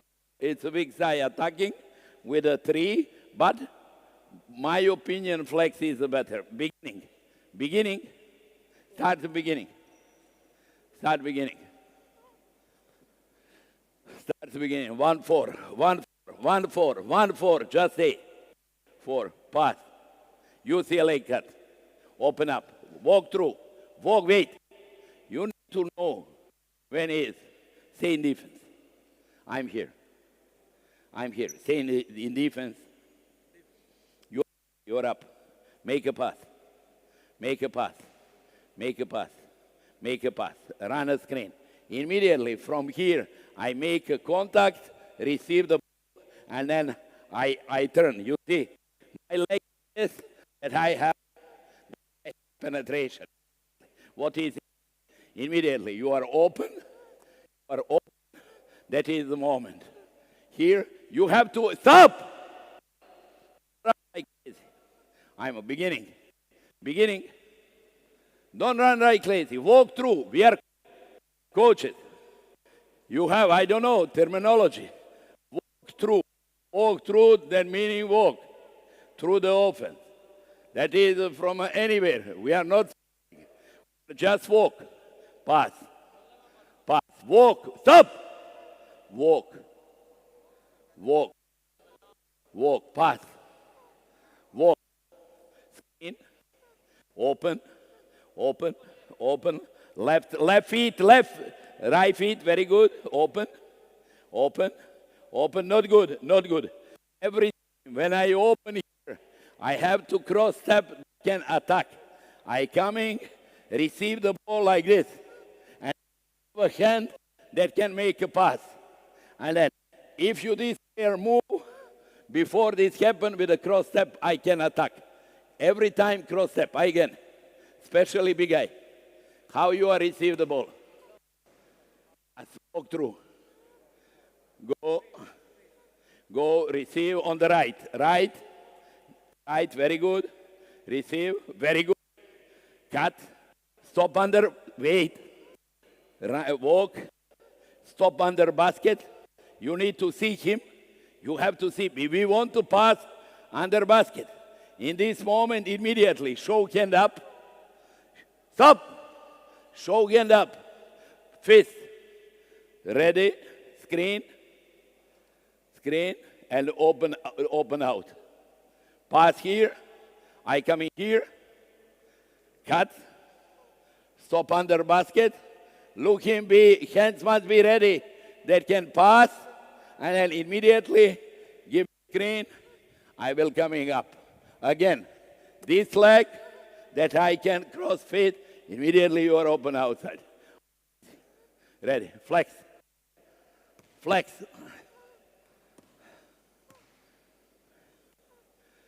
Walk, very good. Open, left, very good, very good. Screen, stop! Hey, when you will understand one thing, only one thing you have to understand.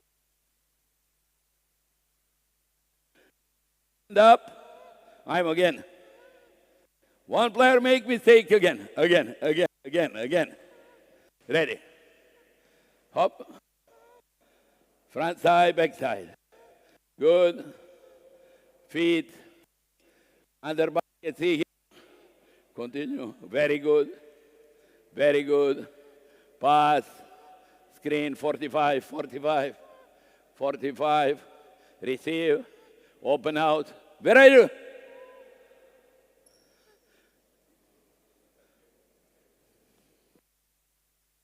Up. Cut. Screen. Basic flex. That is the basics flex. Coming defense. Try to play. Try to give a pass under basket. Read the defense. You can run. Lay up. I'm ready. Not to cut the ball. Just stay. Not cut the ball. No cut. Ready. Walk. Run.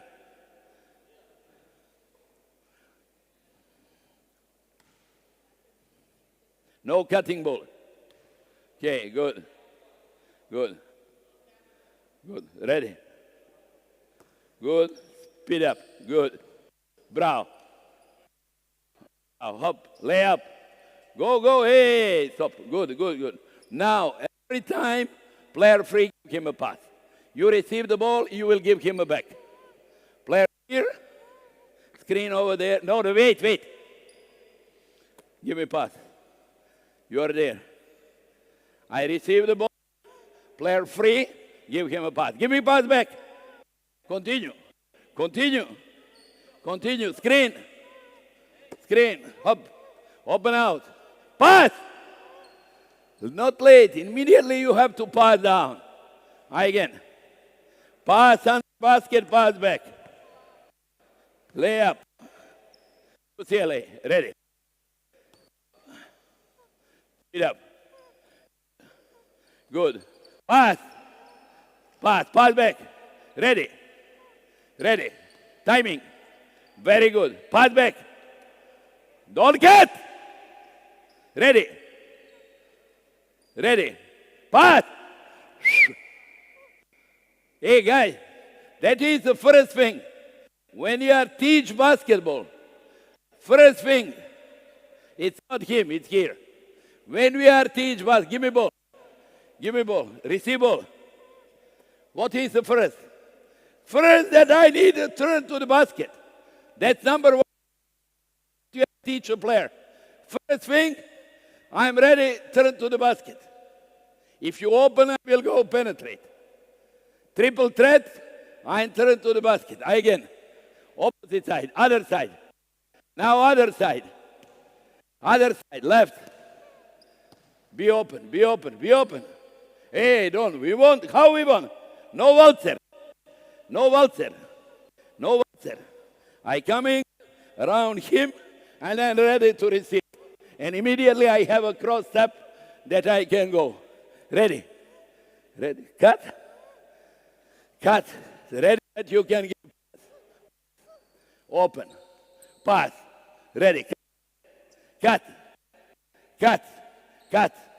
Yeah. Pass back. Pass. Look. Hey, don't sleep. Open. Pass. Again.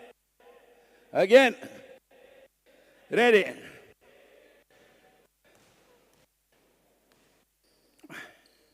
Ready. Cut. Open.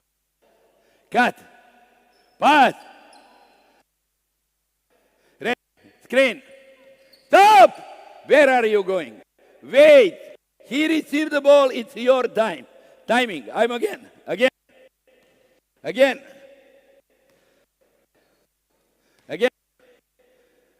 Cut. Open. Open. Open. Pass. Pass back. Screen. Screen. Now open. Pass back. Pass back. Ready. Screen. Screen. Run. Receive. Hey, not pass. Pass. Only guard. Guard. Change. White. White. White. Defense out. Defense out. White. Defense out. Here, here, here. You will come back. Not here. 55. 5 top. 1-4. 1-4. They are called 1-4 lineup. 1-4 lineup. It's here. All right, ready. Ready. Pass. Walk. Open. Open. Back. Face. Cut. Stop. Hand up. And pass. In. Look him.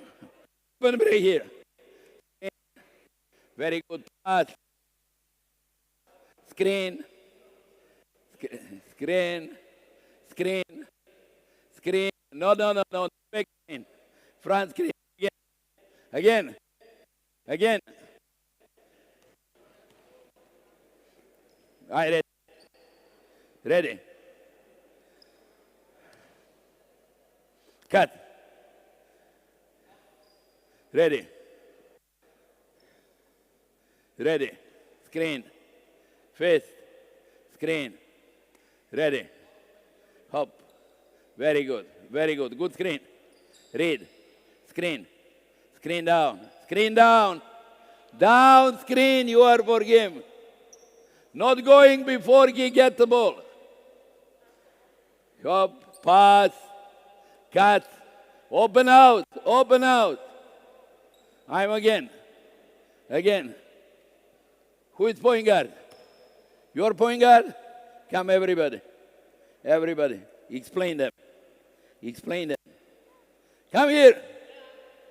Come here. Come here. Go away. Explain them what you have to do. Point guard is a coach on the court. He needs to teach them, not only me. He needs to teach them. When coming game, they explain. I talk. You need to talk. You are talk what you need to do. Ready. Ready. Ready. Ready. Ready. Talk. Talk, everybody.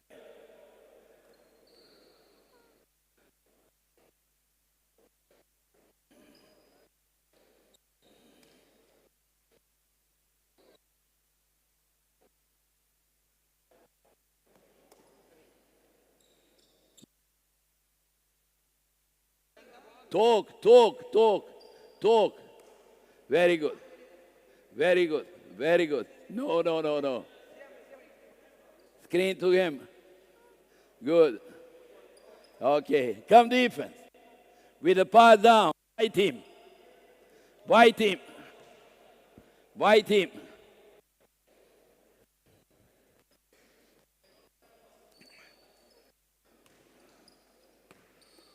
Ready. Ready. Stop! Don't go before he don't have a ball. When he has the ball, you are going. Again.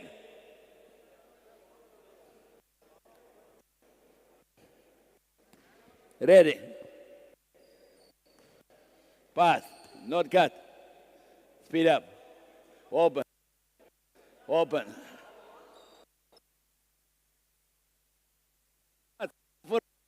Pass back. Pass. Cut. Very good. Pass under basket. Ready for a shot. Ready. Pass. Very good. Very good. Okay. I'm again. White. Again. White. 3-point shot. Make a 3-point shot. When cut, open 3-point shot. I ready. 3-point shot. Ready. Cut. Open. Open. Yes. Very good. Hop. Pass back. Pass back. Not open 3 points. Ready. 3 points. That's it. You see, 2 times we are doing. Second time will be open. Okay. Same things we can do from a sideline. Through the sideline. Same. Ball is here. You are here. You are here. Front side or back side. Run. To score. To score. Open up. Pass. Open up. Screen.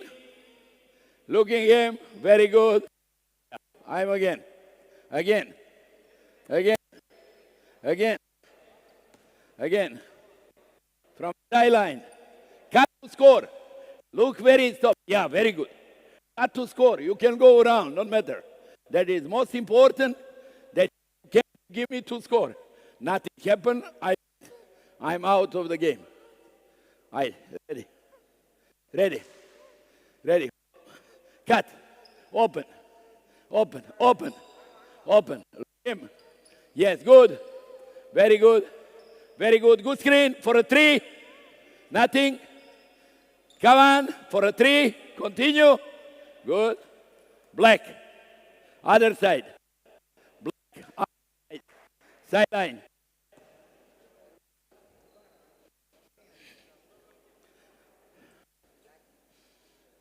Same way. Same.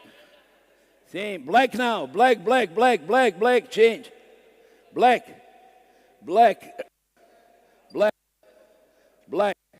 Ready. Stop, ready. Just do what the other day did. Here. I have a ball. I have a ball. Hey, that is a start. Try. Score. If I will do again. Ready. Ready. Ready. Look. Pass. Immediately. I am active. Good. Screen. Run. Run. For a layup. Score. Good pass, Bray. Ready for 3. Screen. Screen. Ready. Continue. Continue. Hop. Screen. Score. I try play now. Okay, I again. 2 or 3 times. Layup or 3 points. Layup, 3 points. Ready. Ready. Layup or 3 points. Score. Score if you can. Timing. Ready. 3 points. Good. Okay. Good. Next level. Next. Again. 3-2. Their lineup 3-2. Go down. Go down. Go down. Save. 1-2-2. 1-2-2. From here.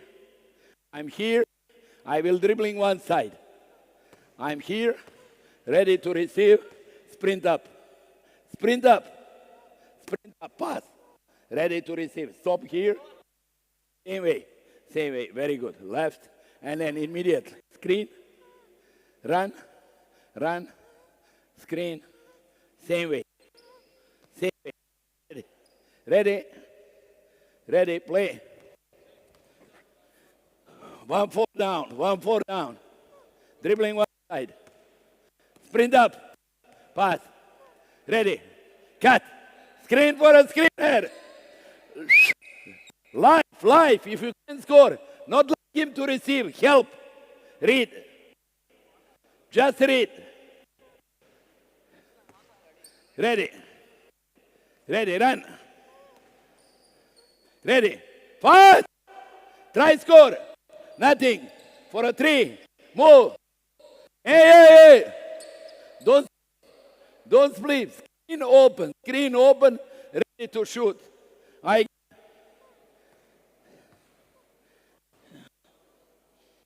Ready. Ready. Fast. Layup. Fast. Fast. Move. Layup. Ready. Move. Move. Score. Ready. Score. Post up. Ready. Okay. White. White. White. Same way.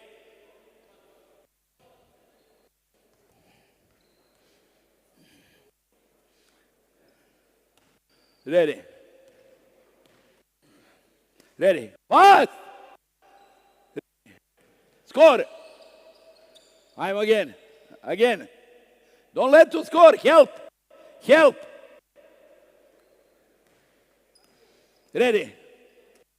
Fast. Screen for the screener. Ready. Score. Very good. I'm next. Next. Next. 4 men here. 4. Who is 4? Stay here. Stay here. Stay here. Stay here. Stay here. 3 player. 3 player. Down. Take a ball. Take a ball. Take a ball. Take a ball. Contact. Take a ball. Pass. Pass. Screen. Cut. Cut. Cut. Okay. To the basket. Screen. To the basket. Run up. Run up. Pass. Screen. Screen. Screen. Screen. Run up. Okay. I'm again. Again. It is a 4 outside player. When it's 4 or 2, no matter. No matter. Good. Good. Screen. Screen. Quick. Same time. Read. Read. Screen. Screen. 3 points. Not Shohei. Only if you are open. If you are not open, nothing. Again. Again.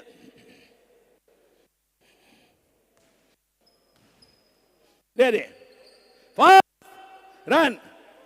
Nothing. Fast. Speed up. Speed up. Speed up. Speed up. Speed up. Speed up. Speed up. Bravo. Score. Score under. Speed up. Speed up. Now. Good screen. Show hands. Call the name. Also, one more thing. We can call the name. I call his name. Put the call name. Know that I make a screen. This, call the name. Call the name. I go. No. Don't play. Play outside. Play outside. Play outside. Play outside. Good. Outside. Outside. Good. Ready. Ready. Ready. Ready. Ready. Good. Change. White. White. White.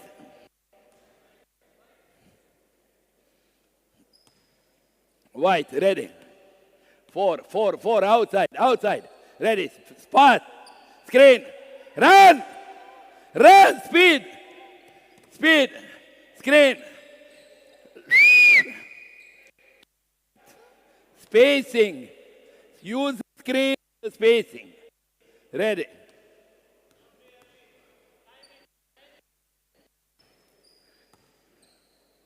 Ready. In. Good. Defense. Play defense. Again. Ready. Ready. Ready. Open. Move. Fast. Fast. Fast. Read. Ready. Ready. 3. Bravo. Very good.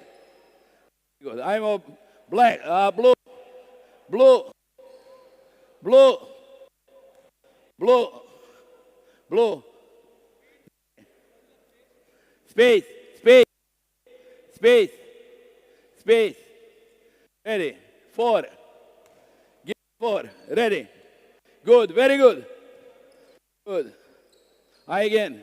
Play defense. Don't let him to receive. Play defense. Not let him to go. Don't give. Cut. Cut. Sprint. Sprint. Sprint. Sprint. Sprint. Sprint. Very good. Stop. Very good. Very good. Very good. Very good. UCLA immediately. You pass here. You are down. UCLA. Open up. Pass. Screen. Pass. Screen pass. Come again. Come again. Pass over there. Same way. Same way. Good. Move. Nothing. Move. Nothing. Move. Nothing. Pass. Open. Pass. Yeah. Bravo. UCLA. Open. Very good. This one from down. UCLA cut. Opposite side. We will play. White. White. White. You have one more option. When you are given, I told what you will do. Now, another option. Play deny. I cannot pass. You're a little bit out. Play deny.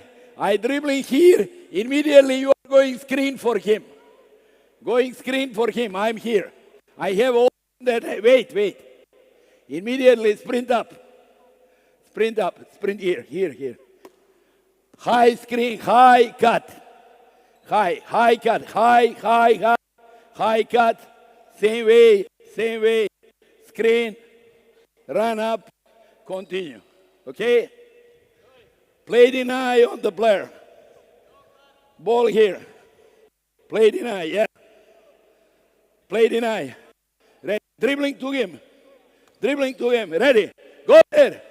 Pass up. Ready. Cut. Bravo. Very good. Bravo. Very good. Very good. Ready. Deny. Dribbling to him. Fast. Ready. Cut. Play defense. I'm blue. Same way. Blue. Blue. Blue, come here. Come here, Blue. Blue. Because they hear. Just tell in number 5, it's very important to sprint up. If you cannot backdoor and exchange position with this man's side. Come here. Come here.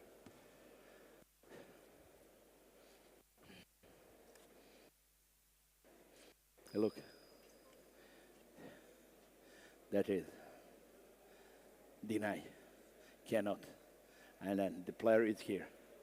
You know, you are dribbling here. You need to sprint. If he sprint with you, you are come here, this one come up. Pass. Okay? Try. And then same thing. Okay? Ready. Ready. Ready. This option we play with the team. It is last. Before I left, we said this one. We play this one. I ready. Backdoor. Bravo. Continue. Continue.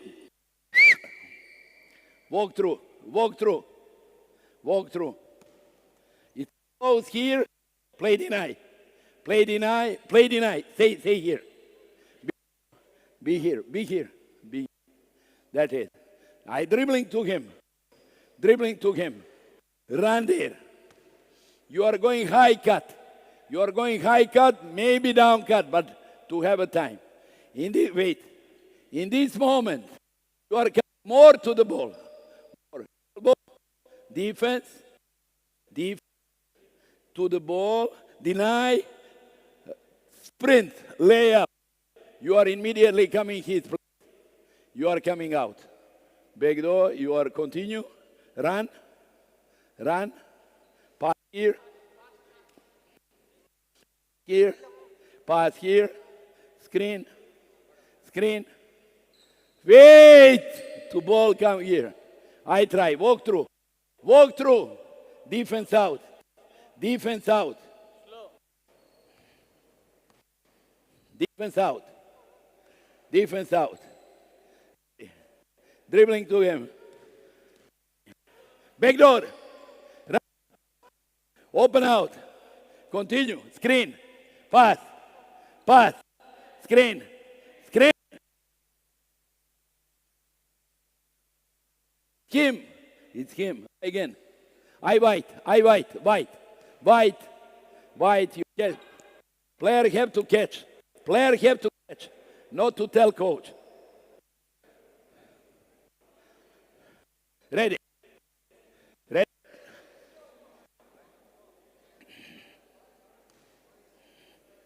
Ready. Ready. Backdoor. Backdoor. No. Here. He need to receive ball. Guard to guard.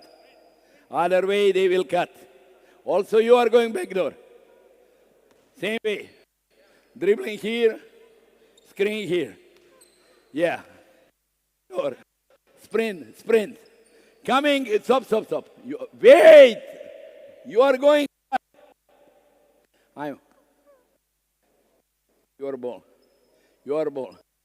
Go screen. Go screen. And when you are see what happened here, you are waiting or you are going straight to the ball. From a ball, you cut to the basket. Okay?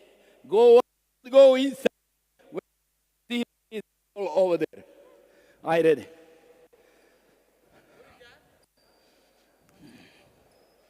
Ready. Up. Backdoor. Good.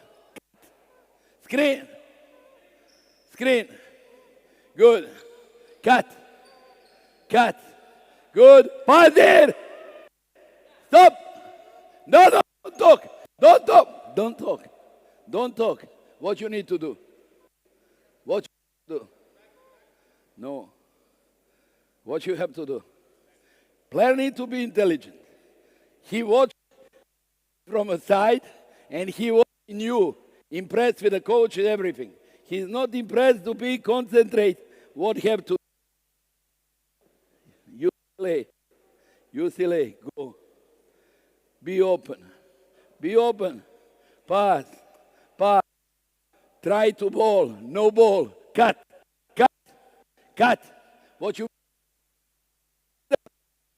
pass. Open out. Cut. Cut. Screen. Run. Run. Pass.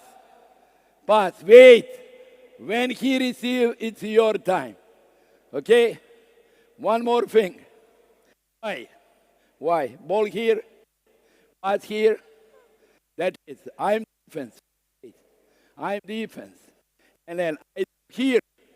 I do here. Come here. Come here. Make a screen. Make it here. Go up. Read. Receive or cut to the basket. Now we have an option to read over there. Ball is on the top. You are here. And then you are top. You give a pass. Give a pass. You are coming here. You see, I am defense. I wait here. Immediately say here. Sprint up. And then read. 3 points or cut. If you are cut, cut. Go up. Open up. Screen. Cut. Screen. Go up. Okay? Defense. Everything. Side pass. UCLA. Try. Penetration. Ready? Ready? Backdoor. Ready? Cut. Move. Play live. Every. One thing catch. Your brother. Your brother. Not understand anything. I'm again. I again. I ready. Ready. Run. Run. Way up. You are good point. I'm point guard. I'm point guard. I'm half head above. I'm point guard. Give me ball.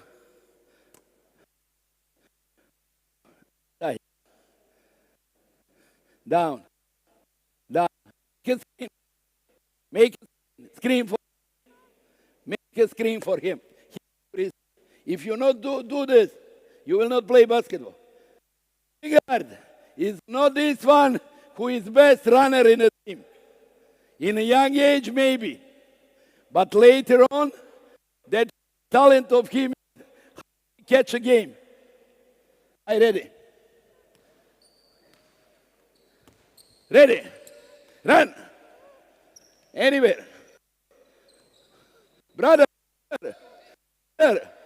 Where you need. Outside. Black. Black. Now, have one more option. You have one more option. I will explain. I ready. Go. Go.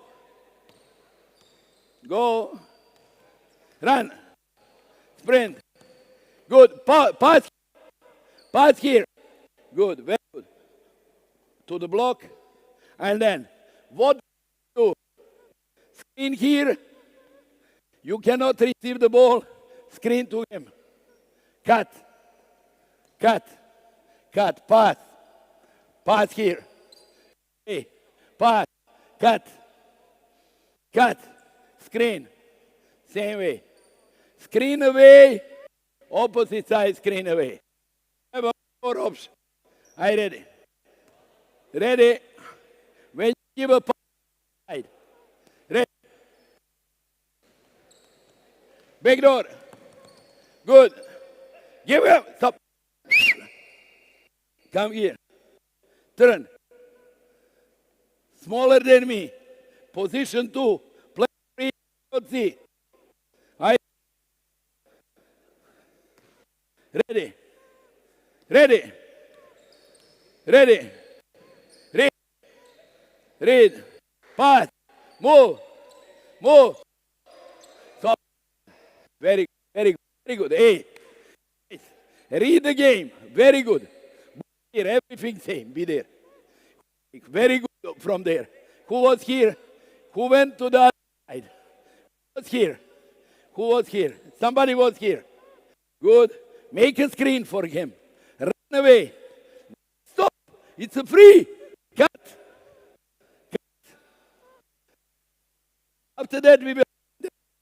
I ready. Hey. Play. Play. Ready. Run. Good. Run. Ready. Oh. Read. Read. Oh. Oh. Move. Move. Score. Good, good, good, good idea. White. White. White. White.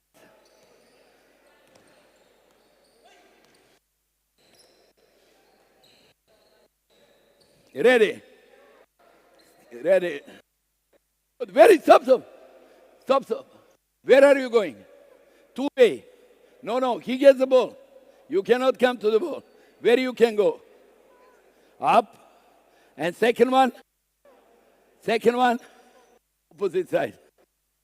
Opposite side. What you can do now?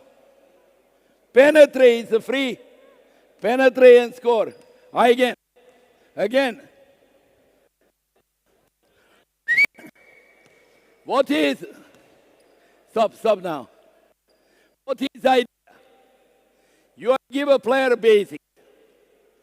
You are give a 1-2 option. Player can find 4th, 5th, or 6th option. And we need to come back into this. What is the quality of the flex offense? Not too much dribbling. That is the passing. Passing screen and ready to shoot. That is the great quality of the flex offense. Okay. That they have a more option. The option can be, we can make option, dribbling hand off, dribbling hand off. You are coming here, open, pass to him, screen immediately. I coming, screen, and continue. Try now, dribbling hand off. Dribbling hand off. You cannot pass anywhere. You cannot pass anywhere. You cannot pass. Very good defense. Very good defense. Very good defense. Dribbling hand off. Dribbling hand off. Hop. Open up. Okay, stop. Play deny. Play. You are here with the ball. You have ball. Deny. What you will do? No. Cut to the basket. Cut. Sprint up. Pass. Pass. I try this. Dribbling hand off. Dribbling hand off. Dribbling hand off. Ready. Ignore. Sprint. Sprint. Read. Read. Very good. Good. Black. Black. Dribbling hand off.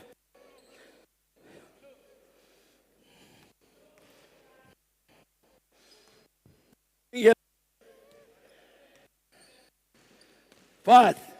Fast. Back door. Fast. Fast. Fast. Read. Read.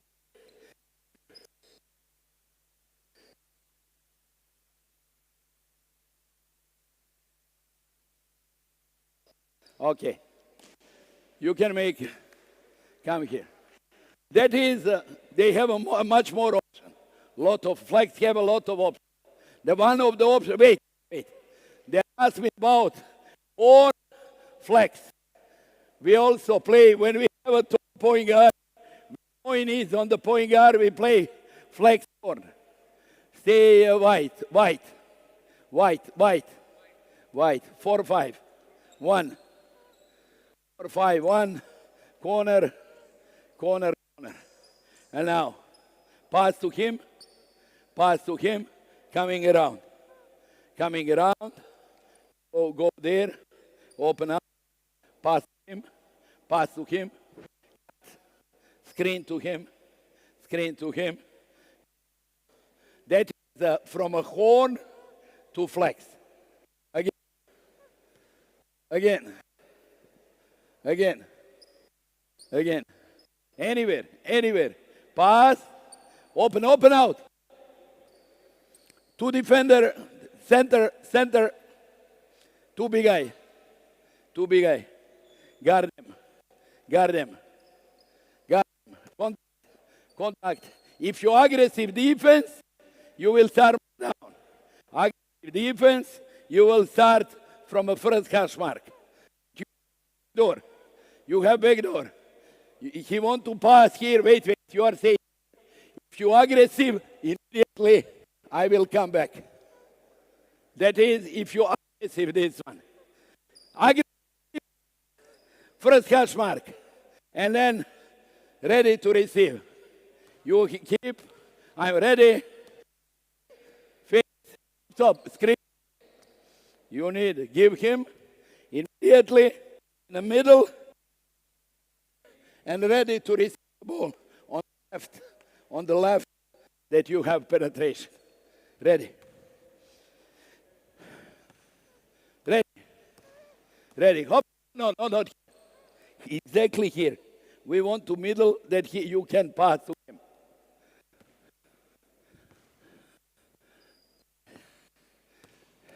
Yes. And then what? Wait, wait. Stop, stop, stop. First, stay here. Stay here. What we want? Big point guard. Big point guard against one. Here. Mismatch. Score. We have a tall point guard. Mismatch score. Somewhere we have. Somewhere. I see he's the tall. And he has a mismatch. Dribbling handoff. Dribbling handoff. Bring up. Bring up. Bring up. Pass. No, no, no, no. Here, you are me. Pass. No, no. Pass to the big guy. Pass. Spin. Cut. Mismatch. Mismatch. Open out. Open out. Pass. Pass to him. Open for a three. Yeah. Screen. Screen. Screen. Screen. Screen. Pass. Screen. Screen. Come on. Again. Again for a point guard. Ready. Horn. Horn. Horn flex. Horn flex. Ready. You won't give. Good. Ready. Sprint to the corner. Cut. Ready. Pass. Pass. Ready for a shot. Hop. 3 points. I'm again. Again. Opposite side. Opposite side. Opposite side. Ready. How long?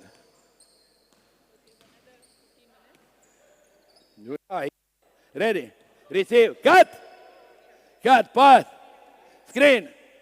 Fast. Fast. Fast for a three. Almost three. Good. If you pass here, we are going this way. That is a horn. That is from a horn in a flex. Same motion. Only you need to have an option after that. And the last one, I gave a one baseline. I give a two basic from a baseline out of the bound. Basic position two.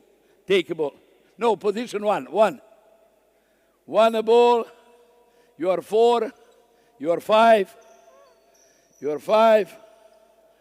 You are under basket, and then you are safety here. Here. You are safety here. You are a little bit up. We are called triangle. That is triangle. I say here I want to score. That is the first one. Same line. Line with me. Same that you can push to make a layup. That you can push layup. When I going up to make a screen, you are going to make a read, ready to score. Immediately, you are coming up, you are running here, ready, pass, run up, pick and roll with him. You are going out, okay? You need to, it's not very important. For a kid, not very important. Ready, that is the triangle. Everybody knows triangle. And it's good for any level. Any level. On the ball, clap. Stop. What I say? I'm here only for this. I come in here only for this. Strong to come. 1 second. Other way. Be here. Be here. Who is up? He's looking to ready to go up. When he go up, I follow him. I follow him. This one coming, this one. This man is safe. If you everything happen, you can go corner, you can go up to receive the ball. Nothing happen, he will receive the ball. That is 4 men, where is 400? Skate, again. To be safety, ready. Ready, hop, screen, read, very good. We want him to shoot. We want him to shoot, ready. Hop, good, good. Stay here, wait, good. Not shoot, run up, take a ball, pick and roll. Go corner, for inside or outside, pick and roll and play. Again, triangle,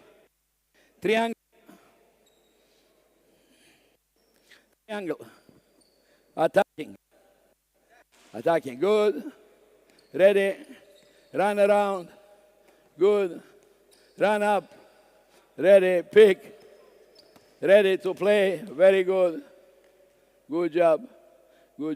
Next option, ready, immediately.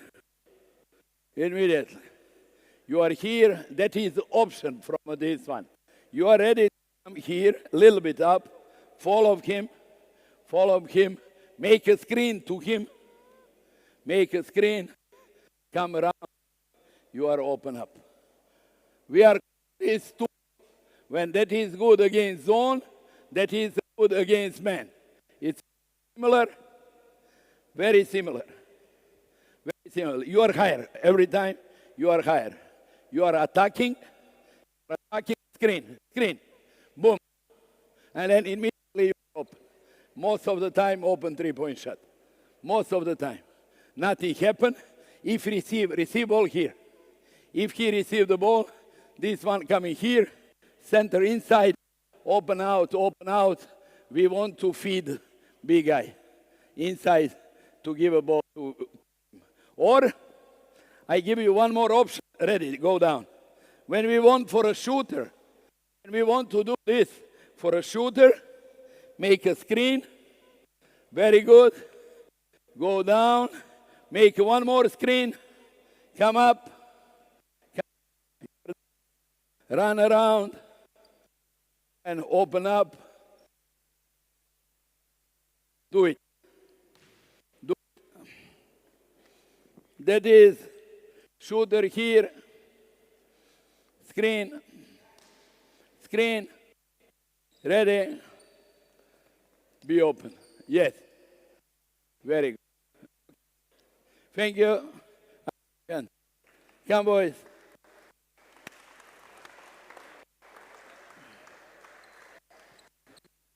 Hey. 1, 2, 3. Yeah. Thank you. Okay. Any question? Thank you so much, boys. Wonderful job. Thank you so much. Any question? Any questions? Everything. Not only this, everything. Any question about what we the did day 1, day 2? Anything you want to ask?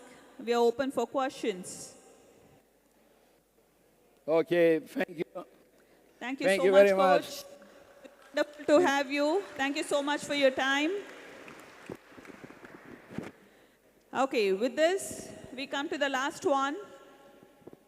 And I would like to call upon Coach Bhaskar, the head coach of the Indian women team, and he'll be going with the zone press, 1-2-1-1. I hope you'll have done your diagrams. I might just randomly come and ask someone. So I hope you did a good job with your diagrams for flex, horns, slob, and blob. To you, sir. Good evening, all of you. So at last we got one more class. So related to our zone press. It's a zone press, 1-2-1-1, as we used to call diamond press. So now we are showing that diagrams along with my speech. So it shows that number 4, 1, 2, 3, and number 5 we kept. This is the, if you see the diagram, we can see one thing, very important thing. We kept number 5 just in line with the inbounder. I'm starting directly because we have very less time, so we'll pack up very fast. So number 5, almost on the middle. Number 3, I kept on the inbounder line. So who is going to make the throw on the offensive side, where we kept number 4. So zone press, what are the advantages? What are the disadvantages? Why we should do zone? Who can do the zones? The basic ideas we should have that. So next. So who can use this 1-2-1-1 diamond press or zone defense? The team, the players, if you have a good, quick, fast, reactive players, then if your teams are not shooting properly, or if you are not having a high percentage from the three-point area, or our team has a low average shooting percentage. If these 3 characters are there, then we can choose these 1-2-1-1 zone press. Next. So what is the advantages? What are the advantages? When we saw that the 3 points, we said that what are the, why we can use, who can use, those 3 points you can reflect on that. The time to recover for the defense, it helps us to get recover. It means all the 5 players can get into their position. For example, after you made free throw shot, the second one is speed up the tempo. You can speed up the tempos of the opponent, especially if your players are very quick, speedy players, so they can make the opponent players to make very fast hustles. The third one is force the ball out of dominant guards. It means force them to go past to the other players. In simple means, we will force the best point guards to pass the ball to other players, so that the ball is to move from the best point guards, it means your best ball handler, to the other players. Then second and last one is 10 hour close to the baskets. Since this zone press, we can start from the baseline, near to the baseline, and if you get the interceptions near to that baseline area or below the three-point line, it is very easy to make quick baskets. So, to compensate our percentage, low percentage of our scoring opportunities, our scorers we have, to compensate that pressure between this baseline to the three-point circle, or up to another 2 meters we can extend. If you intercept the ball more turnovers, the live turnovers will give you chance to make easy baskets. Next. So what are the weakness? What are the areas, gray areas of this press? The first one is easy baskets after press broken. For example, you are given layup shots. We all know that press we cannot. Press is always a gamble. It may be any type of press, whether it is man, zone, or any variations of zone defense. It is a gamble. We cannot continuously play.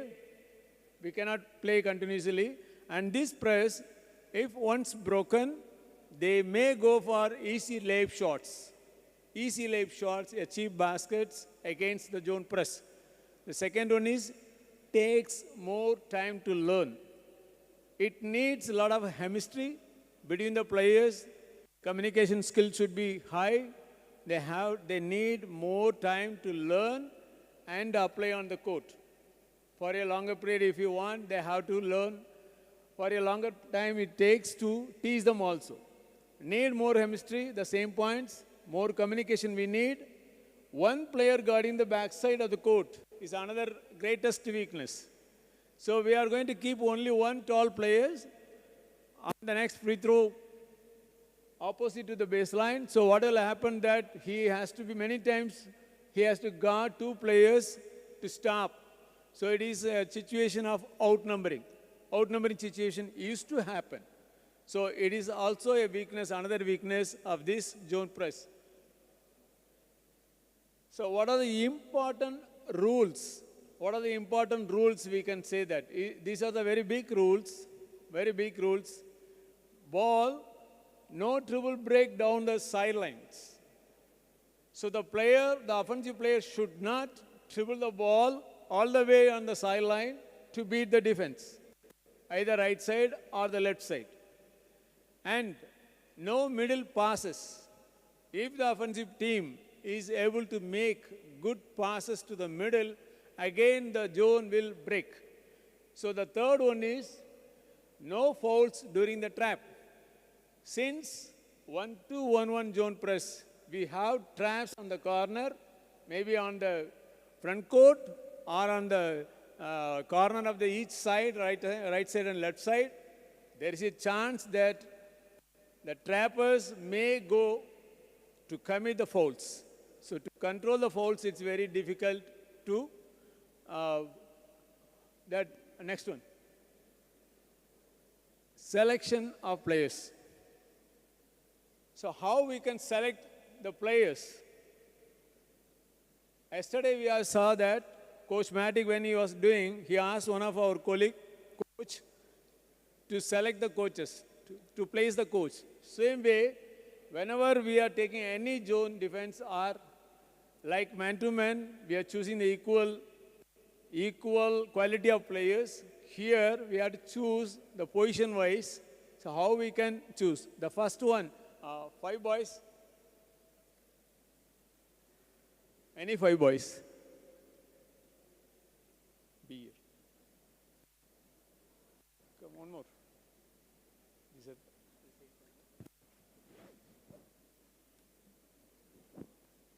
What is the baseline? Baseline.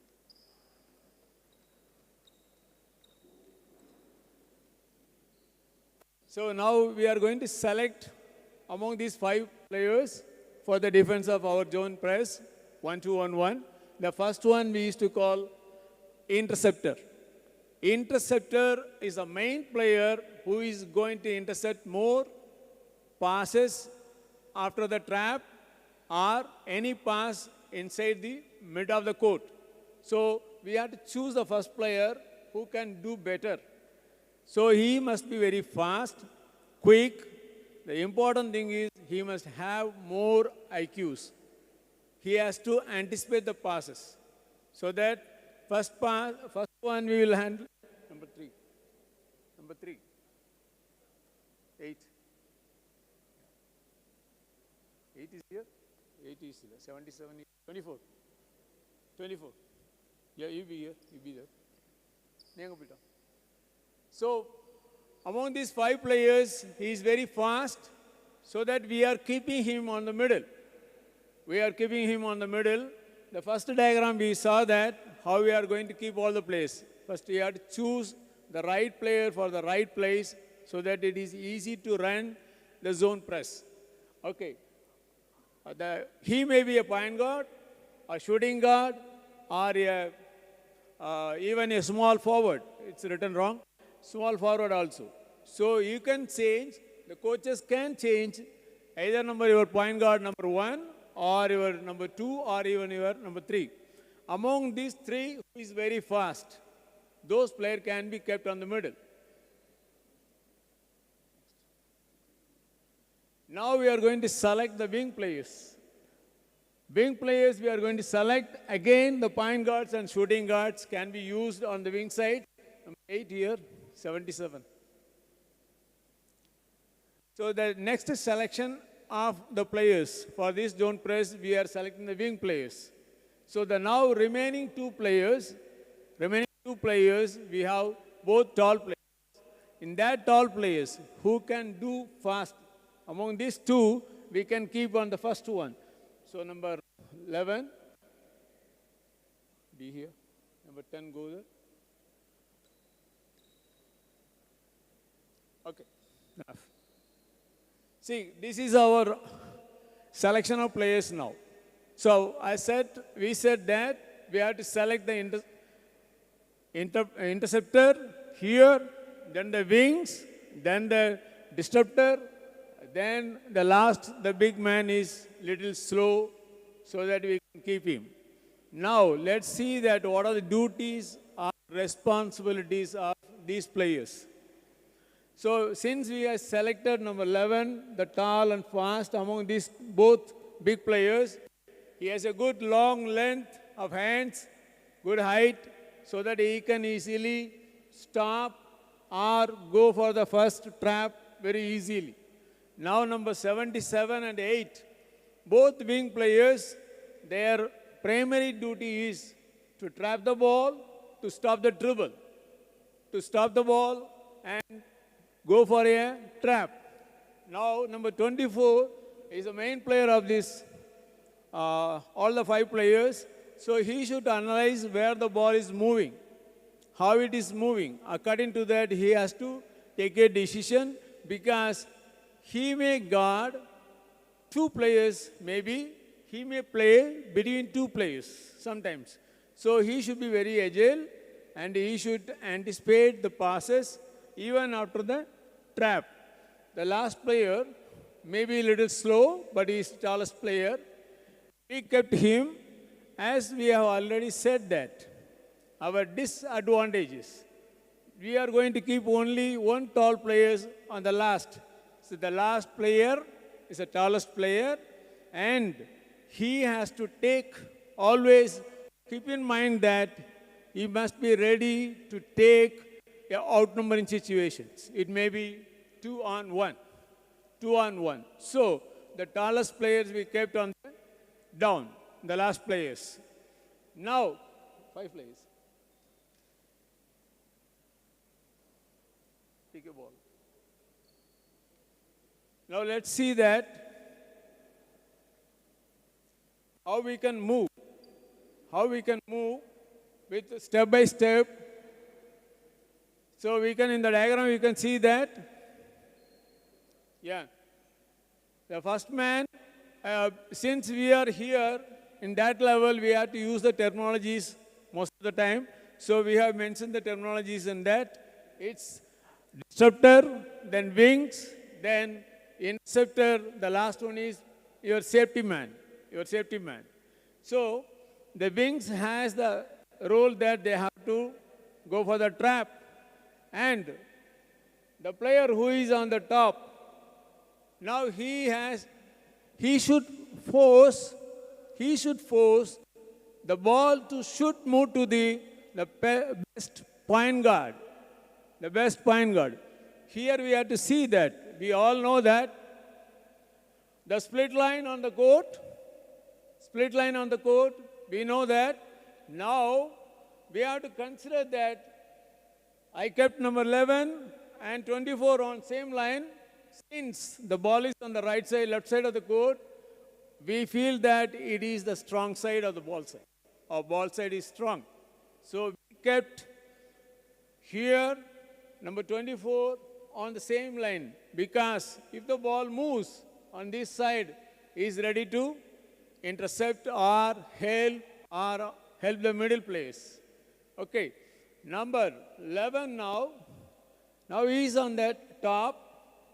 Now he has to force. Now let's discuss each player, what they have to do and how they have to do it. Now this player should not go for jumps. most of the coaches, we are asking them to go for jumps. If your aim is going for a full denial, please mind it. If you are going for a full court denial, it means then only we can go for jumps. Then only we can go for jumps. Otherwise, no need to go for jumping against the ball. Because whenever we are jumping, coming down, to recover or to move to the other place, it will take time. Since it is a trap, is involved, we cannot spare our time just for only for jumping. So it's understood that if it is a full denial means what will happen then? He is going close, he is getting close. Now we can ask this player to go for a jumps, to intercept, to disturb the pass, to make a lob pass, to make a long pass. Unless until, if you are not going for a 1-2-1-1 press using denial, full denial or full court denial, we should not ask our players to get close either, or the thrower's man, inbound thrower, defender should not jump. Our aim is, come back. So our aim is just keeping this player, request our player, teach them that no need to jump and try to force the ball to the strong side, So the strong player, if he will receive the ball, if he stop the dribble, so he will pass again to some other player. Ball may reverse or ball may go to the middle, no issues. But the best point guard can be, the effectiveness will be reduced. We will not allow him to use his best.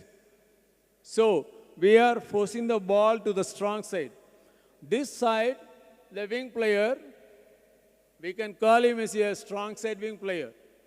And he is on the opposite side. He is the weak side wing player. But weak side wing player has very important role compared to the strong side. Because strong side wing player will go only for the trap. Whereas weak side wing player should go for, even sometimes he will also act as as intercepting the ball. So he will act as an interceptor.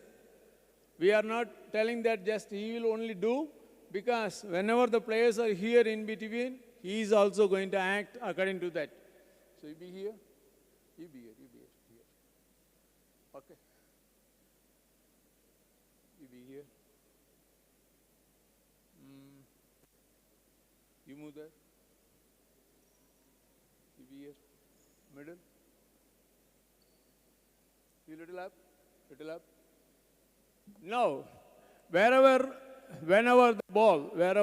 the ball is above the passing line or the ball line, we have to keep our players in line or below the ball line. So when the ball is there, we are ready to intercept these two players. They are always ready. Now, when the ball is moving to the first pass, initial pass, if the ball moves to this side, and as we said that he is forcing the ball, acting them to make the pass inside here, the first inbound balls happen. Now we have to take a choice. The coach can decide whether we can go for the trap after receiving the ball immediately or after start of the dribble. It's up to us that it depends upon our caliber of the players. So immediately we can decide. So if you'll go for fist 1 or fist 2, now we are going the fist trap. It means it's simple.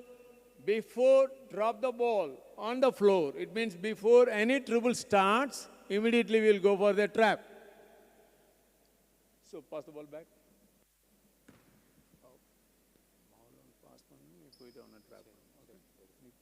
body position.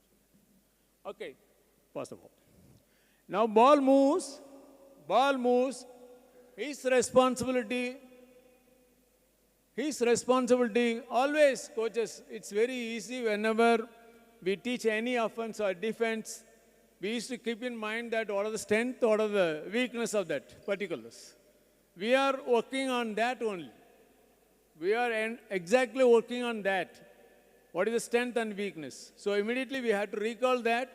The first thing on is we should not, our main role, the important rules, the player should not be the player on the line, sideline. So we understood that we should not allow them on the sideline. So the body position of the defense, initially we had to come, stand shoulder to shoulder, and later we can force the player to the side. Once he started the dribble, then immediately he has to move and stop the dribble. Whenever the ball passed to the strong side wing, immediately this player has to go and make a trap. Immediately he has to go and make a trap without using any foul, without using or committing any fouls. Okay, pass back. Come inside. Yeah. Pass. Trap. So, stop. This is our first trap. So the zone principles, when ball moves to either right side or left side, the zone moves. All the zone players has to move that, whether it is a half court or a press. So from here, we are asking the next big side wing player to at least minimum move to the split line, so that he can watch these two players, he can watch this player to make any passes, he can go for interception. And he can watch if the ball moves directly or ball reversal, easily he can watch. And he can give the command that I am there on the middle. I am there on the middle. Little down. Okay, no players, be here. Be here. Okay, since there is no player on the side, so we can keep the two players and there is only one offense now. So now the ball moves to the strong side, immediate trap. After the trap, if the ball moves to the middle again, a reversal, ball reversal happen. Now this player has to go for a stand. He will not go and take the player immediately. He will go and make a stand, and he knows that he left another player on the side, on the wing. So he will come back again. Meantime, the player number 11 will go. It means the disturber will go and take immediately the middleman. So when the ball moves back, immediately he has to go. If he started to dribble, when I come for it, go back. You go back. Pass the ball back. After the trap, any pass, if he started to dribble, we have to ask our players, from here, I'll come to the middle and I will watch that he should not move on the middle. We have to again force him either right side or left side. That's very important. If you are allowing the player on the middle, the press is broken. So we cannot allow them. So our immediate effort is coming up, showing a stand, retreat back. Meantime, he has to bump, and he will be there. So we can call as a defensive bump or defensive stand. A stand is, it's nothing but that I am just showing that I will come and take, again I will go back. Again I will go back and I will watch where the ball moves. Okay? Baseline throw. Yes. Slowly. Pass. First pass on the strong side corner. Now we are going for a trap. When the ball reversal to the same player, pass the player, stand back, get down. Okay, get down, little down. Keep the player up, little. Okay. Now, if the ball is on the middle, if these players are not moving, or still he has the idea to receive the ball, there is no need that he has to come and stand in front. No need, because this player may cut, he may run. So he can wait. If any passes take place, then he will go for interceptions. It's not that I will come directly and watch, I will not allow. If he cuts, now it will become a man-to-man that he has to run all the way with the players. So, again, throw. Yes, first pass. Go for a trap. Ball reversal, the middle. Yes. So, this one ball reversal happened now. So, now it's going to become the next ball reversal. So, the ball may move to the opposite side. Ball may move to the opposite side. We used to call it is a second ball reversal. We used to call it is a second ball reversal. Make a pass. Now you come, take the man. If we have the strategy of tapping again the second pass, then number 11 has to go. It means, as per our diagram, number 4 player should go immediately and trap again. Again trap. And keep in mind that he should not make any dribble on the sideline. So they have to take care of the sideline and go for a trap. Again. Slowly. Let's go. Yeah. Trap. Pass the ball back. Pass it. Go trap. Yes. Now, whenever ball moves to this left to right side, we already discussed that the player should move immediately to the opposite side, the defensive player. Now again he is playing, both players are playing, no middle pass. Any drive take place, any dribble take place, he can go and help. So he has to move along with the ball. Along with the ball, same way, player 5, he has to also move. Immediately, when the ball moves from the left to right, he will also cross the split line and he will also watch where is the ball, whether there will be a long pass or not. Okay, once again. So, till now, we have saw that how he is going to make first pass is inbound pass, the trap, then ball reversal, the second ball reversal, and the second trap. Now, if the player is not making a pass to the strong side, if he makes to the weak side, the same rotation will take place or the same defensive pattern will continue now. When the ball moves to the opposite side, stop please. So what will happen that now the distance between this number 4 and the ball is long. Coming for a trap is very difficult immediately. Coming for the trap is very difficult. He may start the dribble. So it's very difficult to control him. What we can do that? The same way, we are not going to guard.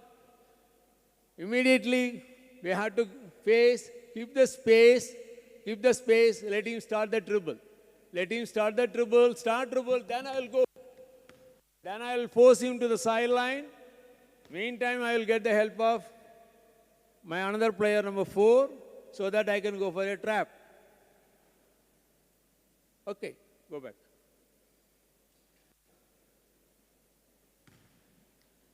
Pass.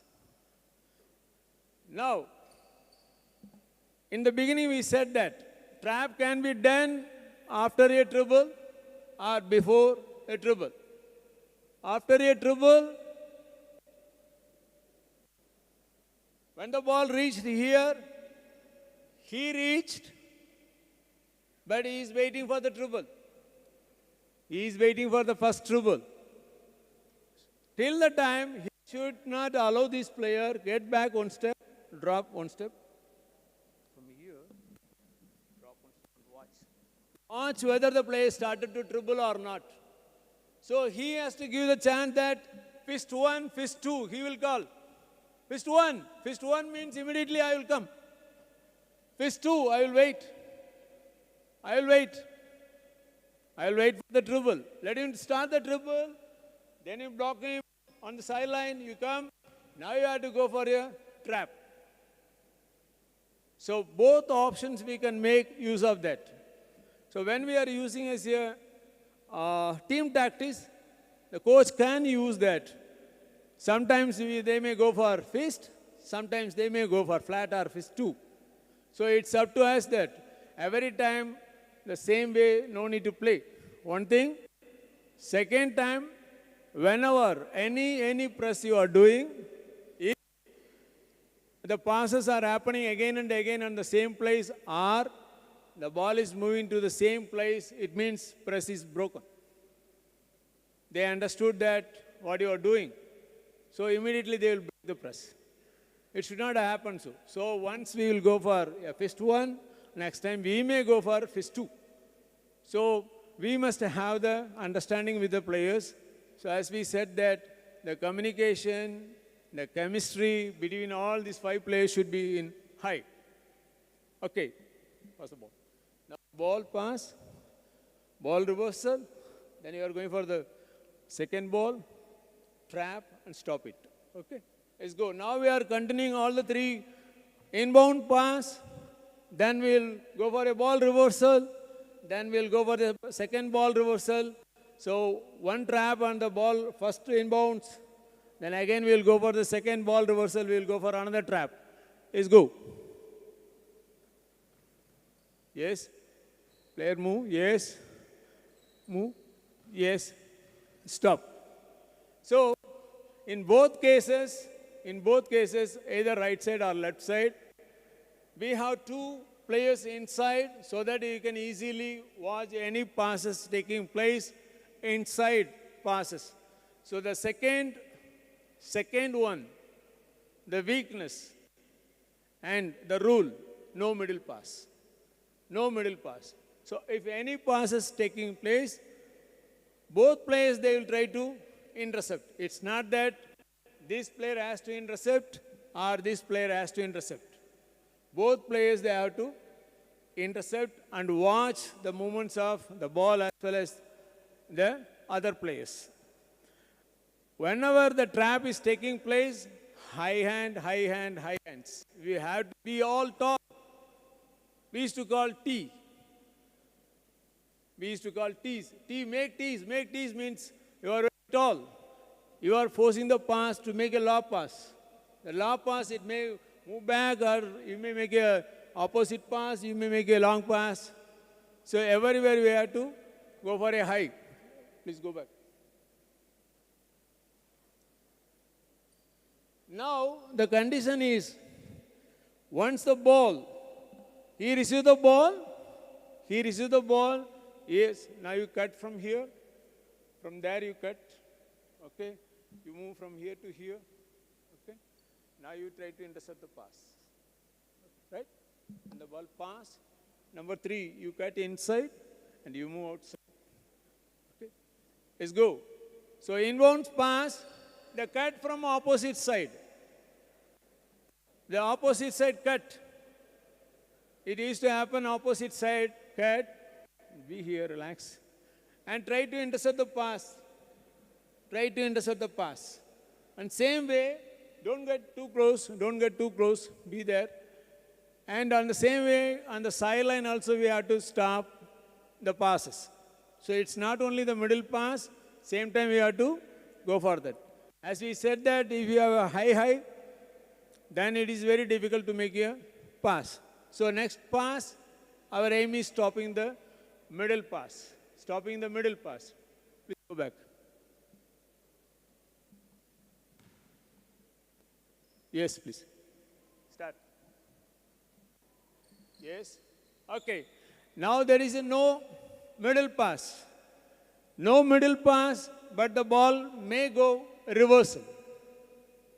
Now no passes to the middle. Naturally, he will find the player to make a pass again back. The first reversal, ball reversal.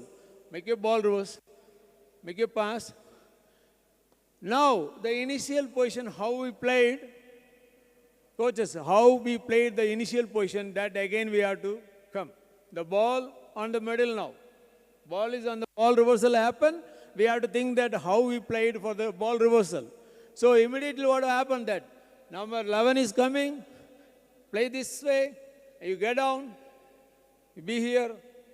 Now again you are ready to stop if the drive or dribble started. We can stop them. Okay, go back.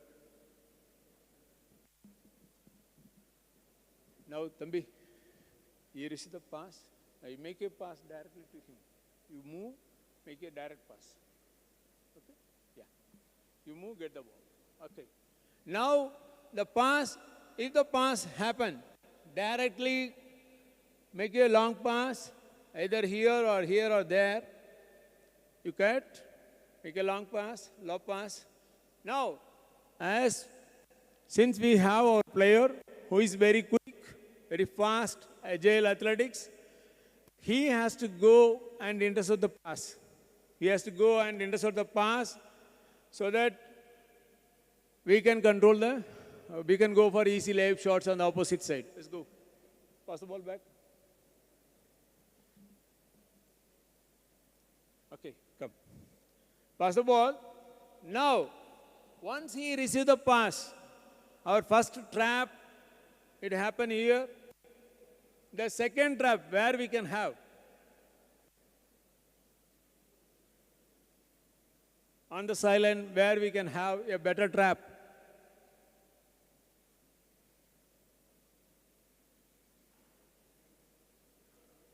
Any sir? Where we can have a better trap here? Bottom? Coffin corner. Coffin corner is that side. Okay. Any idea? Below the free throw line? No. Now the ball is here. Which corner, coach? Great. Now we have to trap the ball only on the front court. We will not try to trap on the corner. So we all know that rule implications. Rule implications. So if we started to dribble, you have to allow them to go. We have to allow them to go till this corner.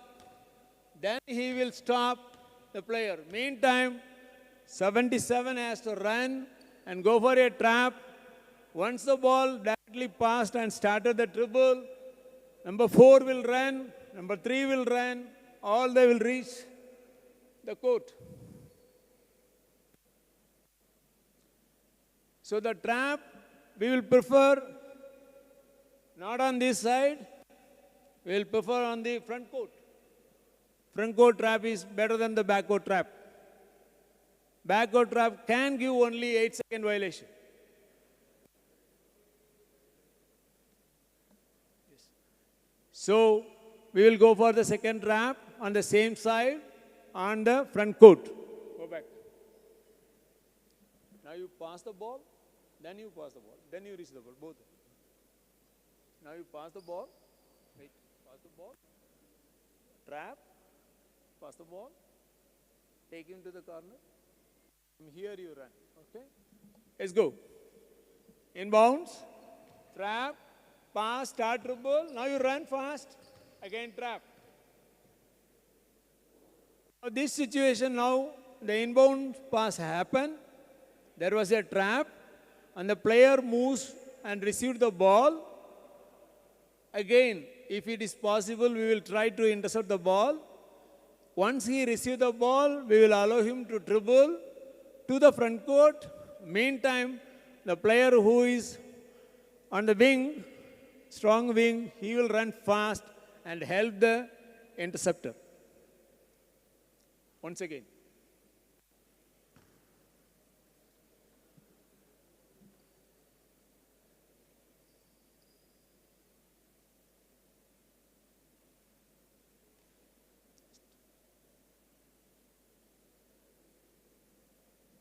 Okay.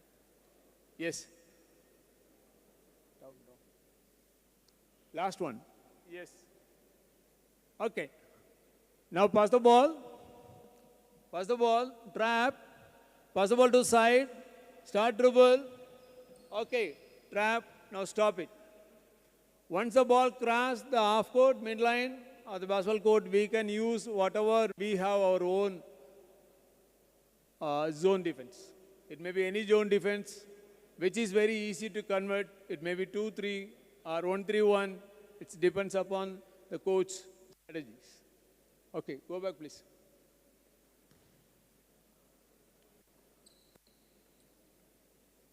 You have to move with the ball. Come in the middle. Middle go. Melava. No melava. No melava. Again, ball maneuver. Ball maneuver. Pass the ball man. Ready? Now you pass the ball. Ball reversal. Second trap. Second trap. Again, now you move this way. Pass the ball here. Move that side. Now both of you, you have to go for trap. Now you will run. Okay, let's go. Pass. Inbounds pass. Ball reversal. So, stand and come back. We are going for a trap. Pass the ball. Start dribble. Go. Stop. So, we are doing both right side and left side in the same manner.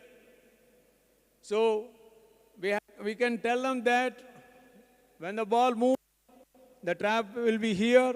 When the ball moves above that, almost near to the center line, allow them to dribble and stop them on the front court to go for a trapping. So we are making both sides on the same method of trapping. Ball back. Go to your position.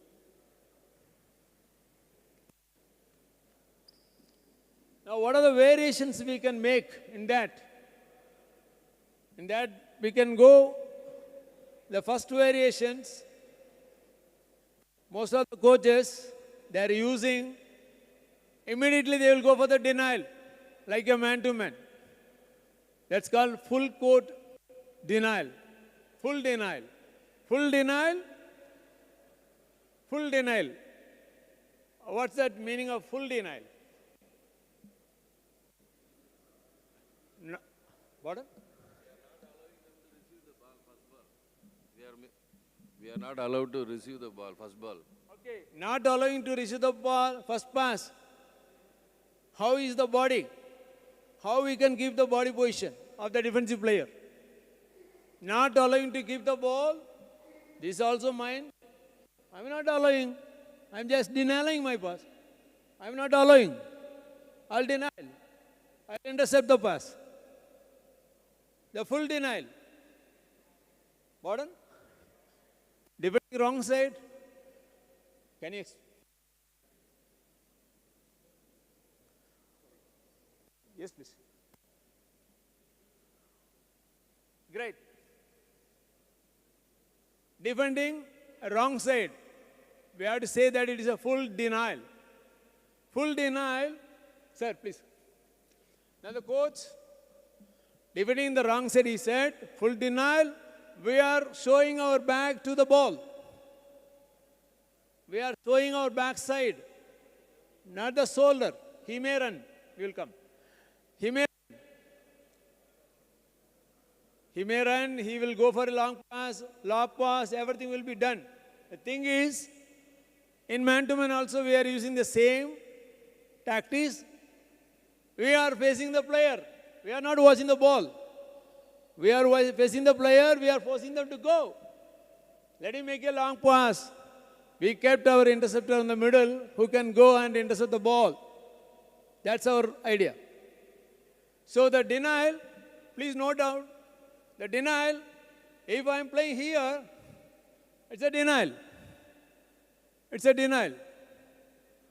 When it's a full denial, you are moving this side. You are showing your back to the ball.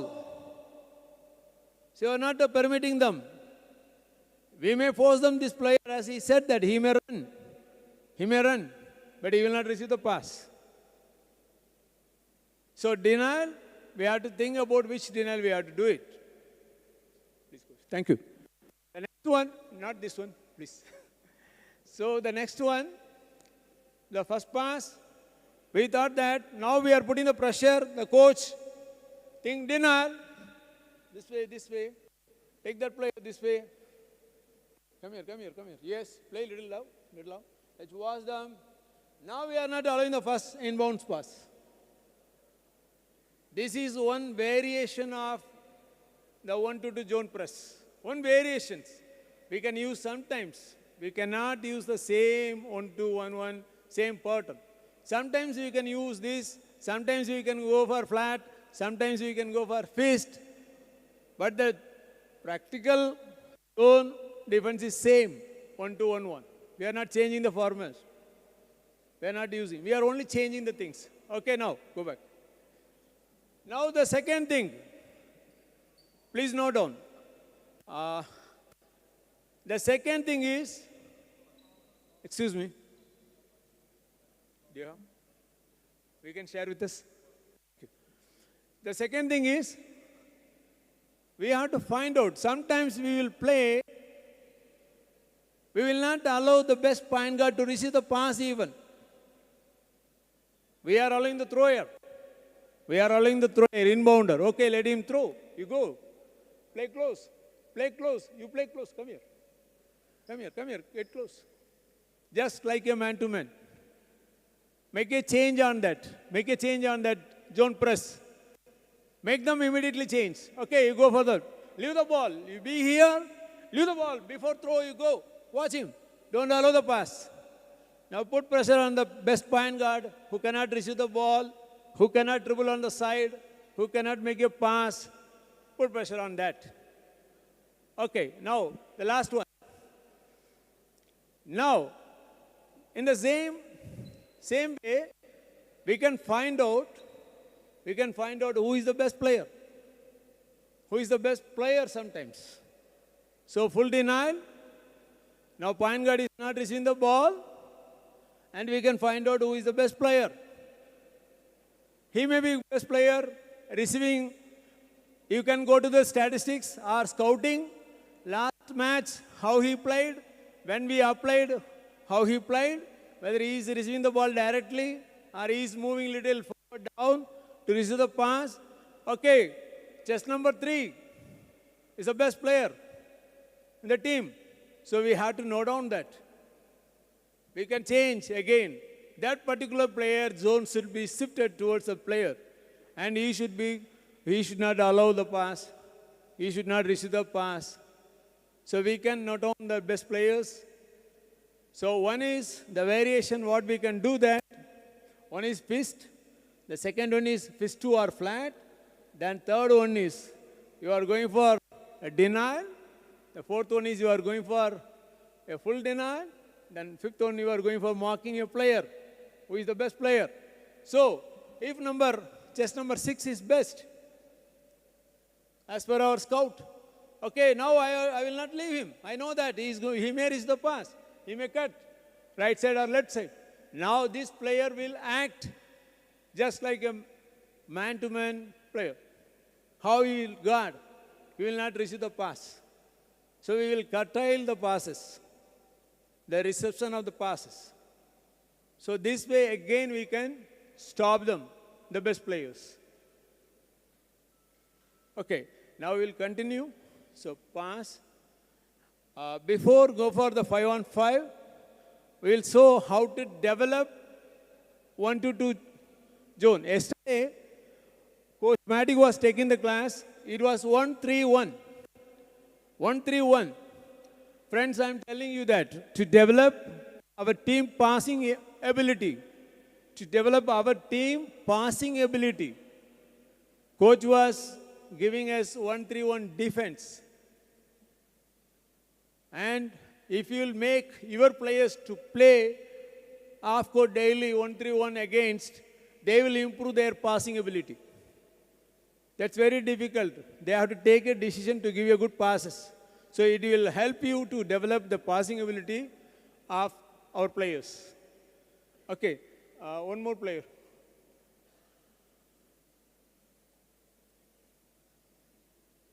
Here. Be here. here.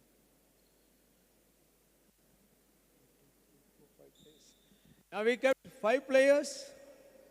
We kept 5 players here. Now these only 5 players are going to move wherever the ball moves as per the zone principles. You have to follow only the zone principles. When the ball moves, how you have to move. According to that, you have to move. Okay, you are going for a trap. You are going to play off court. So this is the best drill where we can give them how they have to move. Both right side and left side are the strong side and weak side. Okay? Start slowly. When I said, then you pick up your speed. Okay? It's go. Only passing. Only passing. Keep go. Pass. Pass. Pass. Yes. Pass, pass, pass. Good. Pass. Ball reverse. Okay. Good. Pass. Pass. Okay. Stop. Now stand. Come back. Number 77. The wing has to go up. And the ball moves. I will go. Come back. I know that next pass will go this side.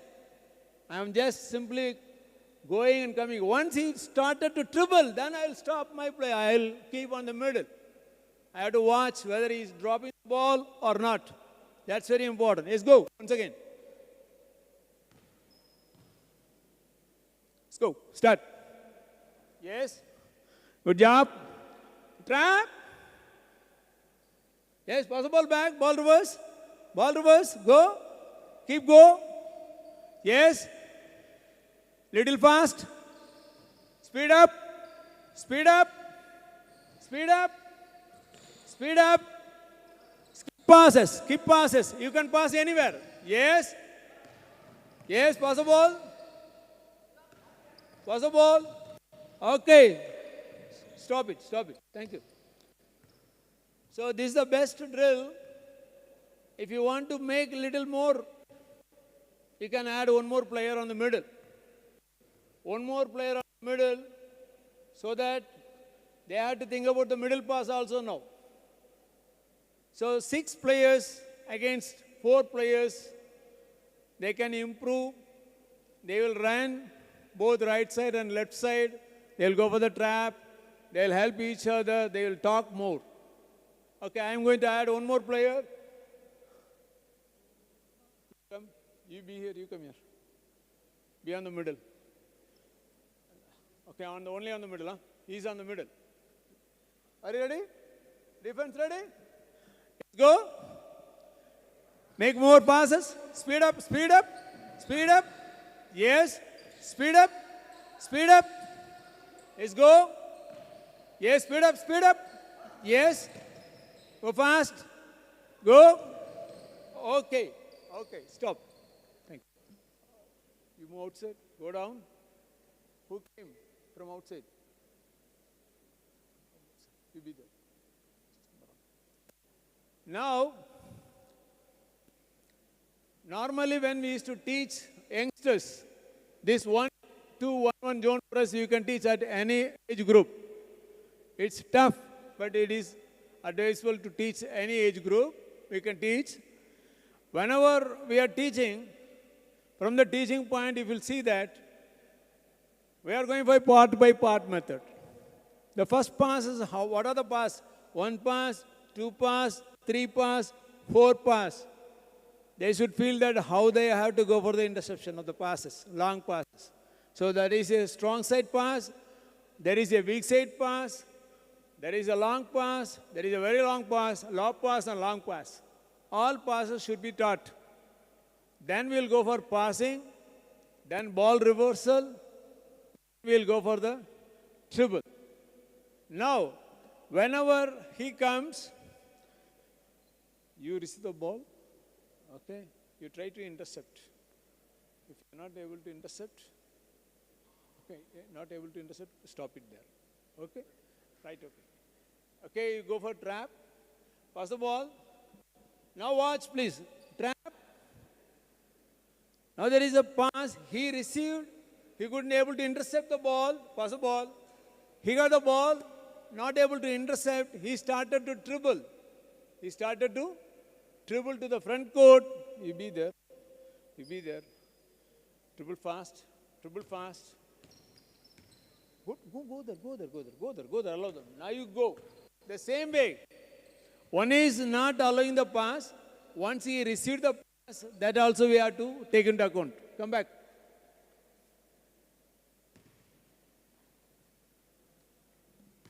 Now let's go that. It's a 5-on-5. We will not rotate. We will keep the same defensive players. So they can break, they can dribble, they can make passes. Okay? It's 5 defense, 5 offense. The game condition. Okay, let's go. Talk. Stop. What happened here, coach? What do you call that? What? Splitting the defense. Splitting the defense.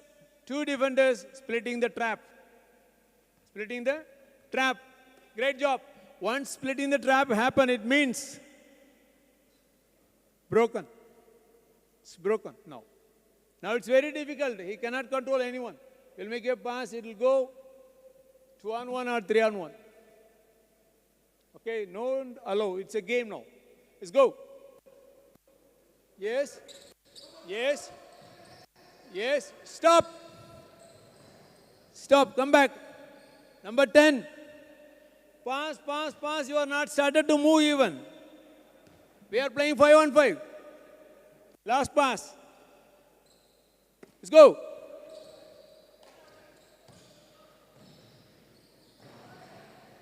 Okay, come back.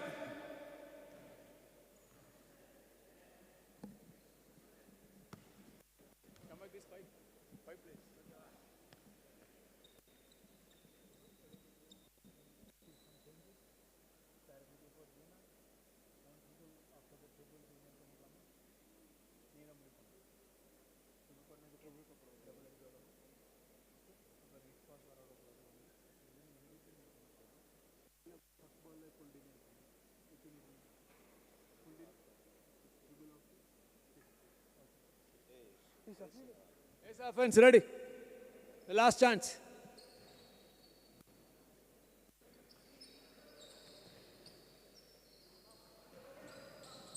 6, 7, 8. Out. 8-second violations. So now still better. Last one.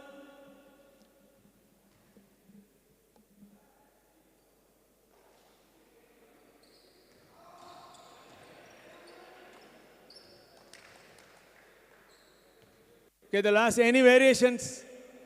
Defensive players, any variations? You can talk to each other. Okay, full denial, coaches.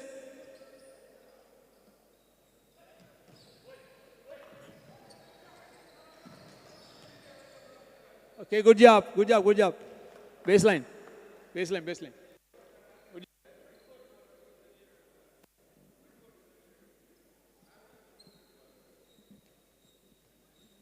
Normally we said that it can be start from after they made free throws. Please be in the middle. So normally we can use this 1-to-1 press after the made free throws. Especially number 2, 3, 4, if they are on the free throw line. If they are on the free throw line, 2, 3, 4. In that time, we can go for a press easily. If number 4 is making an attempt, after an attempt, he can go directly. Number 4. You come both wings. You come here, 24. 24 you will be here. 8, 77. Okay, for example, if they are making free throws, and free throw made, make free throw. After the free throw, make a free throw.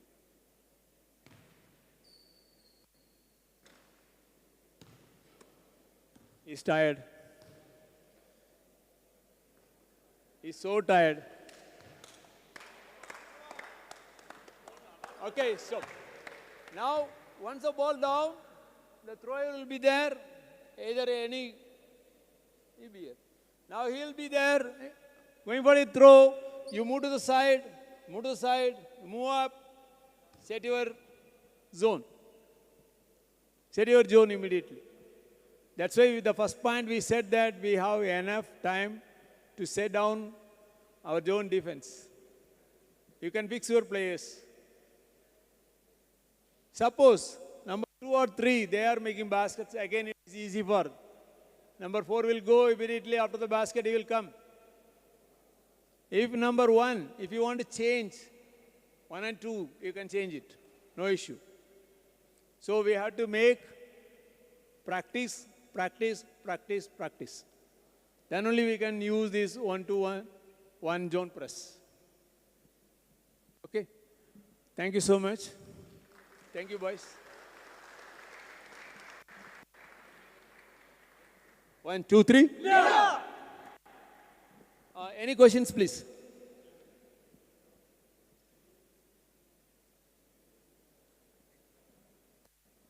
Any questions? Any clarifications? Okay, thank you so much. Thank you.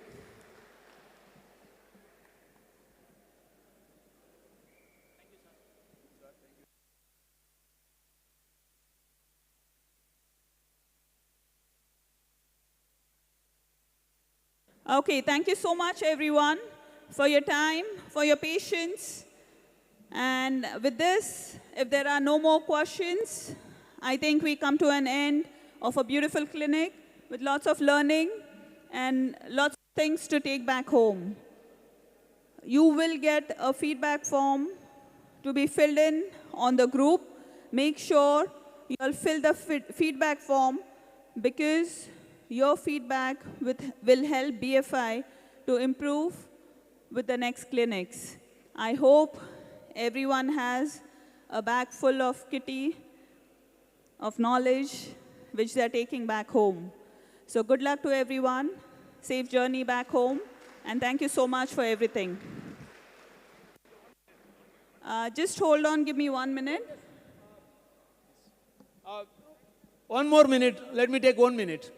Boys, please come. Hurry up. So Mr. Vinod was asking that once the ball received on the middle, if he started to dribble or split that dribble on the middle and broken, what we have to do it. Please come. Hurry up. Whites.